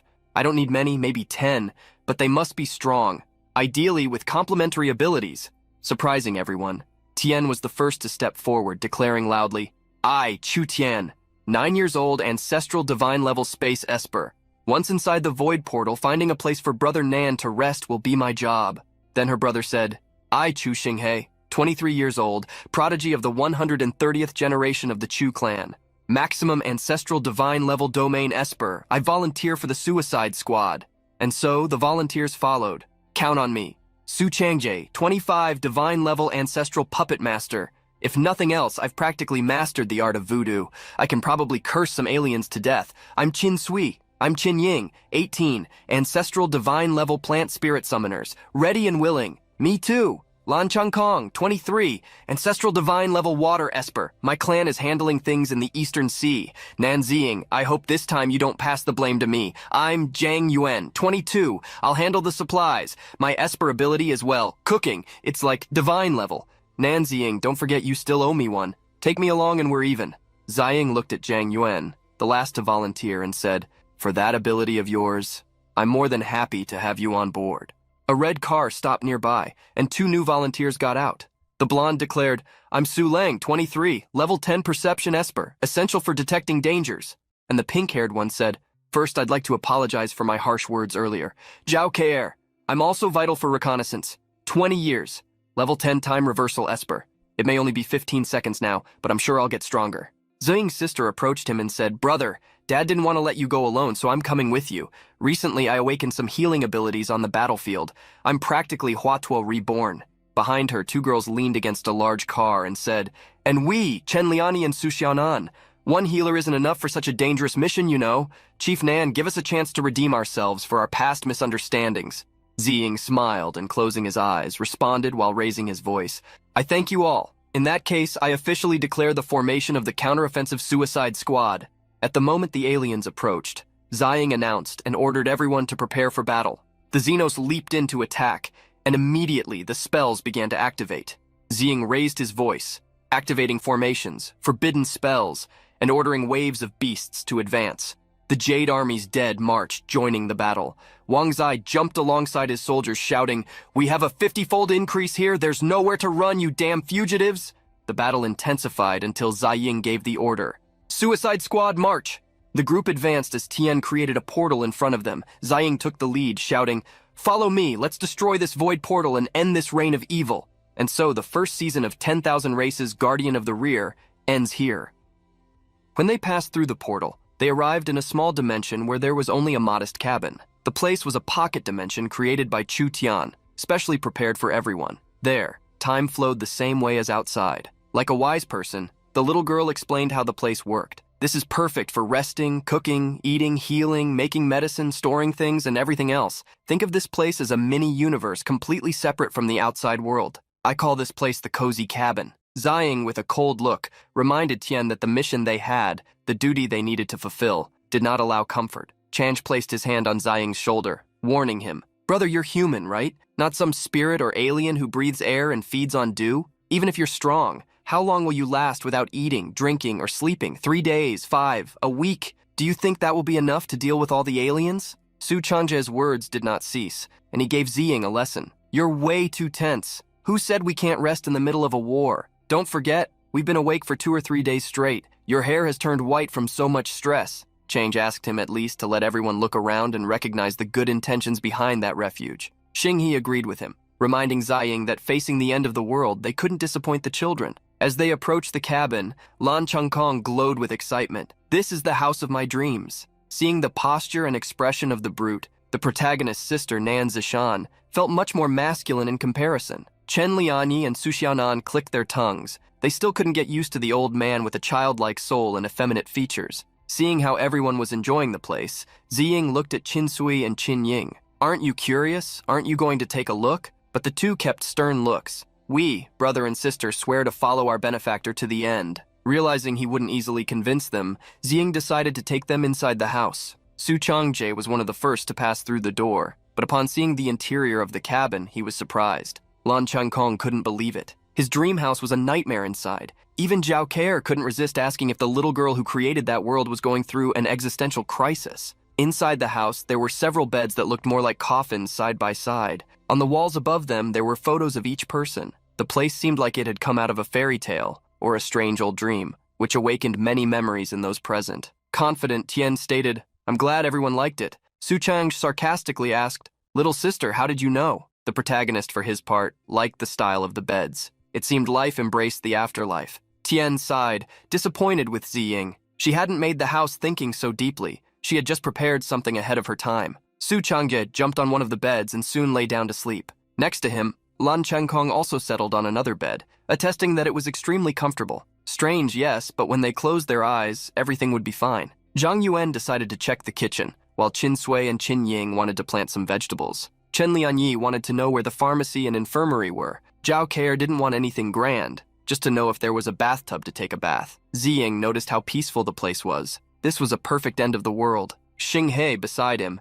asked him to learn a little from Su Cheng, who was already sleeping deeply in front of them. In the kitchen, Zhang Yuan stirred a pot vigorously. "This is practically our opening meal. I need to make a feast. We have enough food and meat stocked to last a year, but after today, maybe we won't be able to eat all together like this anymore." Then Qin Sui entered the kitchen, bringing Yuan some fresh vegetables that had been planted by her brother. Yuan was surprised by the fast growth, but soon remembered that they cultivated with summoned spirits. Still, she was curious why they bothered to plant if they could just summon vegetables. Qin Sui revealed her brother's wish. "He always says vegetables need to grow from the soil, especially with a bit of earth. It seems more real that way, even if we can't be together in the future." Before Qin Sui could continue with something sad, Yuan interrupted her. "Don't say things like that. Just give me the vegetables and go away. All this oil and smoke are bad for your eyes." In the pharmacy, Chen Lianyi and Su Xiaonan were impressed. They couldn't believe the equipment brought by Chu Tian, but they put aside the question of how all that material was transported there. Instead, they wanted to focus on creating potions that would increase everyone's power in battles.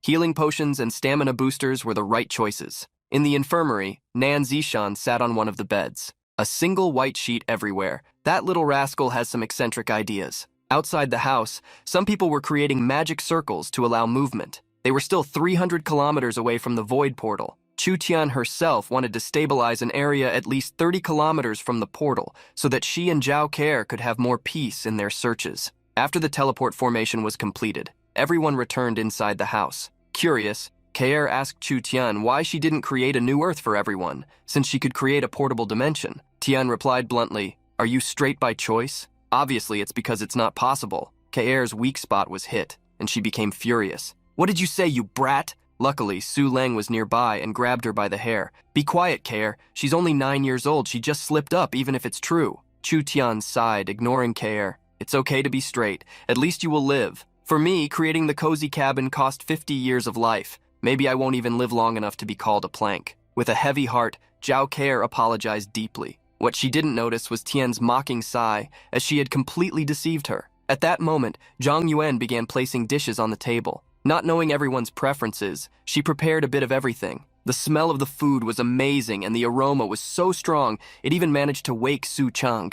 Sitting at the head of the table, Ziying wanted to formulate a plan since everyone was awake. Lan Changkong couldn't believe he would do that at that moment. He wasn't even going to eat. Instead of talking about plans, Xing He wanted to deliver some information to everyone. Now, both the front and back portals were active. The front portal led to the 5th defense line, while the back portal led directly to the void portal. There was also a side portal. Once activated, it teleported a person to the reconnaissance point, 30 kilometers from the void portal. Xing He warned that Su Leng and Zhao Keir would be responsible for maintaining the reconnaissance point when they weren't resting. Zhang Yuan, Chen Lianyi, Su Xiaonan, and Nan Ziying, not being on the front line, would take care of the cabin's logistics. After assigning all these roles, Xing He asked Ziying what he thought, but everything she had designated was already in line with his thoughts. However, Nan Ziying soon disagreed with the plan. "I may not be powerful, but I can offer support on the battlefield. If someone is seriously injured, I can help immediately. And for my safety, Chu Tian will stay with me." As soon as her name was mentioned,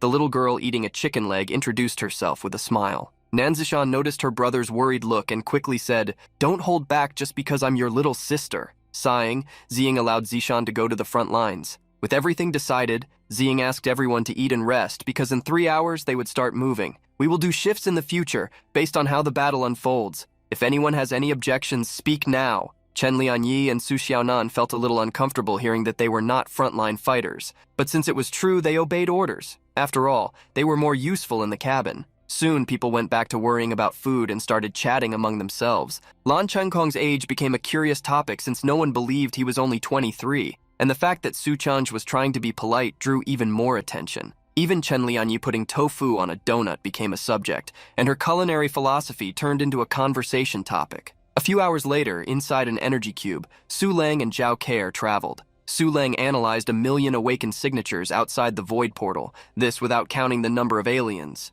Keir judged by their equipment that this was the Indian army of Buddhas seen in the news. The two girls transmitted through the portal that 1 million Buddhas were waiting outside the void portal. All were at least level 8, and the strongest among them had reached the level of ancestral deity. Now that they had enough information, Ziying and his group were ready to take down the dogs guarding the first gate. At the front of the group, Tian asked if everyone was really prepared. Remember, after we pass through this gate, it will be a completely different world. With the girl's command, energy began to gather at the portal in that gate, spinning round and round. As soon as they crossed the entrance, the group faced a gigantic golden Buddha, surrounded by hundreds of smaller Buddhas who had not yet reached its size. The powerful entity recognized Ziying's presence. Nan Ziying, I heard you intend to lead a counterattack on the void portal. We were waiting for you. Listen, boy, the aliens are true deities, personifications of Dharma. All force has no fixed form. This is the supreme liberation of the Tathagata. Our compassionate Buddha says, if you surrender. Su Changye couldn't believe what he was hearing and interrupted.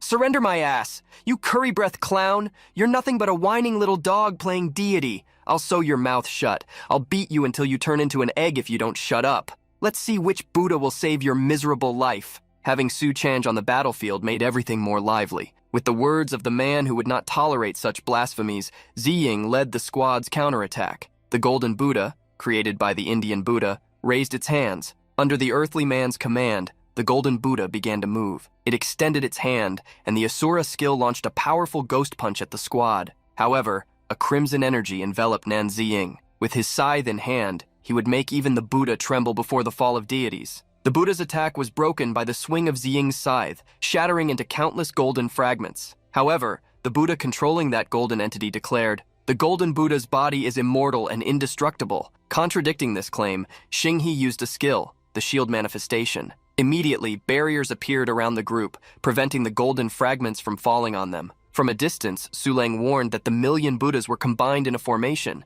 Thanks to this, the golden Buddha would continue to regroup no matter how many times it was destroyed. Ziying stared at the Buddha with his red eyes. We can't drag this battle out. We need to break their formation. At that moment, 10,000 golden fists appeared around the group. Watching the battle from afar, Nan Zishan was extremely worried. The group couldn't even get close to the golden Buddha, much less hit it. However, Chu Tian beside her disagreed. You really underestimate your brother and the others. Getting close to them will be a piece of cake. At that moment, Ziying gave a signal to Chu Tian. A purple glow appeared around the group, and a portal began to form. Before the multitude of fists could hit them, they were teleported. The group appeared above the golden Buddha's head, leaping toward it. Raising the scythe, Ziying led with a skill that overflowed energy into the skies. Asura lightning, cursed strike. The leader of the Buddhas quickly coordinated for all the others to chant a mantra. Under his command, the 4 main Buddhas chanted the mantra, which protected them from the attack, something that did not happen to many others. Seeing how many remained,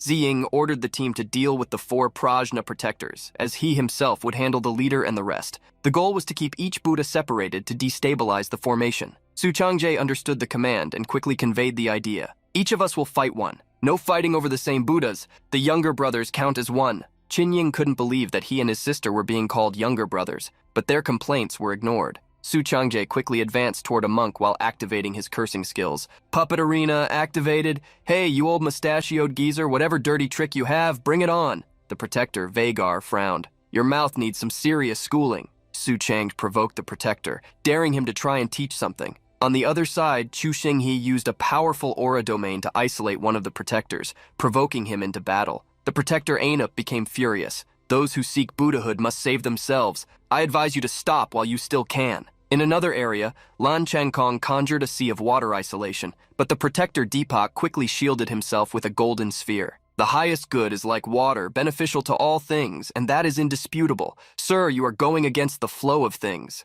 Facing the last protector were the Chin siblings, who created thorny vines to attack their target. Raja frowned, irritated. Amitabha, I'm not in the mood to talk. While each fought a protector, the protagonist used his summoning skill. Rise, fallen warriors, fight for me. Dozens of jade warriors appeared around Ziying the moment he summoned them. Extending his sword, he commanded, "Destroy these false Buddhas! Attack! Vajra power!" However, the jade Buddhas didn't get far as the protector passed through them, striking with powerful blows. Such breathtaking skill. That is why the divine favored you. That is why they want you to join them. Ziying didn't care about the protector's words, as he would be next. The Buddha, keeping his hands together, began to judge Ziying while releasing powerful golden energy. Greed, anger, and ignorance, the three poisons of Buddhism. You are guilty of all. Greed for the world, anger at the deities, and ignorance of karma. Since you have committed the three sins, you must taste their fruits. Thousands of sayings appeared around Ziying, launching a powerful psychic attack that tormented his mind.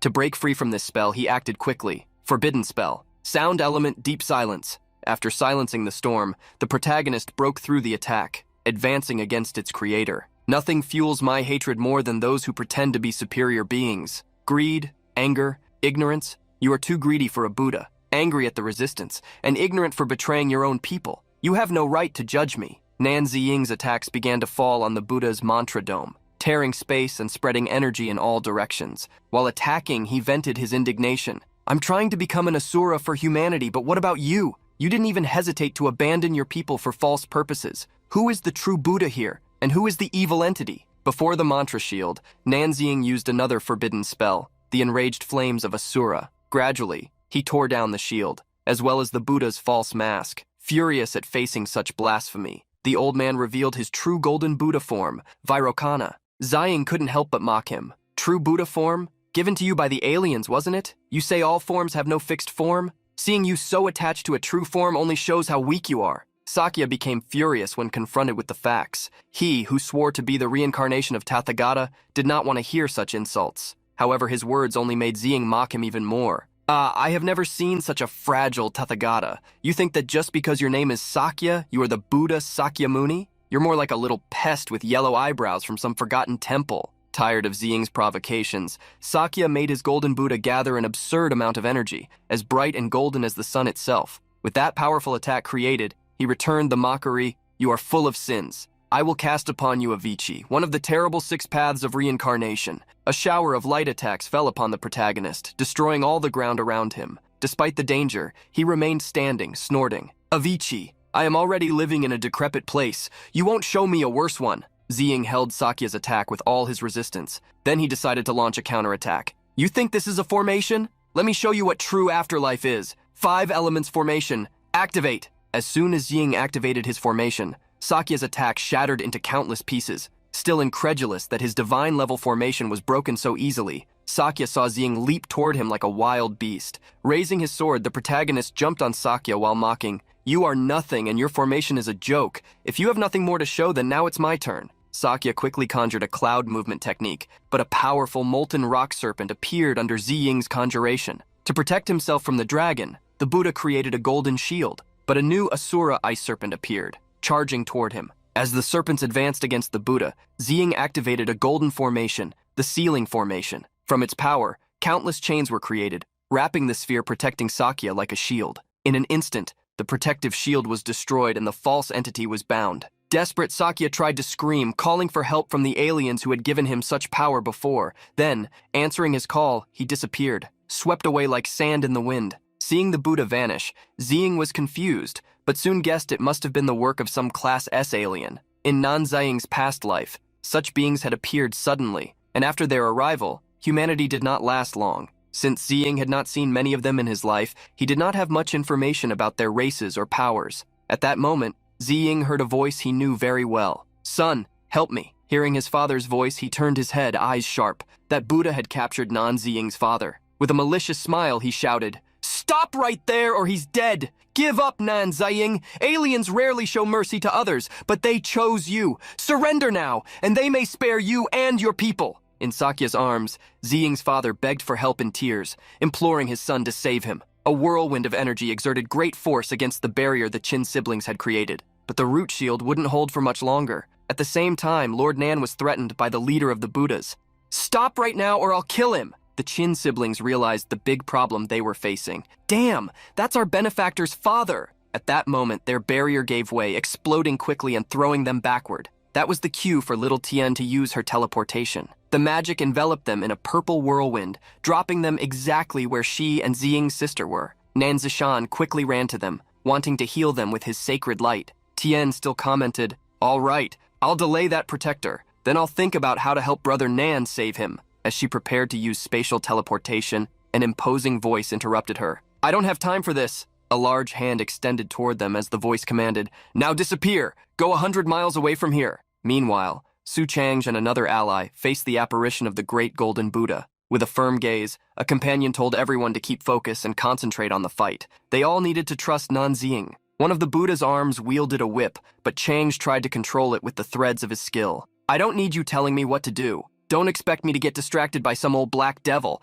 By the way, what the hell is wrong with your damn divine whip? Too short to even reach me, huh?" Completely irritated, Deepak shouted, "Insolent! How dare you insult a sacred artifact?" Then he activated one of his skills, Divine Punishment of Shiva, Burning Lotus of Karma. But Lan Changkong was confident in his control and, with a firm smile, said, "It's just fire and poison. Stop the drama. Call me the chosen firefighter because that's my specialty." Seeing the whole situation unfold, Sakya, who still held Lord Nan as a prisoner, squeezed his neck even harder against the crystal, shouting, "Are you really not afraid that I'll kill him?" Then he turned to our protagonist and continued shouting, "Nan Ziying, if you don't kneel and surrender now, I'll kill him this instant." Ziying, covered by his crimson energy, spoke firmly, "Father, I need to ask you something. Do you really want me to kneel to save you?" Desperate, Lord Nan shouted, "What kind of question is that? Of course I do. I'm your father. Are you just going to stand there and watch your father die?" The situation was getting more complicated for their side. Tian, who had reached the hero, commented,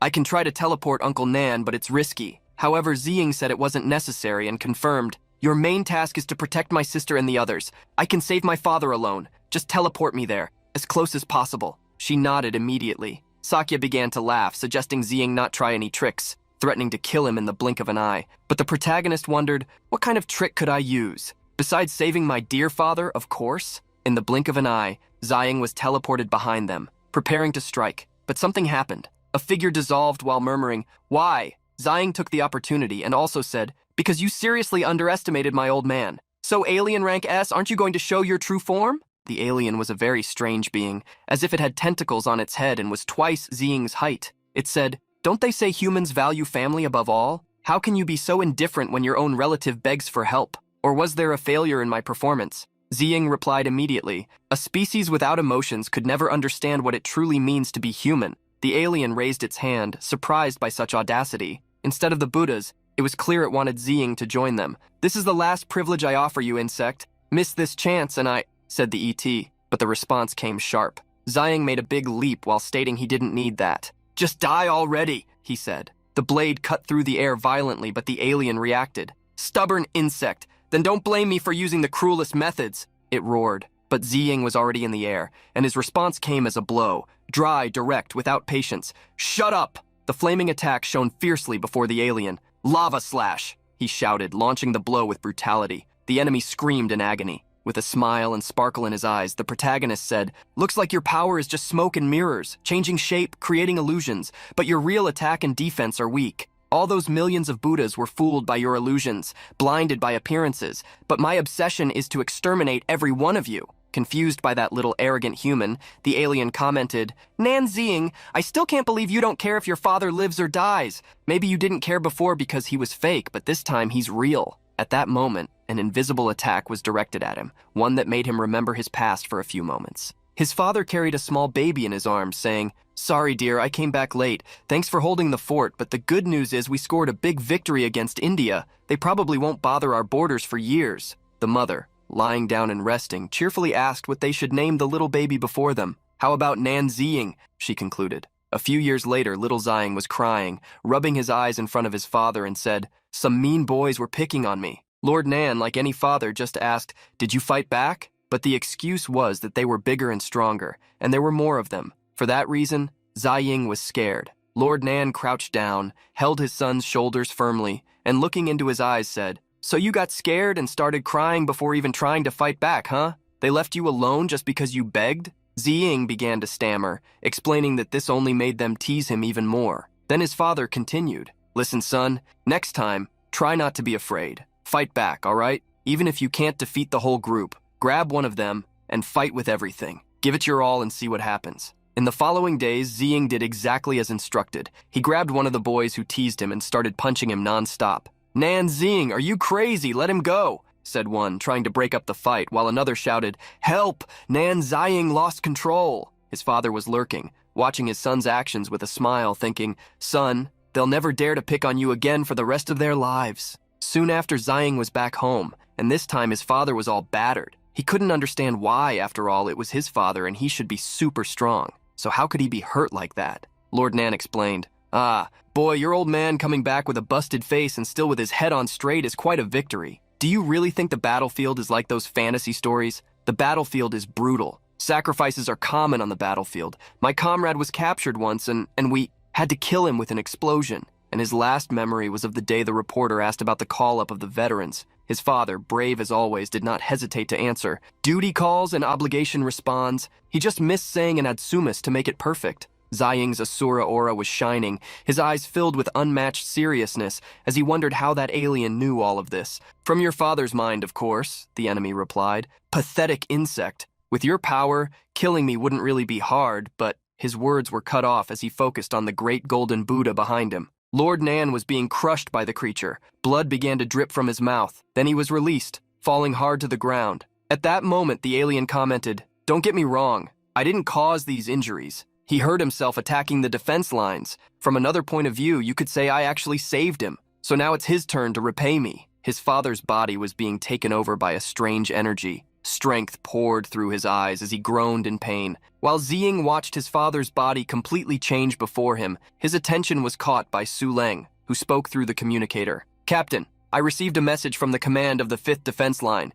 Mr. Nan Xiangshan is officially listed as missing in action." Ziying understood that message well, for now the image before him had changed. Coldly, the alien mocked, "Now I am completely fused with your father's blood. Your father is me and I am your father. Letting me go means letting him go. Killing me means killing him. Nan Ziying, do you really have the courage to do that?" Ziying stared at him seriously in deep silence. At that moment, he knew what he had to do, but still struggled to find the strength. Amid the lingering silence, Lord Nan, controlled by the enemy, began to laugh, saying, "Just as I thought. Insects are weak creatures by nature, bound by emotions. In that case, I'm leaving." The great golden Buddha then activated his underground escape technique. Ziying was still confused. He no longer had that great man to ask what he should do, but still tried. "Father, what should I do?" And in that brief moment of lucidity, Lord Nan responded, "Son, save me," which shocked the alien that he still retained his consciousness. Without hesitation, Ziying raised his energy like a blazing fire surrounding him.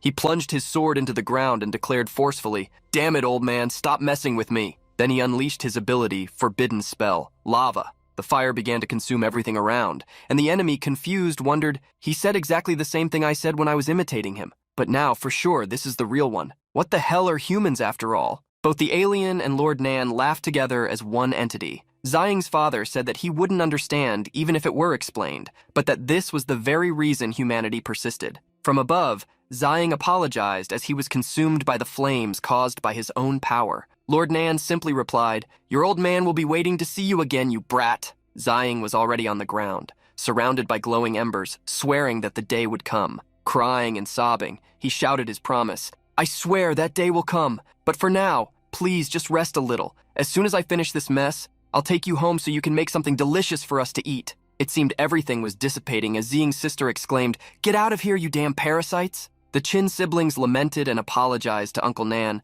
blaming themselves for delaying everyone. However, Nan Ziying, though shaken, replied that it wasn't their fault but a decision made by both of them together. Finally, she added, "It's just hard to suppress my emotions like my brother can." She channeled all her energy at that moment and used her holy light healing ability. Tian then asked, "Brother Nan can summon spirits of the dead, right? Why not bring Uncle Nan back now?" The answer came immediately. Probably for the same reason he didn't bring back the others who died on the battlefield. He wants them to rest in peace. After the war ends, he will give everyone a chance to reunite. After all, on the battlefield, even the undead can die again, and that is the true end, disappearing into nothingness. With a deep sigh, Tian remarked, "He always tries to carry everyone, every mission alone. I guess it can't be helped." Angry, she began stomping on the various insects around, complaining how hard it was to kill them. Sister Chin approached, wanting to help, and released some of her power, until everyone was caught by surprise. Raja, one of the Buddha's 4 guardians, was floating on top of an insect, shouting, "Bastards! Where is my dharmic body?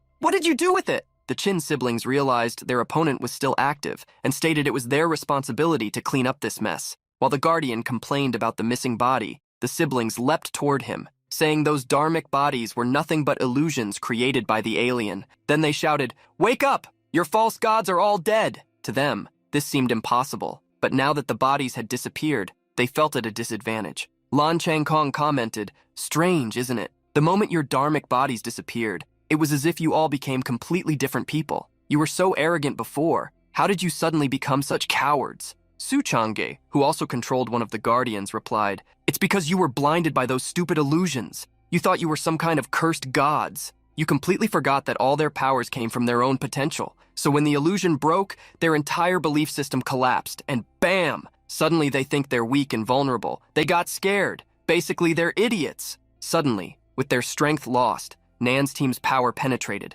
defeating one by one the 4 guardians and destroying them completely. Our hero then used another skill called Inferno on Earth, and a great tornado swept across the entire territory, followed by an order to his team. "Let's clear this battlefield once and for all." In the skies, only sparks of a great battle remained. On the ground lay the defeated bodies of the Buddhas. The team then commented that only the sibling duo remained. "Should we help them?" someone asked. But Xinghei, leader of the Chu clan, answered firmly, "No need. They need to grow on their own." Meanwhile, on the sibling side, one of the guardians was still alive. "Damn! Everyone's been defeated. It's over," lamented Raja. In the background, the siblings followed his tracks, saying, "Stop right there! Where do you think you're going?" Raja extended his hand toward the boys, and various insects began to emerge from him. "Saline shell from the deepest darkness, refuge of demons, release your power, seashell parasite." This attack was countered by one of the siblings who chanted, "Seed! Reverse parasitism!" The seed sprouts stuck to the insects, trying to prevent any movement.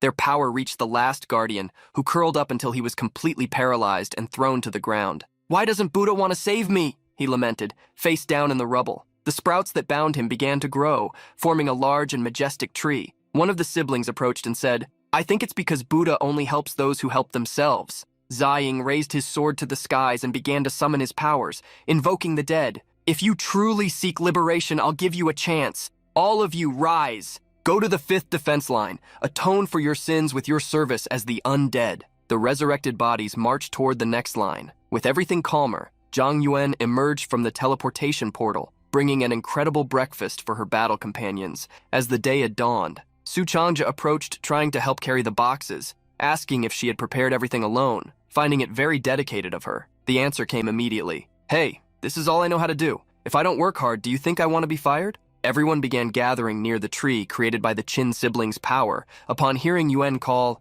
"Everyone, come get food. Chu Tian, teleport Su Lang and Zhao Keir too." The Qin siblings, along with Ziying and the Chu clan leader, watched silently as the dust settled from that great battle. Looking around, Ziying turned to Ying and said, "Plant a tree for me near my father's place. Otherwise, I don't think I'll be able to find him later." And so, a green, shining tree was planted in a matter of seconds. Not far from there, the rest of the group watched, and Change, with a melancholy look, commented, "If they don't eat now, it'll get cold. Chu Tian, bring those people. It's time for them to eat." Everyone was already seated with their plates set, and together they began to eat, thanking Yuan for what she had done. Changje still tried to cheer up Ziying, saying he needed to eat well to keep his strength. Tian did the same with Zishan, even feeding her food directly, as the girl remained motionless. The same happened with Ziying when everyone respectfully placed some food on his plate. He stayed silent, looking at all that food. His gaze was sad, but in the end he knew he needed to eat. "Hey, stop spacing out. Come on, eat. We have work to do after this," Changja said to everyone,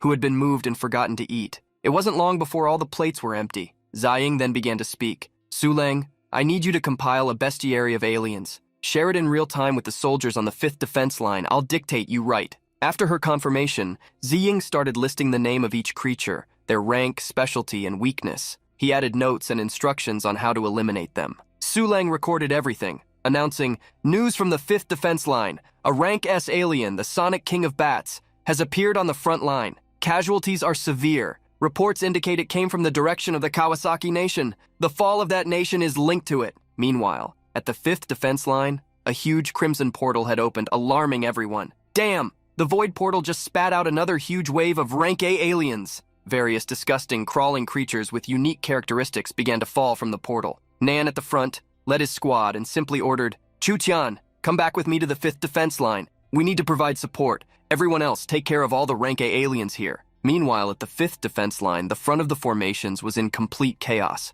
Flames raged everywhere before the wall. In the sky, multiple portal circles were pouring out creatures and laser attacks, like scenes from an alien invasion movie. Amid forbidden spells, more and more creatures descended, each with unique shapes and powers. Some were hit by energy bursts coming directly from the battlefield. At the front of the beast tide, the beasts roared desperately for a good fight. The undead spirit line resisted at all costs and encouraged the others to advance. Many used techniques like the lone blade or wielded 18 spears with one hand, standing firm against the forming horde. Suddenly, a huge whirlwind of energy descended from the sky, drawing everyone's attention. The soldiers present wondered what it could be. Soon many began to scream, crouching and twisting. "I can't see any attackers nor hear anything. What kind of attack is this? It feels like all my energy is about to explode." One soldier struggled to stay calm and guide the others. He tried to use the Crimson Abyss silent breath technique. He pointed his hand forcefully upward, where he saw creatures emerging from the black clouds, and shouted, "Judging by the attack's trajectory, it must be coming from those dark clouds up there." Noticing the shape of the creatures, he exclaimed, "A sound humans can't hear. Don't tell me it's a sonic attack." They were using sound waves to destabilize the internal energy of humans until self-destruction. They were Rank S creatures, and the soldiers still didn't understand how lethal they could be. Staggering side to side, one soldier ordered, "All espers on the field. Retreat immediately to the underground bunkers. Conserve your strength. Notify Nan Ziying urgently." Meanwhile, in the sector known as the Slaughterhouse, the fight was also tough. The necromancers were commenting among themselves that since awakening their abilities, they were annihilating enemies like never before. "Not even in my wildest dreams did I think I'd be this strong," said one. "Yeah, I guess we're old but valuable, ha-ha," replied another. However, the sonic attack spread, hitting all humans present. They covered their ears and staggered on the ground, trying to resist the unbearable pain. Screams echoed throughout the battlefield. Ziying managed to arrive just in time thanks to Chu Tian's teleport portal. Seeing one of the bats attacking the city, he commented, "Sonic attacks? This is getting really bad. I need to figure out how to acoustically isolate this city and protect our forces." Then he positioned his hands and intoned, "Forbidden spell, sound element, deep silence." With over 1 billion overdrive, he created a sound barrier covering 500 kilometers. The spell cost more than 100 trillion origin stones, leaving him with only 500 trillion. People began to notice the attack had ceased and attributed it to the hero. It wasn't long before one of the soldiers ordered the warriors to return to fighting and take advantage of the opportunity. The necromancers, still recovering, commented, "What was that just now? It felt like I was going to explode." Another replied, surprised, "That can only be a really strong monster coming from the 5th front." Curious, they decided to check the live transmission from the front line to better understand what was happening. Irritated by the whole situation, Ziying firmly ordered Tian to teleport him and demanded she stay in the rear. After nodding, she did as requested. The portal opened and launched Ziying directly in front of the creatures, who noticed his presence immediately. One of them made a swift swooping attack, dodging Ziying, who cursed, "Damn, it's fast. I think I have no choice but to use lightning." He combined 2 forbidden spells, one of wood and another of electric cutting. Ziying maneuvered with agility, launching lightning in all directions. But to his surprise, not even the electric attacks could keep up with the enemy's speed. It was clear, conventional attacks were not enough even to scratch that creature. The enemy opened its mouth and unleashed an attack that generated darkness throughout the environment. Taking Ziying by surprise, the spell was quickly broken by a light spell. The golden blade cut through the air and dispersed the fog. He dodged another surprise attack, and face to face with the monster, realized the enemy was about to launch another sonic wave. Quickly, he activated a cancellation counterattack. "Ugh, a single forbidden spell can't block everything? I have no choice but to find the right amount of accumulation that really works," he murmured. Trying everything to contain that devastating power, he began to use overdrive, 10 times, 100 times, 1,000 times, until reaching 1,000,000. Wrapped in a greenish bubble, he thought, to cancel a sonic explosion, at least 100 million layers of forbidden spell are needed.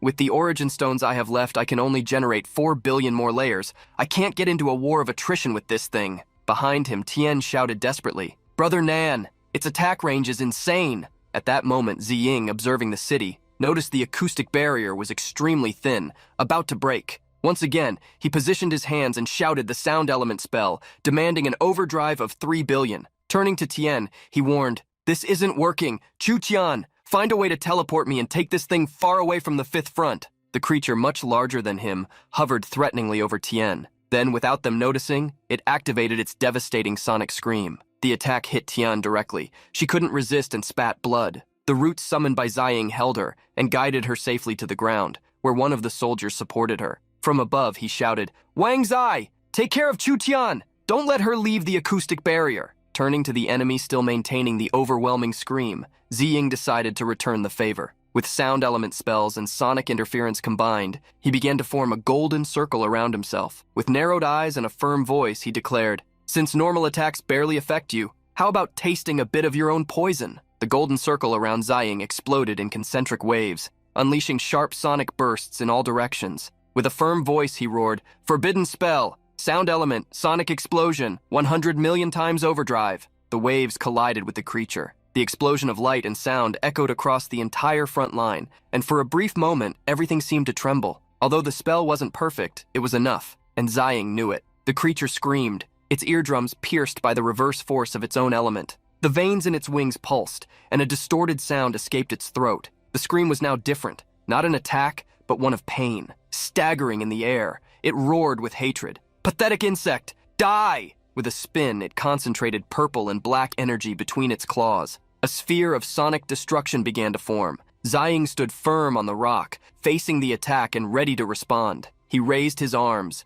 channeling the enemy's sound pressure and focusing it all into a single point. With his aim set, the purple sphere collided head-on with his concentrated spell. The impact was devastating. The sonic explosion cut through the air like a vibrating spear of pure pressure. The monster screamed, interrupted mid-attack, but the cost to Ziying was high. Still falling, he shouted, "Vines, form a shield." The roots responded to the call, wrapping him in protective spirals. Still, the damage was intense. His calculations were clear. Only 150 trillion origin stones remained. Even a stack of 100 million focused sonic waves is just a drop in the ocean against that, he thought as he spun in the air. My stones can only handle one more forbidden spell of 1.5 billion. I can't waste it. I need to win this with a single strike. His thoughts raced along with his heartbeat. Ziying realized that relying solely on forbidden spells would leave him without resources. It was an endless drain. Sonic waves, relying only on forbidden spells to create them is limited and the consumption is absurd. Then a bold idea emerged. What if I use forbidden spells to transform a normal voice into a sonic wave attack? Ziying planted his feet on the ground, raised his sword surrounded by a red aura and roared, "Yeah! Forbidden spell! Sound element conversion!" His voice tore through the field like wild thunder. A new energy expanded from his throat, turning the scream into a lethal weapon. The giant bat, sensing the danger, charged with renewed fury. The impact was brutal. A red flash formed as the two powers collided. "Weak," muttered the beast. Even with smoke rising from its open wounds, Ziying hovered in the air, panting. His technique had been creative, but his vocal power alone wasn't enough.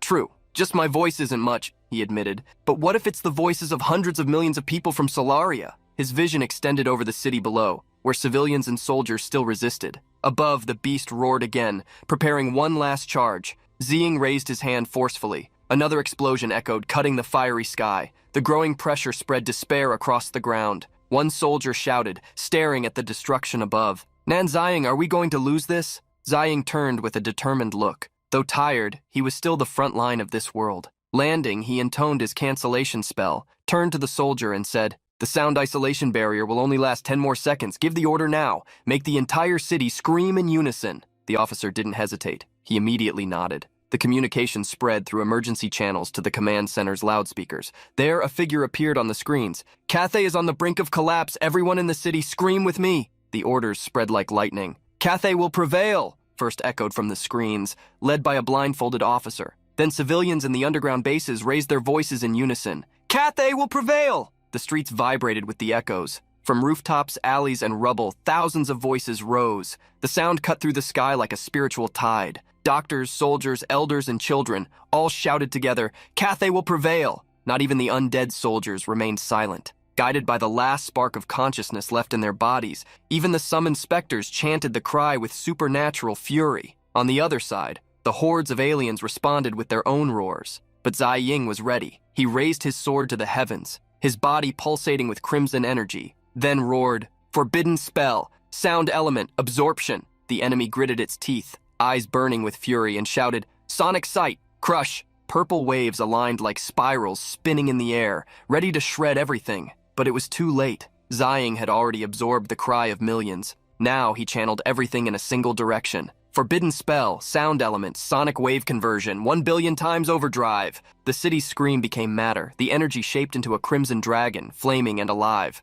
a creature forged by Cathay's collective will. The enemy beast, still trying to concentrate its attack, roared one last time, but the response came like thunder. Ziying's sonic dragon advanced, tearing the sky like a comet. The creature barely had time to react. "Cathay will prevail!" roared the dragon, the voice of millions vibrating in every scale of energy. The beast was hit head-on. The impact was brutal. The dragon coiled around it like a flaming serpent, roaring with absolute force. The entire city echoed that name. The will to resist was now sound, weapon, shield, and promise. Ziying locked his eyes on the enemy and shouted, "Hear the roar of Cathay's dragon! Repent for your arrogance against humanity!" The creature tried to respond with its own scream, but it was useless. The impact was final. The crimson dragon pierced its body, exploding it into fragments. The sky opened with thunder sounds breaking the firmament. Fragments of the creature fell like ashes. Silence. Ziying remained on the ground, watching. "I need to return immediately to the Void Gate before more members of the Bat King's army appear," he said. He turned to the officer holding Chu Tian. "If another Rank S alien appears here, notify me without delay." The guard responded with a firm nod. "Understood." Ziying carefully held Chu Tian, asking if she was okay. With a weak but firm voice, she asked, "Can you take me back to the cozy cabin?" Without hesitation, she extended her hand, opening a magic portal with her last reserve of energy. A purple whirlwind formed before them, lighting the way back to the shelter. But she lost consciousness immediately afterward, leaving the protagonist in shock. "Chu Tian!" he shouted urgently. The portal was still active, and he knew there was no time to lose. "I need to get her medical treatment before anything else." Without hesitation, he ran through the vortex, disappearing among the spirals of magical energy. Meanwhile, on the other side of the Void Gate, a new battlefield was forming. The sky was furious. Magical lightning crossed the frozen skies like divine serpents. Amid the destruction, Xinghe raised his hand surrounded by black energy. "Domain! Annihilation!" Creatures fell by the dozens, disintegrated by the purple beams that cut like living blades. Further ahead, another warrior fought with sarcasm and precision. "Only a few of those bastards left. Too bad none are high rank. If they were, I'd make soup out of them." Lan Changkong was also present. He appeared among the rubble, spinning a huge tornado of water energy. "I learned my lesson the last time you cornered me, worms, but now, I'm not the same idiot from that day." The Qin brothers were present. With a fierce movement, one activated his ability. "Thorn, whirlwind, hell, strangle them!" The green vines cut through the air, winding among the monsters with relentless violence. On the battlefield, the warriors briefly celebrated the relief of victory. "Phew, finally over. Now we can breathe. Looks like I even burned my breakfast. I'm hungry again." The group gathered over the still smoking debris, but one's mind wandered elsewhere. "Is Nan Ziying okay on the other side?" Chang Kong turned and replied, "On days like today, no news is good news." There, everyone knew it was true. Then one of them raised his gaze to the sky and commented, "Hey, did you notice the Void Gate hasn't sent more Rank A aliens since the last wave? Maybe there's a pattern in the timing and type of their teleportation." Chang reacted to the observation. "Damn, bro, I think you're onto something big." The Chan clan leader, Xinghe, immediately took control, saying into the earpiece, "Suleng, take charge of recording every alien wave teleported from now on. Note the time, type, and rank of each arrival." She responded firmly, touching the communicator. "Understood." But before the group could reorganize their ranks, the sky trembled. Spatial rifts opened like cosmic wounds. From them, blue eyes began blinking among the liquid darkness of the vortex. "Damn," murmured one of the soldiers, seeing the darkness take shape above them. "What the hell is that thing?" From the skies, a living red mass descended, accompanied by a horde of blue eyes. It was not just a new enemy, it was an entity, something even the Void Gate didn't seem to control.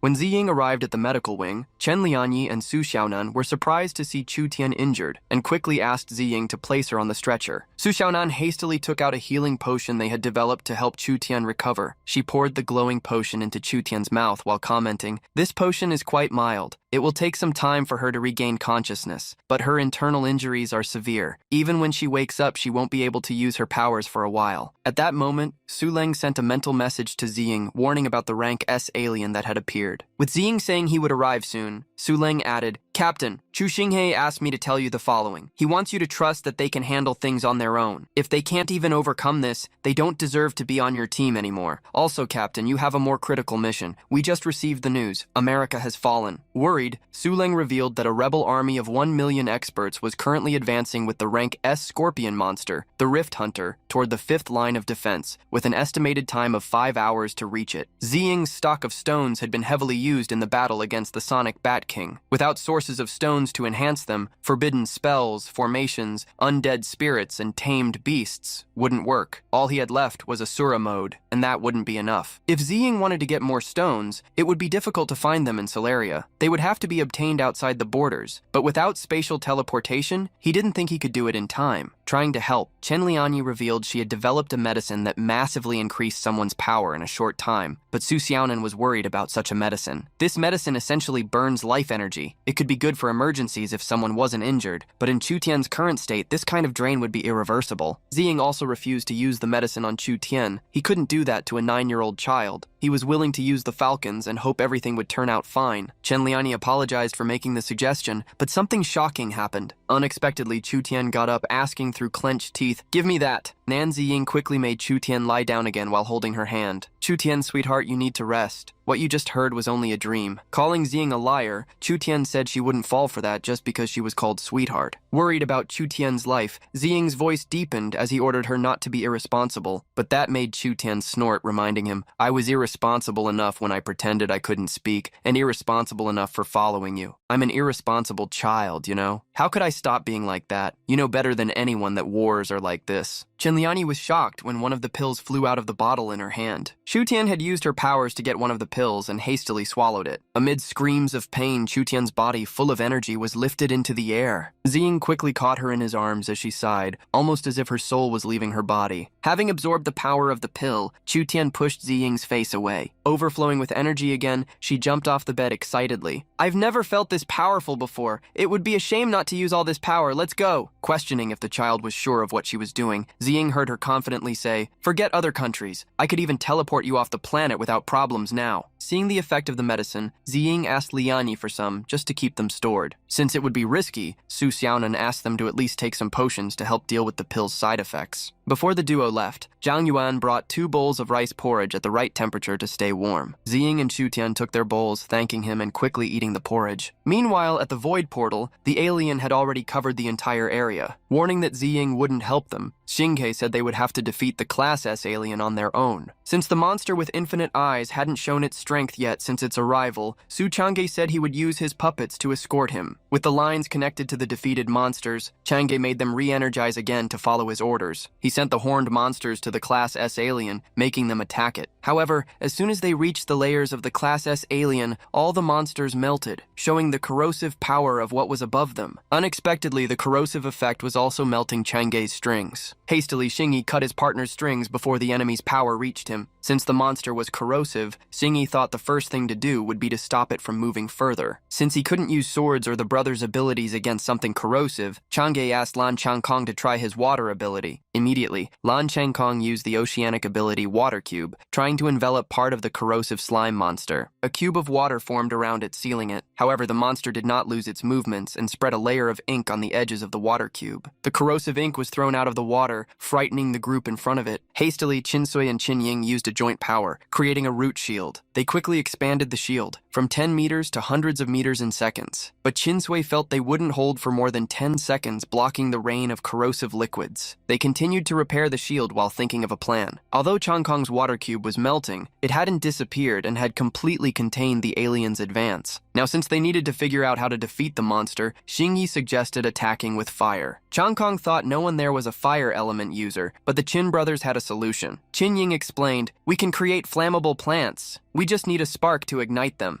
Xinghe quickly brought a solution to the problem. His chi sword could create sparks, so they just needed to coordinate their actions. Plants thicker than a human were created, spreading over a vast region. Xinghe, creating waves of chi, enveloped the entire stretch of the plants while being carried by them, until he used a skill, the sword chi collision. The braided plant, charged with the sword's chi, was ignited as it traveled toward the rank S alien. Hit by the fire, the alien split, regenerating the parts that were destroyed and launching a counterattack. A large explosion occurred, caused by the combined attack, throwing Xinghe away as he was caught in the blast radius. Several corrosive particles traveled toward him, and in the midst of the fall, he had no way to dodge. However, Chang'e's strings moved quickly, wrapping around Xinghe's waist and pulling him away from danger. Lan Changkong also moved, creating a water barrier to protect everyone from the corrosive splashes while they came to check if Xinghe was okay. While still struggling, Qinying warned, "The shield's repair speed can't keep up with the corrosion." His sister concluded, "The shield is about to be completely corroded." Thinking of something, Xinghe asked Lan Changkong if he could control the acid rain. However, Changkong said he couldn't because fundamentally, they were two separate entities, not water, but he could still control the water that had been corroded. Xinghe observed that fire attacks destroyed the alien's main body and had effects that slowed regeneration. To defeat the Class S alien, they would need to get through the corrosion, find the core, and burn it. Only then could they turn the tide. Thinking about how to get through all this, Chang'e asked, "Do we need spatial abilities?" Nan Ziying has the spatial bubbles that Chu Tian left. Nan Ziying quickly appeared, surrounded by a sphere. She didn't know if the spatial bubble could safely pass through the corrosion, but it was still the only thing they could use. Inside the spatial bubble, she approached the giant corrosive slime monster. Even under the corrosive rain, the bubble still held strong. The group below got excited to see that it had worked. Approaching them, Nan Ziying wanted to quickly heal Xinghe, who was injured, but he himself said there was no time for that. Asking her to use the holy light, Xinghe wanted to test if such power could stop the corrosion. Raising his hand high, Zishan used the light shield ability. Although the shield was able to stop the acid rain, Zishan didn't think it could hold for long. With her current power, the medic could only use such a long-range ability at most twice. Hearing her comments, Xinghe thought it would be enough and said, "First, expand the holy light barrier, replace the brothers, and protect everyone." Strengthening the holy light shield, Zishan made it cover a vast area. As soon as she finished, Xinghe moved to the next step, entering the spatial bubble. Next, I will advance to cut the monster with my sword chi to find its core. Qing Ying, Qin Sui, create some flammable plants with explosive seeds. Su Chang'e, use huge puppets to encapsulate the explosive seeds and deliver them precisely to the core. After passing the plan to everyone, Xinghe saw them nodding in agreement with the mission. Next to Nan Ziying, Xinghe reassured her, "Don't be nervous, just follow my sword chi when I make my move." The spatial bubble advanced, rising into the sky. When they got a little closer to the alien, both raised their hands. Pointing 2 fingers upward, Xinghe used the mastery of myriad swords, while Zishan used the infusion of holy light. The alien, seeing the human duo advance, opened its slimy mouth, unexpectedly gathering a large amount of energy. However, before it could do anything, several swords imbued with sacred power flew toward it. Cutting through the corrosive slime, Xinghe managed to expose the monster's core. Unexpectedly, Zishan began to get exhausted, worrying Xinghe. Knowing they wouldn't get another chance, Xinghe shouted for Su Chang'e to attack quickly. Chang'e obeyed the instruction, making his puppets rise once more. Raising the monsters as puppets, he passed the mission to the Wood Brothers to create the explosive seeds. Quickly, the seeds stuck to the puppets' bodies. The puppets, imbued with the seeds, traveled toward the core, which tried to create a protective layer around itself once again. The closer the puppets got to the core, the faster they were dissolved. However, by acting quickly, they managed to throw the seeds near the core. With this, Chu Xinghe was able to proceed with the plan. Raising his hand, Xinghe shouted, "Domain field, chi sword collision, sparks, spread!" A fireball was launched at the monster's core, exploding flames and sparks in all directions. The corrosive alien's core was engulfed by flames, and a devastating explosion happened, throwing slime and eyes in all directions. With the acid rain becoming even more overwhelming, Xinghe hurriedly traveled with Zishan so that everyone in the group could enter the spatial bubble. They needed to get out of there quickly, as everything was exploding. With the whole group inside the spatial bubble, they had little individual space but still managed to escape the acid avalanche that was about to fall on them. Being close to each other, Nan Ziying curiously asked, smelling a bad odor, "How long has it been since you all bathed?" Xinghe, closest to her, answered quickly, "My family had a very strict upbringing, so we always valued cleanliness. Take a look if you don't believe me." Lan Changkong, who was near Chang'e, thought he was the one who smelled. "Su Chang'e, do you stink?" Avoiding blame, he questioned them. "Why are you looking at me? Even an idiot could tell it's not me who stinks." Chin Sui, pressed against the wall of the spatial bubble, ended up taking the blame. Maybe it's me. My brother always said that the earth was the most precious thing, so I couldn't help but keep the dirt on me, even when bathing. Worried about his sister's mindset, Qin Ying asked her not to take his words so literally. Laughing, Suchanga showed that the blame was on the Wood brothers, not him. Changing the subject, he asked if they really needed to be piled up while talking, since they were already so far from the corrosive monster's explosion. Zishan realized that was a good point and destroyed the spatial bubble, releasing everyone onto the ground to breathe freely. Taking the opportunity, she approached Chin Sui, smelling her. There really is an earthy fragrance, but it's not the smell I sensed earlier. Relieved, Chin Sui felt she didn't need to bathe because of that. Finding her sister's mentality a bit silly, Qin Ying slapped his own face. I don't think she means you don't need a bath. Confident, Chang'e approached Nan Zishan. Come on, take a sniff of me. My natural smell? Even ghosts sing its praises. With Zishan approaching both Chang'e and Lan Changkong, she noticed the bad smell wasn't coming from either of them. Realizing it could be him, Xinghe tried to dodge and change the subject. Well, when you eliminate the impossible, whatever remains, however improbable, must be the truth. Doctor, do you still have the strength to heal me? Worried, approaching Xinghe, Zishan asked if his wounds hurt a lot. Mocking, saying he was just joking, Xinghe told her to rest, as there was still plenty of time to be healed. Crossing his arms mockingly, Chang'e teased, It hurts, how could it not hurt? It hurts like hell. If he's not treated soon, he won't survive. Irritated, Xinghe replied, No one will think you'll go mute if you stay quiet for a moment, you know? Returning to the tree created by the Wood brothers some time ago, some thought about resting, like Chang'e, who told everyone to sleep while he would keep watch. Lan Changkong couldn't fully trust Chang'e, so he decided to keep him company, since he still had some energy left. While there was a moment of peace in the place in Antarctica, Ziying and Chu Tian were surrounded by penguins. It was the girls' first time seeing real penguins, but it was quite sad to see them lifeless. Since Chu Tian liked them, Ziying said, After we win the war, I will summon their spirits to be your friends, okay? Chu Tian was surprised to hear that Ziying could do that, and confirmed in a general scenario. Of course, both winning the victory and summoning the penguins, I will be able to do. After leaving the penguins aside, the duo walked to a trench where huge crystals were. That was the last source stone mine on Earth. Ziying believed that after collecting all those stones, which filled a huge valley, it would be enough to last until the end of the war. Raising her hand, Ziying easily obtained the source stones, absorbing them with her power. Having collected source stones from various locations, after gathering those from Antarctica, he reached 100 quintillion stored source stones. Immediately after the collection, Ziying used the summoning spell. Oh, great Antarctica! Legendary warriors of past eras, hear my call and awaken from your frozen sleep. Go, reinforce Cathay's fifth line of defense. Fight once more for humanity, for planet Earth. Several spirits fell from the sky, and small spiritual penguins appeared. Next to Nan Ziying, Chu Tian remembered that he had summoned the spirits of fallen warriors from every nation they passed through and asked, You never summoned the heroic spirits of Solaria. Why? Observing the spirits of the penguins, he commented, Because of a selfish wish. My selfish wish for Cathay. I hope that one day, after this war against the outsiders, the human world can be free of internal conflicts forever. No more power games between nations, no racial wars. Then, ordinary people can live and work in peace, enjoying the simplicity and prosperity of life. Receiving a gentle pat on the head, Chu Tian replied to Ziying, Brother Nan, you are an idealist. Your ideal world is very hard to exist, but also very beautiful. I really want to see this world you talk about. I'll have many penguin friends there, won't I? Ziying confirmed, yes, you will. Thus, Chu Tian opened a teleport portal for Ziying to travel to fight against the Rift Creator, as well as the rebel army. In the arid field, a large scorpion with a flaming stinger was accompanied by thousands of awakened. Arriving at the place, Ziying commented excitedly, Well, you certainly chose a good location. Plenty of space, excellent energies, ideal for a burial. The scorpion looked at the protagonist, commenting with bright eyes, You must be the legendary Lord Nan Ziying. I am the Rift Creator, a humble creature who has long admired your reputation. Well, I am surprised. Not only is your command of our language the clearest I have ever heard from an alien, but you are also the most polite I have met right off the bat. Unlike other outsiders, either they can't form a sentence, or they just keep shouting, insects, insects, and trying to attack. Everything. Even that Alluriarch wasn't so articulate. The Rift Creator revealed he understood how Alluriarch had managed to deceive millions of Buddhists with his illusion, but until that moment, he could not understand his goal. The Rift Creator's compliments truly surprised Nan Ziying. The gang that had joined the alien, led by Captain João Americano, who wielded a square hammer, recommended that Nan Ziying surrender like a good boy. Resistance is useless. For Earth's future, America must be the most advanced and influential nation. We made the best decision for humanity. Putting the country country first even against the world, Zhuo celebrated with all his companions. Faced with such betrayal against humanity, Chu Tian fell to the ground, disgusted. Ziying almost rolled her eyes. You deserted and still act so dramatically? Seriously, not being a movie actor is a waste of talent. You could win all the awards. Seeing how Ziying continued to mock, unwilling to surrender, Zhuo declared seriously, "Very well, I will crush you." The Rift creator was already getting somewhat irritated with Zhuo. "If you want to fight, fight now. Why so much talk? I need to see if you're worth it. If you fail, it proves you're worthless." Zhuo saluted the scorpion's command. With the lightning hammer in hand, he furiously charged at Nan Ziying. Facing an old man, the protagonist just wanted to smile, as he wasn't even worthy as a warm-up. It would be better if everyone fought together to make the battle fun. Using Thor's hammer, Zhuo attacked, but his blows didn't even hit the remnants of the snow. Even with electricity hitting him, Ziying felt mere tickles and mocked, "With that pathetic energy, you dare call yourself Thor?" Furious, Zhuo summoned a Thor dragon to attack. The thunder monster flew toward Ziying, who mocked. "You call that a dragon? Have you ever seen Cathay's dragon?" Raising his sword and creating true golden thunder, the protagonist prepared to teach Zhuo what real power was. Using the forbidden magic of the electric element, amplification, Ziying created with the same Thor dragon magic, a dragon several times larger than the one he faced. With a single bite, the dragon created by Ziying devoured the dragon created by his opponent. The golden dragon did not stop its attack, diving at Zhuo, opening its mouth fiercely to deliver an additional strike. Zhuo hurriedly used a lightning shield to try to defend himself, but the lightning created by Ziying was far more powerful, destroying the shield as well as everything around, while Zhuo screamed in disbelief, "This is impossible, I am the best." In the end, he turned into a walking skeleton, destroyed by the attack. Chu Tian, arms crossed, mockingly commented, "He was quite obsessed with greatness, wasn't he? More like an idiot." Faced with what happened, the Rift creator told the crowd following him, "Your captain proved his uselessness by being defeated. And you? When it comes to useless trash, I don't mind removing it personally." Everyone fell silent until a warrior dressed as a sailor, with pigtails and a blonde beard, stepped forward shouting, "Great soldiers, advance with me. Let's avenge our captain." Johnny used a forbidden earth element spell, flying toward Ziying. The protagonist was already prepared and mocked, "You won't give up until you're 6 feet under? Still, the fighting spirit is impressive. In the end, you'll soon become my soldiers. Today, you'll be the first to experience my new technique." Around Ziying, a bluish spiritual energy created a great wind tornado, the cutting gale. Along with the gale, Ziying added a sound wave, amplifying both. The gale spread, engulfing those traveling toward Ziying. The cuts of sound and wind decimated many of the protagonist's enemies, and Johnny was forced to be the only one to resist, thanks to the Iron Bastion skill. Johnny created a vast array of stone towers around him to protect and hide himself. Looking at the iron pillars, Ziying scoffed, "A nice tomb you built for yourself there. But burying you alive would be a shame, don't you think? How about I help you find eternal rest?" Manifesting an earth dragon, Ziying mounted the beast, which roared as it charged toward its target. With the convergence of sound waves, Ziying focused on the target amid the stones. The earth dragon destroyed everything in its path, finding Johnny among the stones. Without understanding how someone could master all attributes, Johnny felt the earth dragon's claw attack, facing his end amid the despair of being swept away. Turning that place into Johnny's tomb, Ziying mocked, looking down at him. "If you wanted to be great again, then I'll give you the chance." Touching the ground, Ziying declared, using undead energy, "Undead summoning! All of you, fight for Earth, fight for Cathay. Go and reinforce Cathay's 5th line of defense." Zhuo, Johnny, and all others who were part of that army rose once again in spirit form, strongly declaring Ziying's commands, saying, "We will reinforce the lines. We will fight for Earth." The Rift creator, watching the spirits fly across the sky, leaving the battlefield, praised Nan Ziying for his immense worth, revealing his sadness knowing he would choose not to live in submission. "Lord Ziying, a great battle between us is inevitable." Ziying replied to the alien, "You are the smartest I've ever met, even more than that Alluriarch. I'm almost admiring you." However, Ziying would still treat an enemy as an enemy. Summoning several of the remaining warriors, Ziying made them attack the alien. The gigantic scorpion launched a furious fire attack, sweeping the spirits while heading toward Ziying. "Lord Nan, how about a bet? We'll have a battle of wits. If I win, you will serve me. If you win, I will serve you." Smiling mockingly, Nan Ziying replied, "The offer is good, but if you lose, it will be your end. And if I win, I will accept your service if you're worth it." Immediately after the taunt, Ziying created a reverse cyclone that advanced against the scorpion's powerful flames. Destroying the tornado with its flaming body, the Rift creator declared, "I accept your terms." Creating several fireballs, the scorpion launched them like meteors at Nan Ziying. The protagonist quickly raised 2 fingers, gathering elemental power. As the fireballs approached, Ziying shouted, Glacial formation, amplified 50 times. Thus, a series of explosions occurred with the clash of the two powers. The fireballs fell onto a wave of ice without even shaking it. Determined not to yield, the giant scorpion created an even more powerful sphere of fire. Transforming it into a lava ball, he hurled it at the ice formation, which stretched out with icy spikes. Creating a magic circle, Ziying strengthened the glacial formation 100-fold. The lava ball fell onto the glacial formation like a true meteor entering the atmosphere, but it shattered into crumbs. As his first attack had failed, the Rift Creator declared, "Lord Nan, your little formation will not stop me." Several celestial fire meteors appeared at the alien's command. Nan Ziying gritted his teeth seeing so many attacks at once, the same ones he had used something extremely precious to block. This time, he didn't block the attacks, but advanced, leaping into the sky. Then I will have to use my final move, one I have never used before. Raising his sword to the heavens and overflowing with crimson energy, Nan Ziying shouted, "Forbidden spell, overdrive, stellar genesis, cosmic shift." The meteors that the scorpion had launched changed direction under Ziying's command, being thrown upwards. They did not stop until they were flung out of the atmosphere into true cosmic space. The alien was shocked by Ziying's ability. "You've never used that before. Did you use it to protect Earth?" "With such power activated," Ziying declared, warning the Rift Creator that cyclones, projectiles, or fire meteors would no longer work against him. Any trick would have to be used if he still wanted a chance. Using the power of Asura, Ziying launched the Dragon Hunter attack, delivering a slash from the sky to the earth. The giant scorpion blocked the attack, unexpectedly throwing Ziying away while commenting, "If I had a choice, I wouldn't fight you." Even with the scorpion against fighting, Ziying questioned whether he still wouldn't surrender, because if not, he could stop the small talk. Using the overload skill, Ziying created a magma dragon that cut through the skies. The dragon bravely advanced against the scorpion, heating its surroundings. The dragon fell upon the scorpion, showing that the powers of both fighters were equal. There was no way to determine who would be the winner. Having traveled with the dragon, Ziying jumped onto the scorpion's carapace. The Rift Creator would not let Ziying attack him in close combat and used his sharp tail to strike, forcing him to retreat. The scorpion's attack, which hit him, even destroyed the ground beneath like an earthquake. Ziying, observing the scorpion's behavior, felt that he tried too hard to protect his back. Since the scorpion's tail also seemed to move only over his back, Ziying discovered that must be his weak point. Now that he had found the scorpion's weak spot, Ziying felt things would be easier. Using the overload skill once again, Ziying struck the ground, using the convergence of myriad earth, a skill similar to an earthquake that spread his energy. Immediately after, Ziying used the thunder element, creating huge tribulations in the cloudy sky. With the dragon and lightning attacking from the skies, and the energy attacking from below, the scorpion found himself trapped. Hastily, he began to shout, "Stop, I surrender, I swear I will submit to you, to serve you for life." Smiling maliciously, Ziying questioned how he could believe him, an alien and one of the smartest. "How will you prove your worth and loyalty to me?" Ziying stopped his attacks and gave the scorpion a chance. "Remember, if your answer is unsatisfactory, the countless lightning tribulations can descend immediately." The scorpion quickly replied, "Mr. Nan, I understand your concerns. Proving this is really difficult. If you are willing to make a bet, could you first recall your magma dragon? I need to use my tail to prove it to you. I swear this is not a trick." Ziying didn't care and commented, "It's not really a bet, and even if it's a trick, it doesn't matter. You wouldn't beat me in a rematch anyway." The scorpion thanked him for his wisdom. Moving his tail, the scorpion took out a small pouch with green spheres that he hid beneath his exoskeleton, revealing that it was extremely vulnerable. "These are my offspring, the seeds for the continuation of the celestial scorpion clan civilization, the last seeds. To express my loyalty, I am willing to entrust them to your excellency's care." Ziying was somewhat surprised and drew his sword, frightening the scorpion, who backed away. Ziying shouted, "How do I know these are your descendants and not some kind of weapon? And how would I know you're not just trying to make me help hatch your eggs for an even bigger invasion?" Ziying heavily struck the scorpion's tail, destroying it. The scorpion's stinger fell to the ground, and its internal fluid spilled like a fountain.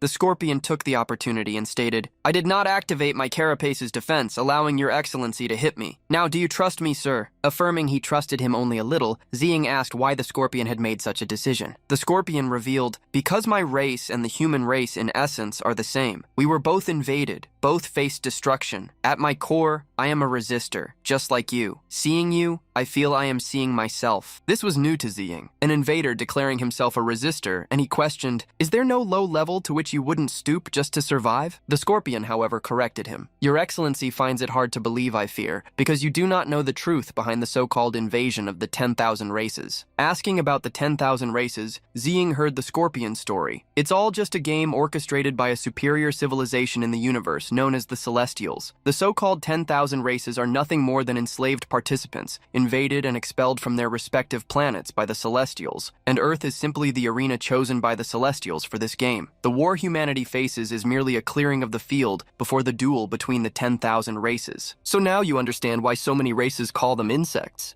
Surprised, Ziying discovered the truth. In the eyes of those beings, the skill wasn't even qualified to participate. They were just ants to be swept away before the duel. After hearing something shocking, Ziying asked the Scorpion to talk about the invasion of his planet by the Celestials. The Rift creator revealed that the Celestial Scorpion people originally lived on the planet Ensisera and 8, being the governors of that world. After tens of millions of years of evolution, development, civil wars, and external conflicts, the Scorpion species had finally reached peace and tolerance, something that did not last long. A Celestial descended upon the planet, ordering them to participate in the tournament of the 10,000 races. The Scorpions refused, launching massive attacks against the Celestial. However, they paid a high price for their arrogance and ignorance. The Celestial's power was on a completely different scale than theirs. The Rift creator's companions, all of his species, were eliminated one after another. The Celestials seemed to possess the ability to command all cosmic elements. The entire war lasted less than half an Earth hour, in which the Scorpions were decisively defeated. Tragically, the remnants of the race did not resist, and as a result, were annihilated. They preferred death over becoming eternal servants. The Rift creator ended up being considered a traitor to the Scorpion clan, but not because he did not want to resist. He simply could not bear to see his civilization wiped out in the blink of an eye. As the last survivor of his race, he revealed that he had been transported to Earth and forced into this hunting game. Frowning upon hearing that an entire race had been wiped out in less than half an hour, Ziying asked, "I'm curious why you bet everything on me, especially considering that from the beginning, your attitude towards me seemed to seek this." The Rift creator responded to Ziying with something unexpected, "Because I sensed in you an aura similar to that of the Celestials." Astonished, Ziying asked how that was possible. The Rift creator explained that, although it was just a spark, the essence of the aura was the same. Especially during the battle between them, the elemental control Ziying demonstrated was unmistakable to the Scorpion. Ziying absorbed the Rift creator's comments and thought about his past life. Before reincarnating, he had noticed a peculiarity in his 5 great skill trees. There really was a possibility that his rebirth was connected to such Celestials. However, he could not imagine what their purpose would be if that were true. Unexpectedly, the Rift creator revealed something more. "I also felt in you something that resonates with the civilization of my race. Instead of being eliminated by you in this game, I choose to submit and make a bet." Since what the Rift creator said made some sense, Ziying decided to give him a chance and asked how he could be useful. The Rift creator quickly pointed out, "First, in terms of power, I can crush any alien below rank S. I also should have about a 50% chance of victory against other rank S aliens. Additionally, I know the mechanics of the Void Gate and how to destroy it." Ziying didn't consider that a bad deal and extended his hand, warning he had one condition. "From now on, you will obey all my commands until we win this war. If your bet pays off this time, after we win, I will let you return to your planet and continue your civilization." The Scorpion Rift creator agreed to the condition, lowering his body. "My deepest gratitude, Your Excellency." Thus, Ziying called Chu Tian, informing her it was time to return. However, when she arrived where Ziying was, Chu Tian looked confused. "How is this thing still alive and what's with that pose of hers?" Ziying took the opportunity to introduce the Scorpion to Chu Tian. "This is the Rift creator. He will be part of our squad now." Chu Tian remained confused, but obeyed Ziying's command to create a portal to take them back to the Void Gate battlefield. She created a large portal, bigger than the Scorpion, but he couldn't pass through it, causing the opening to dissipate. Worried, Chu Tian revealed, "He's too big. I can't teleport him back all at once." Apologizing, the Rift creator explained he could shrink or even take on a human-like form, though he would lose combat abilities. Telling him to stop the small talk, Ziying instructed him to transform quickly since they wouldn't need to fight. The Scorpion obeyed and an energy enveloped him. This energy changed his body shape, assuming the form of a human woman with bronzed skin and muscular legs. On her back, the Scorpion tail remained, still threatening. But when the transformation ended, the Scorpion kept a bald face that didn't even match the body and asked, "Your Excellency, is this appearance acceptable?" Gritting her teeth, Chu Tian felt a strong urge to hit this alien. Ziying also gritted his teeth, equally disappointed. With a downcast and somber look, he instructed, "Rift Creator, change to a male human form, something that fits Earth's appearance." The Scorpion nodded, and the feminine parts of his form disappeared, giving way to a broad chest. This time, however, he made his tail appear on the front of his muscular body. Chu Tian's and Ziying's eyes widened, realizing something was very wrong with the tail's position. They couldn't contain themselves anymore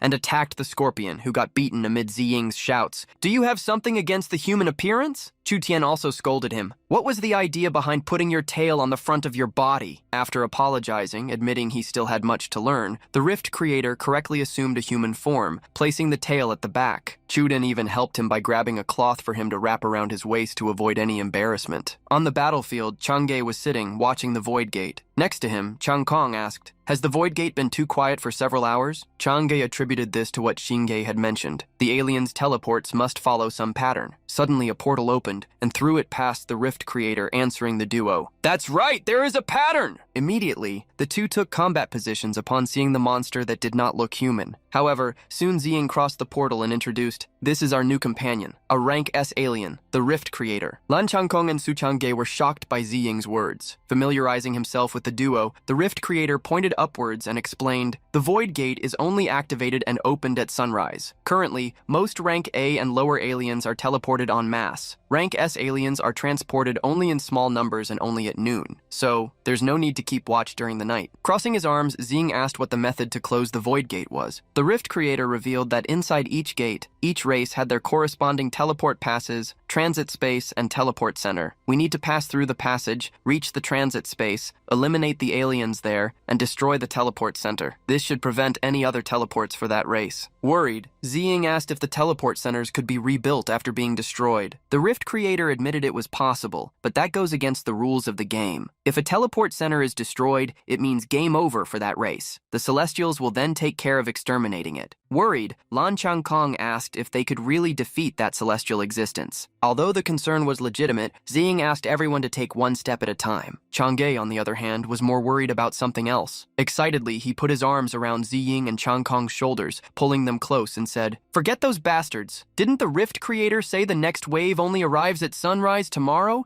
That means we can go back to the cabin, eat, and sleep." Laughing, knowing his brother Su was right, Ziying agreed to follow the plan. Thus, Chu Tian created a teleport so they could return and share the information with the others. In the cozy cabin, Ziying, with Chu Tian by his side, introduced the Rift Creator to everyone already gathered at the large table, where a lavish feast awaited. Still surprised, Chang'e commented, "An enemy becoming an ally is really a development I didn't expect." Sulang welcomed the arrival of a new friend and invited him to eat, asking him not to hesitate and to consider the place his home. With an emotionless look, the Rift Creator repeated the instruction given to him. The next moment, he opened his huge mouth, sucking up all the dishes like a giant celestial vacuum. Ziying was dumbfounded, as were the others who were shocked. Having devoured all the dishes on the table and created a big mess, the Rift Creator asked, "Guys, was I polite? Can I ask for another dish then?" Furious, everyone jumped on him, punishing him for such greed. Smiling, Zishan commented that the guest probably didn't know that "don't hesitate" was just a polite and courteous way of speaking. Sighing, Chang'e added that he still had a lot to learn. In the end, the Rift Creator got beaten by everyone in the house and was thrown out through the roof. Lying on the ground, unable to get up, he said confusedly, "Seriously, this is very similar to my race's culture. Is someone very polite really beaten? If I had known, I would have asked for 10 tables of food." Since there was no other choice but to prepare more food, everyone left the house to organize a barbecue. Immediately, Qin Sui and Qin Ying used their powers to gather fruits and vegetables. Using his power trivially, Lan Changkong washed all the spices, from tomatoes to eggplants. Chang'e and Xingye also got into action, one slicing the vegetables, the other dicing, making use of their skills. With the fire element, Ziying created a large bonfire where he grilled the pork. Having recovered, the Rift Creator approached. "This time, I will show a good performance." Quickly, Ziying intervened. "This time, wait for us to eat first. Only then you eat. If it's not enough, go to the battlefield tomorrow and eat until you're full before returning." After the food was ready, everyone sat in the garden with skewers and grilled barbecue on their plates. Ziying handed a skewer to the Rift Creator, saying, "Tomorrow we enter the Void Gate, so let's take this moment for everyone to share their ideas. First, Rift Creator, you will be responsible for eliminating the alien races that come out of the teleport gate. Any problem?" With the first duty assured, Ziying asked who would handle a rank S alien if another appeared. Chang'e raised his hand, thinking aloud, "There are many bodies out there. That makes it easier for me to use my technique. And with Rift Creator's cooperation, we can hold out." Adding his sister to this role, Ziying believed it would be easier to defeat a rank S with healing support. Su Chang'e looked provocatively at Xingye and said, "Won't that that make them split up? Faced with the provocation, Xinghe retorted, Su Changge, your words are sourer than old pickled cabbage. On the other side, Su Leng raised her hand. Leader, Kair and I also want to go to the battlefield to warm up. Remembering that they already knew the aliens' spawn patterns, Chen Kair said they wouldn't need to stay in one fixed point for reconnaissance anymore, and could also grow stronger on the battlefield. Hearing the duo's will, Ziying instructed them to join Su Changge's group the next day. Chu Tian, Chu Xinghe, and the others would enter the Void Gate with him. With the assignments defined, Xinghe suggested sharing what they had learned in the last 2 days' battles to check what they had assimilated and analyze others' techniques. Changge was the first to comment. The Qin brothers' technique seemed limited, so he thought they should focus on potion and explosive arts. Qin Ying agreed and recommended Lan Changkong try to use his power to turn water into ice or mud. Chen Lianyi joined the conversation, stating she could create customized acids and freezing agents, while Xiaonan revealed having developed regeneration potions for everyone. The next day at the Void Gate, several low-rank aliens prepared for an attack. With the gate opening, Ziying declared, "Everyone, get in position, prepare for battle!" Xu Tian immediately used her spatial link, the teleport ability. The group flew toward the gate, with Ziying leading, shouting, "Follow me to bring a storm to that place!" As soon as they crossed the gate, part of the group felt dizzy. Quickly, Ziying instructed, "Keep your sanity, harmonize your breathing." The place they were teleported to had several passages. Observing the desolate planet with only energy doors, they realized that, by appearance, the rank of the races must be organized according to the shade of each passage's color. The darker, the higher the rank. Heading toward one of the passages, Ziying instructed, "Let's first go to the teleport passage of a low-rank alien race to see the situation and then decide." Since everything was different, they imagined each passage was designated based on each race's spatial establishment. On the other side of the portal, 2 kobold-like aliens were talking while guarding a wooden gate. They talked about going to battle soon and about their planet's main forces arriving the next day. Suddenly, the wooden gate they guarded exploded in a fireball. Through the passage, Ziying and his group walked slowly. Soon they spotted a mountainous castle, probably the main teleport station, in a very large area. The guards in the stone city, seeing the invaders, roared, "Ants are invading us! Eliminate them all!" However, the fire tornado created by Ziying devastated the area between him and the stone city, engulfing all the kobold guards and throwing them through the air along with the castle. Soon, the stone city exploded in a mushroom-shaped cloud. A notification appeared before them. Jin Shiking, game over. A golden planet immediately shattered, scattering its fragments across the cosmos. Aghast, Lan Changkong shouted,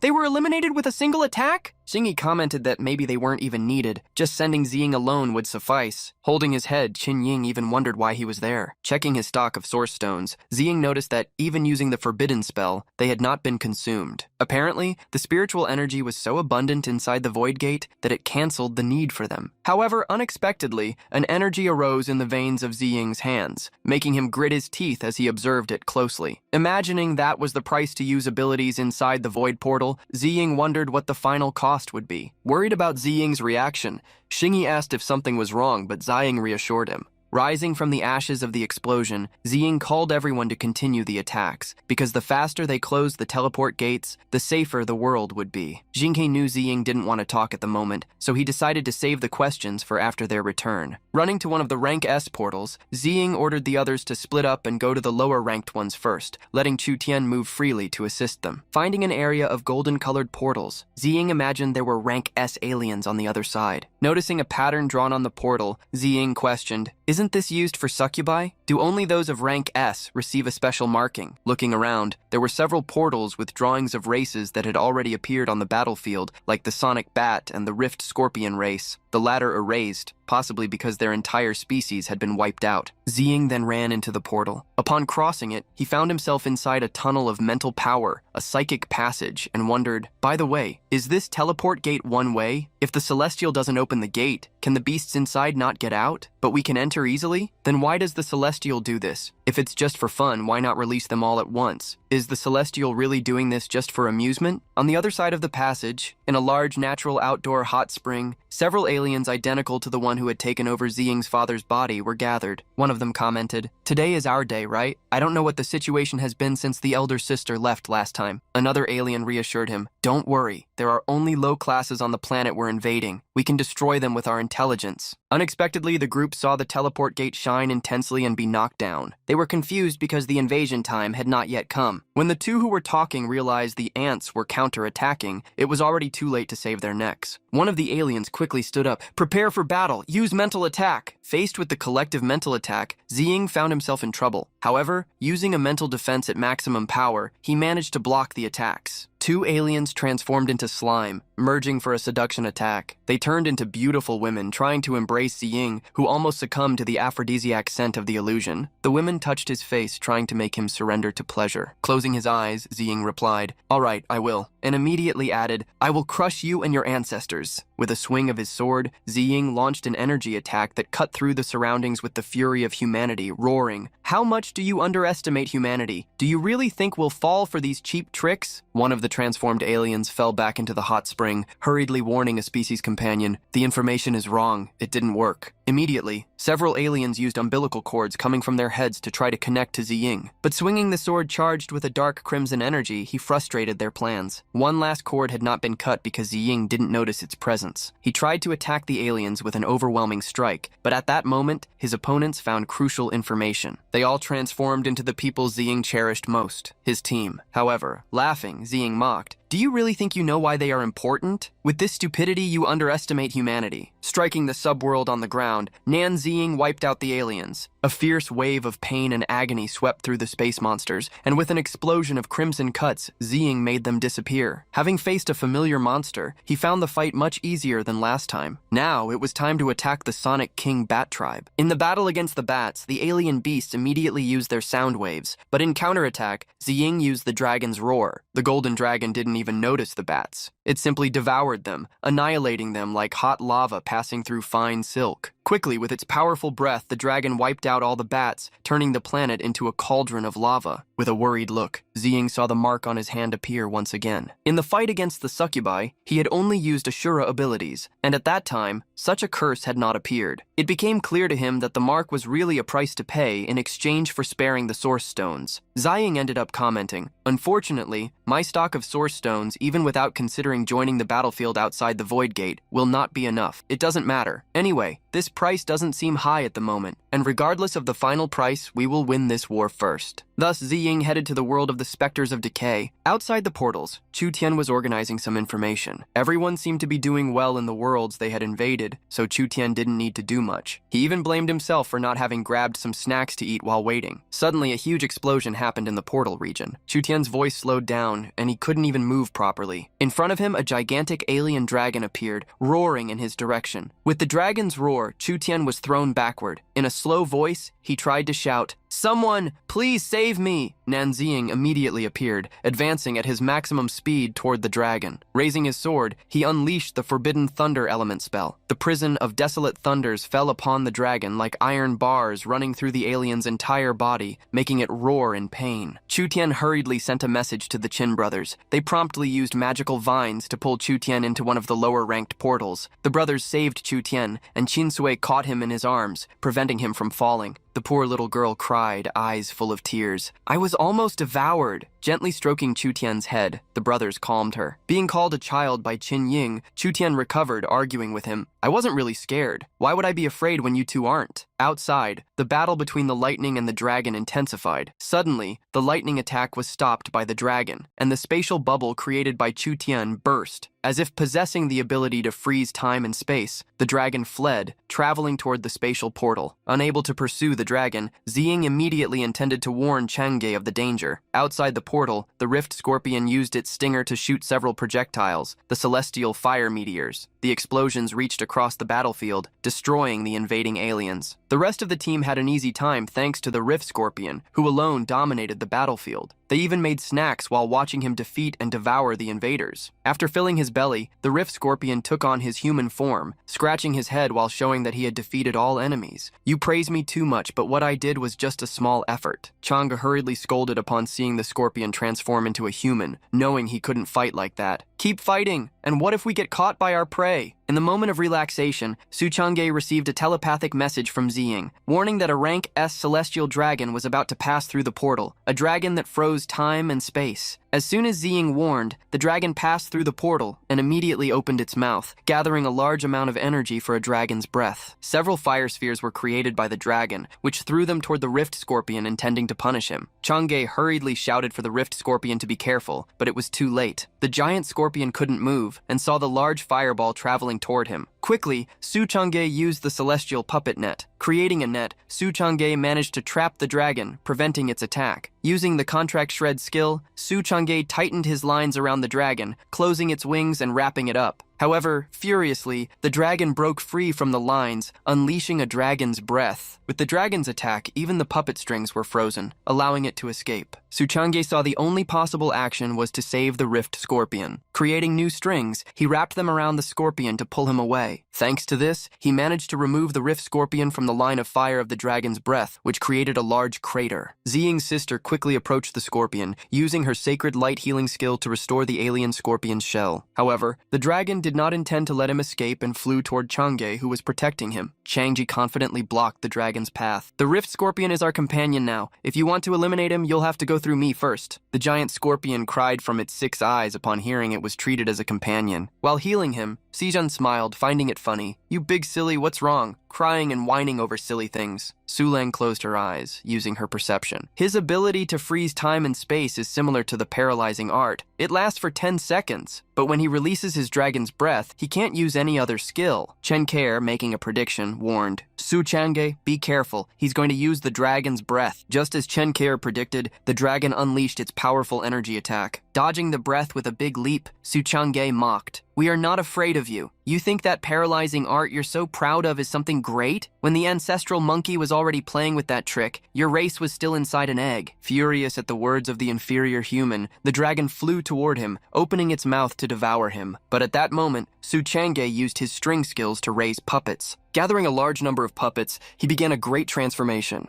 But the dragon would not let him finish. Even with Suleng's warning, the dragon used a claw attack, destroying the puppets. In the next moment, thanks to the prediction once again, Su Chang'e managed to avoid the dragon's tail attack that would have caused severe damage. The duo who made future predictions realized their efforts were not working. The time between reporting what the dragon would do and the action itself was too short. If they weren't faster, everything would be in vain. Knowing there was another way, Suleng pushed herself to the limit, trying something new. Opening her arms, she released her energy, using a perception link, a sharing of sensations. Even with crimson tears streaming from her eyes, Chen Care used the Eyes of Prediction skill at maximum activation, a technique she could only maintain for 10 seconds. Chang'e immediately shouted, "Rift Scorpion, cover me!" The scorpion quickly nodded at the command. Rift Scorpion used his specialty, launching fire meteors against the red dragon, which advanced toward Su Chang'e. Irritated by the fire attacks, the dragon stopped, preparing a new freezing breath. Since the dragon could do nothing while using the breath, Su Chang'e took the opportunity, throwing the celestial net while ordering, "Destroy him!" The webs fell over the dragon, and immediately upon wrapping it, Su Chang'e pulled them. However, the attack was not enough to defeat it, and even wrapped in the lines, it continued to gather energy for its devastating breath. Su Chang'e, who shared Suleng's senses, discovered the reason why his attacks were ineffective. Is the reverse scale on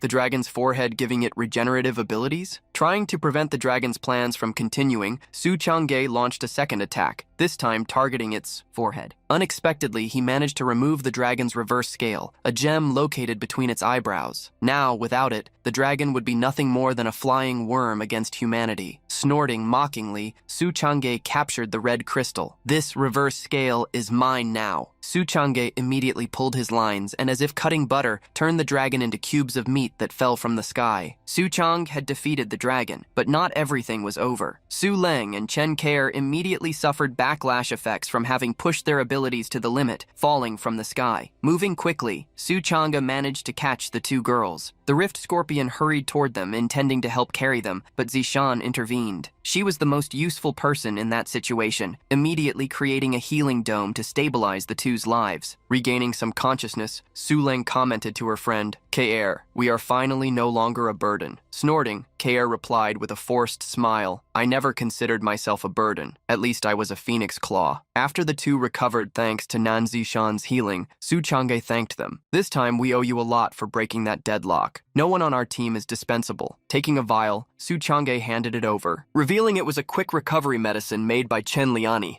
K-Air found it strange to hear such kind words from Chang'e's mouth and commented, I always thought a dog's mouth was only good for barking. Although irritated by the provocation, Su Chang'e allowed her to tease since she had been a great help. As soon as they took the potion, Su Leng and Chen K-Air stood up, overflowing with energy. Their recovery was complete. Seeing they were now fine, Chang'e looked at them mischievously, making Su Leng run away. Since Chen K-Air stayed, Su Chang'e grabbed her by the braids and lifted her. Who was the little puppy complaining that my words were too nice? Struggling, Chen K-Air shouted, You rascal! Let me go! I'm an old lady! Chang'e smiled hearing K-Air's words and teased her. Old lady? You're more like an old witch! Beside Zishan, Su Leng watched the two quarrel like children. Approaching them with a somber look, the Rift Scorpion commented, Look at them, exactly as they were in childhood. It brings to mind the chase under the sunset on our home planet. My youth, I realize now, was truly wasted. At the same time, the Wood brothers arrived at the last rank B teleport center of the alien races. Next to their sister, Qin Ying commented that it would be a good opportunity to test their new skill. Placing his hands on the ground, Qin Sui created, with his energy, several abyssal roots. Soon, a large tree, the tomb seal of the sky pillar, appeared. Then Qin Ying put his part of the joint attack into practice. Extending his hands, he verbalized, Annihilation of the back root, collapse of the seismic structure. The roots created by him destroyed all the soil, growing in size and wrapping around the tree created by his sister. As the two techniques intertwined, a great explosion occurred, sweeping all monsters nearby. The brothers were extremely satisfied and gave credit to Su Chang'e's suggestion. Qin Sui even felt their strength had increased since arriving at that place. Qin Ying was sure it was because of the dense spiritual energy in the area. Having cleared all the rank B teleport portals, they would have to attack the rank A ones. So, Qin Ying gave a pill to Qin Sui so they could recover and rest before proceeding to the next mission step. At another portal, large red birds crossed the skies, spewing fire from their mouths to attack Lan Changkong, who released a large amount of water to block them. As soon as he created the water, Changkong used a special vial, the freezing agent. A glow appeared among the birds, turning the water created by Changkong into sharp blocks of ice. To take down two birds with one stone, Changkong shaped the blocks into ice spikes and launched them like an inverted meteor shower, hitting the enemies flying overhead. Soon, all the birds were frozen, becoming a large iceberg. Changkong needed to thank Su Xiaonan for the freezing agent, as it was extremely useful. With this, he had now become a dual-element user, water and ice. Far from the portal where Changkong was, humanoid aliens raised large swords, attacking Xinghe, who counterattacked with his sword aura domain, creating a whirlwind around him. With this mechanism active, Xinghe saw that fighting the aliens would be just a waste of time. His concern was much more to reach the primary target, so the battle would be quicker. The giant aliens joined forces to protect the teleport tower with their large, dark swords, launching a cross-attack against Chu Xinghe. Even having his plan discovered, Xinghe smiled maliciously. He was not intimidated. On the contrary, using the mirage domain of the sword aura, he advanced, creating several copies of himself, all wrapped in the aura whirlwind to attack. The aliens could not distinguish which was the real human and which were fake. The only thing they could do was attack them all, hoping luck was on their side. This allowed Chu Xinghe to advance carefree. Passing through the monsters, he jumped toward the large teleport mechanism, mocking for having fooled the two giants. Who said a domain master must stay inside it? You were defeated because you are limited. Xingyi's sword descended on the large mechanism, delivering a devastating aura strike that broke each of the gears. In a time tunnel, Chu Tian accompanied Ziying, updating him. Brother Nan, Su Chang'e and the others have cleared the battlefields they faced, and my brother and the others have already cleared the areas of the rank A alien races. Seeing how fast they had progressed, Ziying asked Chu Tian to wait for everyone to rest, and then teleport them to where he was, to destroy the teleport portal of the celestial dragon race. Since they had not yet discovered the strength or abilities of the rank S races, Ziying declared he would go ahead, asking Chu Tian not to enter that space unless called. As soon as he reached the end of the miraculous tunnel, Nan Ziying brandished his sword, destroying another passage to force entry. However, as soon as he saw what was on the other side, he was left speechless due to the surprise and the heat of that place. If you enjoyed today's recap and want more manhwa content,